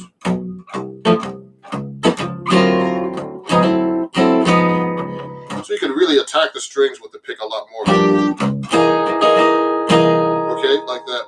So, I mean, so the pick, there's a really great advantages to hybrid picking. And I suggest doing what I'm doing.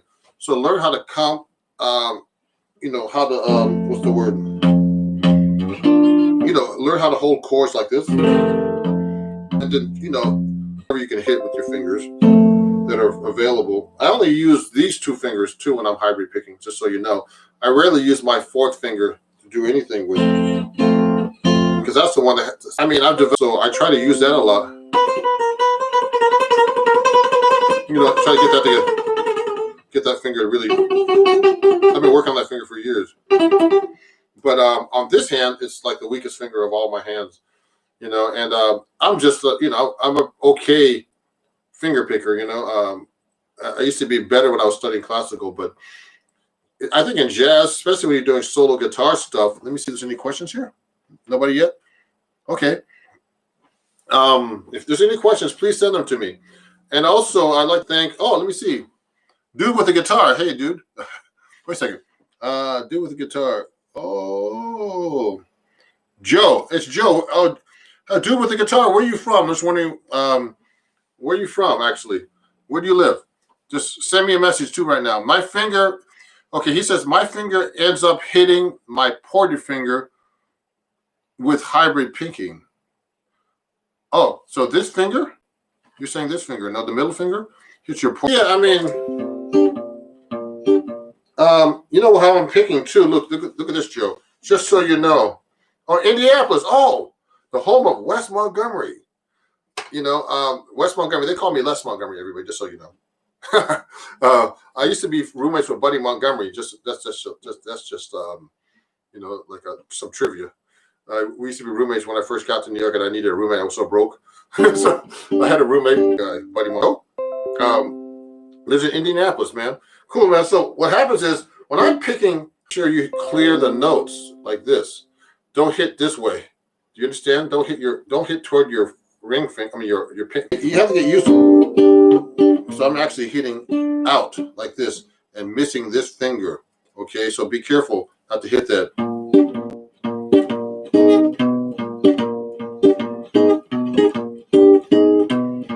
You hear that? You see that difference right there? So I'm actually missing that right now. Oh yeah, so 5 minutes away from him. That's great, man. West Montgomery was good. Yeah. So that's what you do with your hybrid picking. Just be careful not to hit the strings. Okay. Now before we talk about, I want Chris had questions about my student Chris out in waking up. Chris, it's pretty early over there. It's like 12. So for my student, for my patron Chip.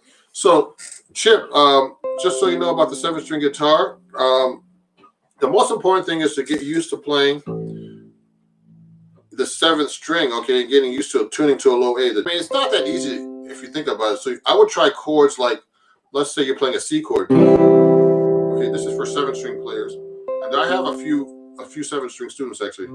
See, open. I try to get used to playing that with this, since it doubles the A string. I try to play that 7th string instead. Look how big that sounds.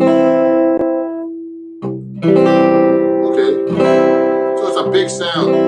Also, I mean, you should start trying to get used to playing. I could play like a C bar chord, but I could just double it on the 7th string. Okay. Now, if I'm playing, let's say I'm playing like an F chord, like an F bar. So what I try to do is to get to use the 7th string is just put it on the bottom. I'll do like a bass. Like, okay. It looks like I'm looking down at everybody, but I'm actually, my webcam's up there. Sorry. So I'm doing it that way. Okay. So I'm doing like, and also, you know, it's good for so whatever chord that uses a like double it. I mean, it's just double it with the 7th string. So here's like D minor bar chord. Just double the 7th string. D major 7, double it. D minor 7 flat 5, double it. And that's how you get your cool bass lines. If I'm doing a bass line.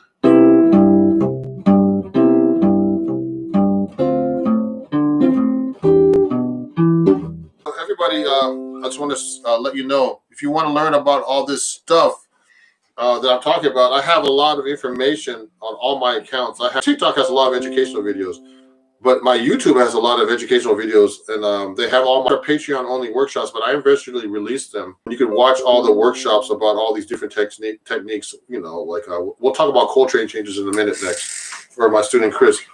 Hey, you got to practice, though. Oh, Chris. I like Chris. Chris said, you got to practice. Of course, I got to practice. You're better than yourself, okay? Or both, actually, and have a good guitar teacher, you know, whatever instrument yourself. There's no way of judging you. It's hard to judge yourself. And I judge myself now mainly because I listen to myself all the time. I watch myself play. I record yourself because it's really hard, especially videotaping, because you have to play and you have to look good and play accurately, but also you have to play accurately. Also practice with a metronome. You know, you hear everything when you record, so it's really important to do that.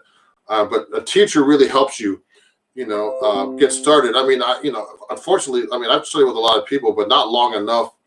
You know, I've taken lessons here and there, but with Bucky Petrelli. But I've studied with Pat Martino, Vern Eubanks, and Bobby Broom, a lot of great guitar players he's taught. And he passed away quite a long time ago when I first went to New York. And you know, it's very important to you know, have a teacher help you to guide you in the beginning, at least, you know, until you get your stuff together. But recording is very important, everybody. So let me see. Let's talk about. Let me move to my 6-string guitar, okay, everybody. I'm gonna I'm gonna unplug this. Get to my 6-string. I'm gonna talk about Coltrane changes next. So if you have any questions about the 7th thing, playing changes, bebop, let me know. Okay. Let me see. Oh, I got your name. Sorry.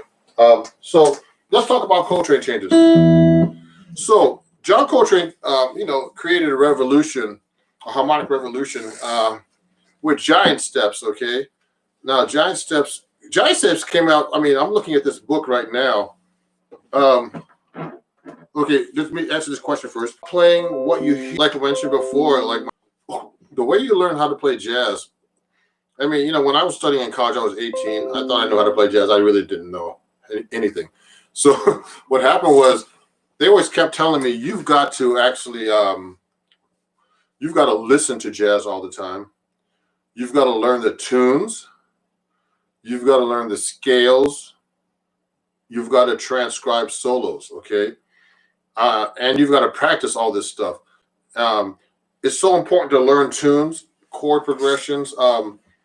You have to train your ear people's solos, okay? A language. Jazz is actually a language, and the language is actually playing over changes. So what I mean by playing over changes is this. So I'm playing a C major 7 or a B flat. Let's change keys. You should know the scale for this. Now on the guitar, you should be able to play that all over the neck, every finger. So that's one thing. But what happens is once you that's really basic learning skills. So everybody says learn your modes. You should know your modes, of course, because the modes are part of the language. And so remember, jazz is is based from European music, which is the major scale. So I call the major scale the mother of all scales. So you should be able to change your major scales into any scale you want. So let's say I'm playing a B flat, and then someone says play B flat 7 chord. So and I'll play B flat 7 chord, but you should be able to play the scale now. So a B flat 7 scale or B flat dominant scale is just the B flat major with a lowered 7th. Okay, and now you should know the name of that scale, of course, and you should know what note to lower in the major scale, for example. And there's a lot of stuff. This is I'm really breaking this down really, really concisely. It's a lot more than that. But there are these other scales that you learn eventually once you know your scales really well, your basic scales, like the bebop scale. Now the bebop scale is just like it's just and just the bebop guys. And Barry Harris was one of the guys who was into it too that I studied with. Say, well, if you put a passing tone between the whole steps, you can make a chromatic scale. No, that's not what I'm talking about. Like the major scale has whole. If I'm playing a B flat, it's whole, half, whole, half. So you can't just. You have to be able to play those passing tones between the whole steps within that scale. Now, when you get to the half step in between, then you use these different techniques like putting in what you call approach note. See what I did? So basically, I learned all these licks from solos, guitar solos. I transcribed George Benson, Wes Montgomery, Django Reinhardt. Oh man, I used to do trumpet solos, Charlie Parker licks into jazz. And what happens is when you're doing this over and over, and you practice all the time, and you're playing with people, you have to go through trial and error. I call it. So if I'm playing and I'm playing like let's say I'm playing this like song, I try to find out I try to practice my licks like I'll do arpeggios, etc. Then I start. Eventually, you have to be able to time this stuff right and hear the timing. And then what happens is after years and years of practicing, or hours, because you can learn this stuff really quick, everybody, if you practice like 8 hours a day, okay, like for 2 years or a year or 10 hours. Because I met people, I was one of those kind of guys too. When I got to college, I couldn't play like. There were some guys that came in from like Japan, burning, playing giant steps in every key, whatever, and I'd be like, oh God. So what happened was, I practiced a lot. I would take the theory and harmony. Everything the teacher told me to do, I would just do it on the guitar. So I would take my theory and I would listen to music, a ton of music. I would try to transcribe solos. And what happens is, think about when I'm playing, I'm just playing like, it's just a language.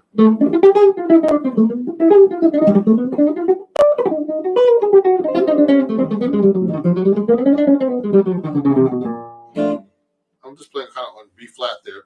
But it sounds like I'm actually playing through changes in my own head right now. So if I'm actually playing over a song like a backing track, I'll be playing these kind of licks all through that. Let me see. Is there any other questions so far? Oh, okay. Not so far. I'm just trying to see. So please send me some more questions. Now let's get into. So that's how you get into that. So just like learning giant steps. Now giant steps is like this Coltrane song that was created back in 1959. I forgot. I'm just looking through this book right now. I've used this book. I'm actually going to practice after this. This is backwards, but this is the Jazz Theory book, and there's what I was going to say. It's a great book, and there's a lot of stuff in there I got to practice. Okay, so Coltrane changes started back in 1959. Now, here's what Coltrane did. He broke it up into an augmented chord. So if you go look at giant steps, it goes to G, then goes to E flat. So those are 3 different keys. So B, then then he goes to G, then he goes to E flat. So that's taking the chord and making it an augmented chord. So it's actually, I mean, so it could be a G augmented, or E flat augmented, or B augmented. Okay, they're all the same chord actually. Now, with basics on the guitar, you should know all your minor. You should know your major triads, your my Patreon. Those 4 exercises. You should know these chords as basic triads. So he went from the key of B to E flat. That Coltrane, like Central Park West, I think is one of the songs. Satellite. He did a lot of cool tunes. So basically, this song just goes to 3 keys. So they call it 3 tonal systems. Okay. So giant steps is like a good exercise if you like a lot of college students love this, a lot of jazz heads and stuff. So you have to figure out licks that you can play through these changes so the chords are B. You can, if you have your real book or any kind of like, what's the word, or any kind of like music on jazz steps, take a look with me. Okay, the first chord is B, D, G, B flat 7, E flat. So if I'm playing through that, it's a lot of changes. So what I did, I actually transcribed a little bit of John Coltrane on this. Like this, he would just do these patterns, which you actually should know, everybody. They're called tetrachords, and I have like a TikTok I did about it. But I'm gonna do I'm starting to do long videos, like a workshop kind of style videos now. People are really liking them. I'm starting to release those where I'm going to talk more about in depth about tetrachords and stuff like that. And Coltrane changes, etc. So we just go 1, 2, 3, 5 on every chord. So on the B, he would go B. Now, for people who can't read, that's another thing you should learn how to do. If you can't do everything by ear, try to avoid tabs if you can. But that's a lot to ask actually for guitar players, because it's really hard to read on the guitar. But he would do 1, 2, 3, 5 on a major chord. So he would go like this. So he's playing through the changes like that, the Coltrane changes like this. So you got to be able to play that everywhere. So one of the things about guitar or bass or any instrument that you play, well, especially guitar and bass, because you can play some of the same stuff over with different fingerings. I just play this like a B lick, a tetrachord lick, or 1, 2, 3, 5. Second, third, fourth, fifth, sixth, seventh, going up the scale. Okay, so it goes. So I'm just playing through the chords: B, D7, G, E flat major 7. That's what Coltrane actually did to get through this. He would go 1, 2, 3, 4.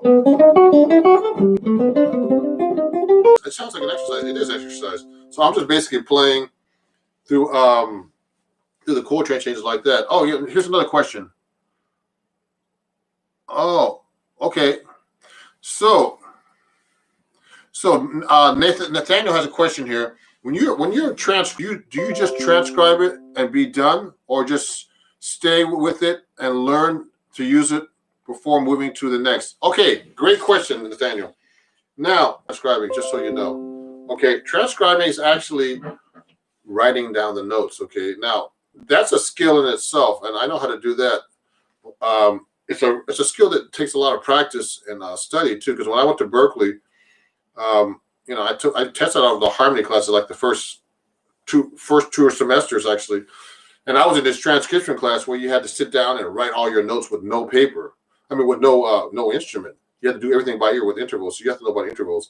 But it's hard to write rhythms out and stuff. It takes a long time. But if you can do that, actually, that's one of the best things for you to do is for your ears, and also embeds the music in your mind. Now, I suggest never anybody giving you a transcription say, "Hey, man, here's a transcription to John Coltrane Zelle, man. Here, you can just learn it now." And no, that's not good for you. The best to write it down. I suggest writing it down and learning it. Okay. Now, who doesn't have much time for anything these days, if I want to learn something, I'll just do it by ear and just memorize it. If I want to write it down, I can. People pay me to write things down sometimes, so to transcribe stuff. So I'll do it if you pay me. But at my leisure, I don't do it anymore because it just takes so much time to write it down that I don't really need to do it most of the time. So I do it by ear. But it's important that you do it. That's the whole thing. don't have anybody hand you any kind of music and tell you this is the music. Here's Joe Pass's guitar solo. You're not going to learn anything like that. The guy who learned something from that solo was the guy who transcribed it and learned it himself. You don't get any benefit from someone showing you something. So you have to sit there and physically learn this stuff. And when you're transcribing, you could write it down. I've written some solos. I had a solo came out years ago in Downbeat magazine. I did it. I used to transcribe, write the solos down. I transcribed like Westmont. So what I did was I just, I got to play these things, because what happens is when you play, so let's say you learn a lick from like Pat Martino or Wes Montgomery. So like one of my Pat Martino licks I like to play is like this 2/5 lick like this. Let me see. That's a 2/5 lick. Now 2/5 is like if you're in the key of E flat, the 2 is like from starting from E flat is 1, and the 2 is F minor, and the 5 you go up the scale is the 7, and that resolves usually back to the 1 F minor 7 to B flat played like goes like this. I mean, basically like that. But the thing is, that lick, you have to take these and say, well, I mean, he's playing that on an F minor chord to a B flat. So when I get to that chord, I'm going to play that. But here's the thing. You've got to be able to transpose that to all keys, because you're not going to be playing on an F minor chord to B flat. So you got to be able to play that in D. So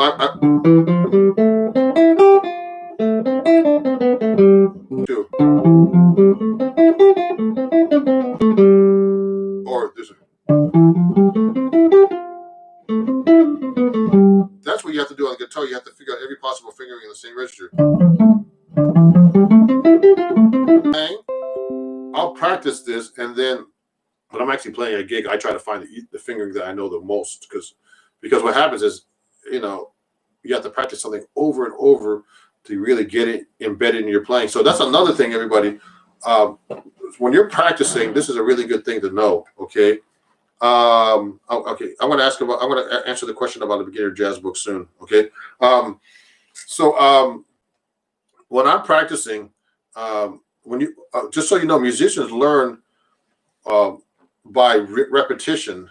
So whenever I practice something, if you're learning like a new lick or new anything, you have to practice it every day. Don't practice like 1 hour and then wait 1 week later and then play the same thing. No, you got to practice it like 10, 15 minutes a day, because what happens is you have to embed it in your mind and it becomes natural.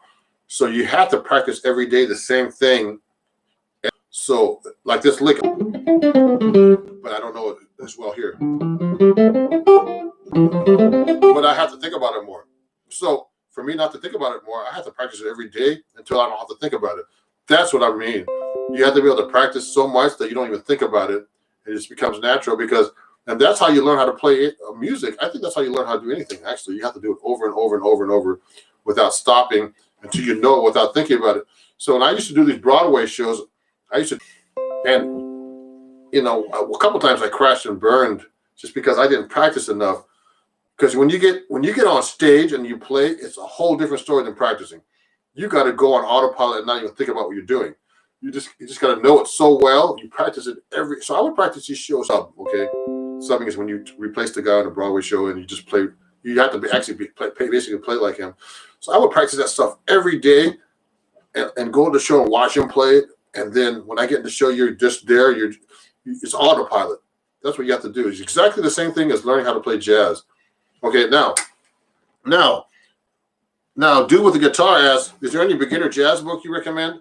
Okay, I'm gonna send. I'll send you guys. I think I have your emails. I'm gonna send you.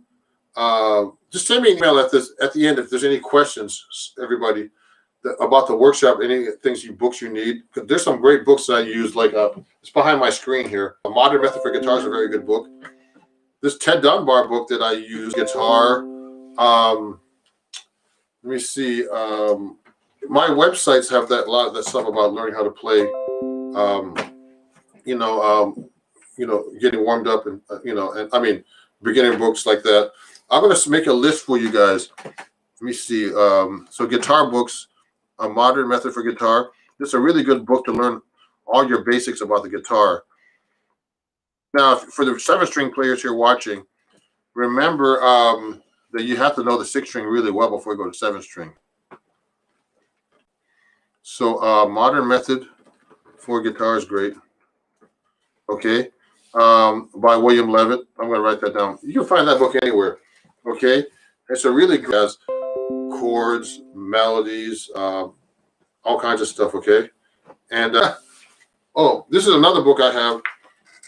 This is, oh man, this is backwards.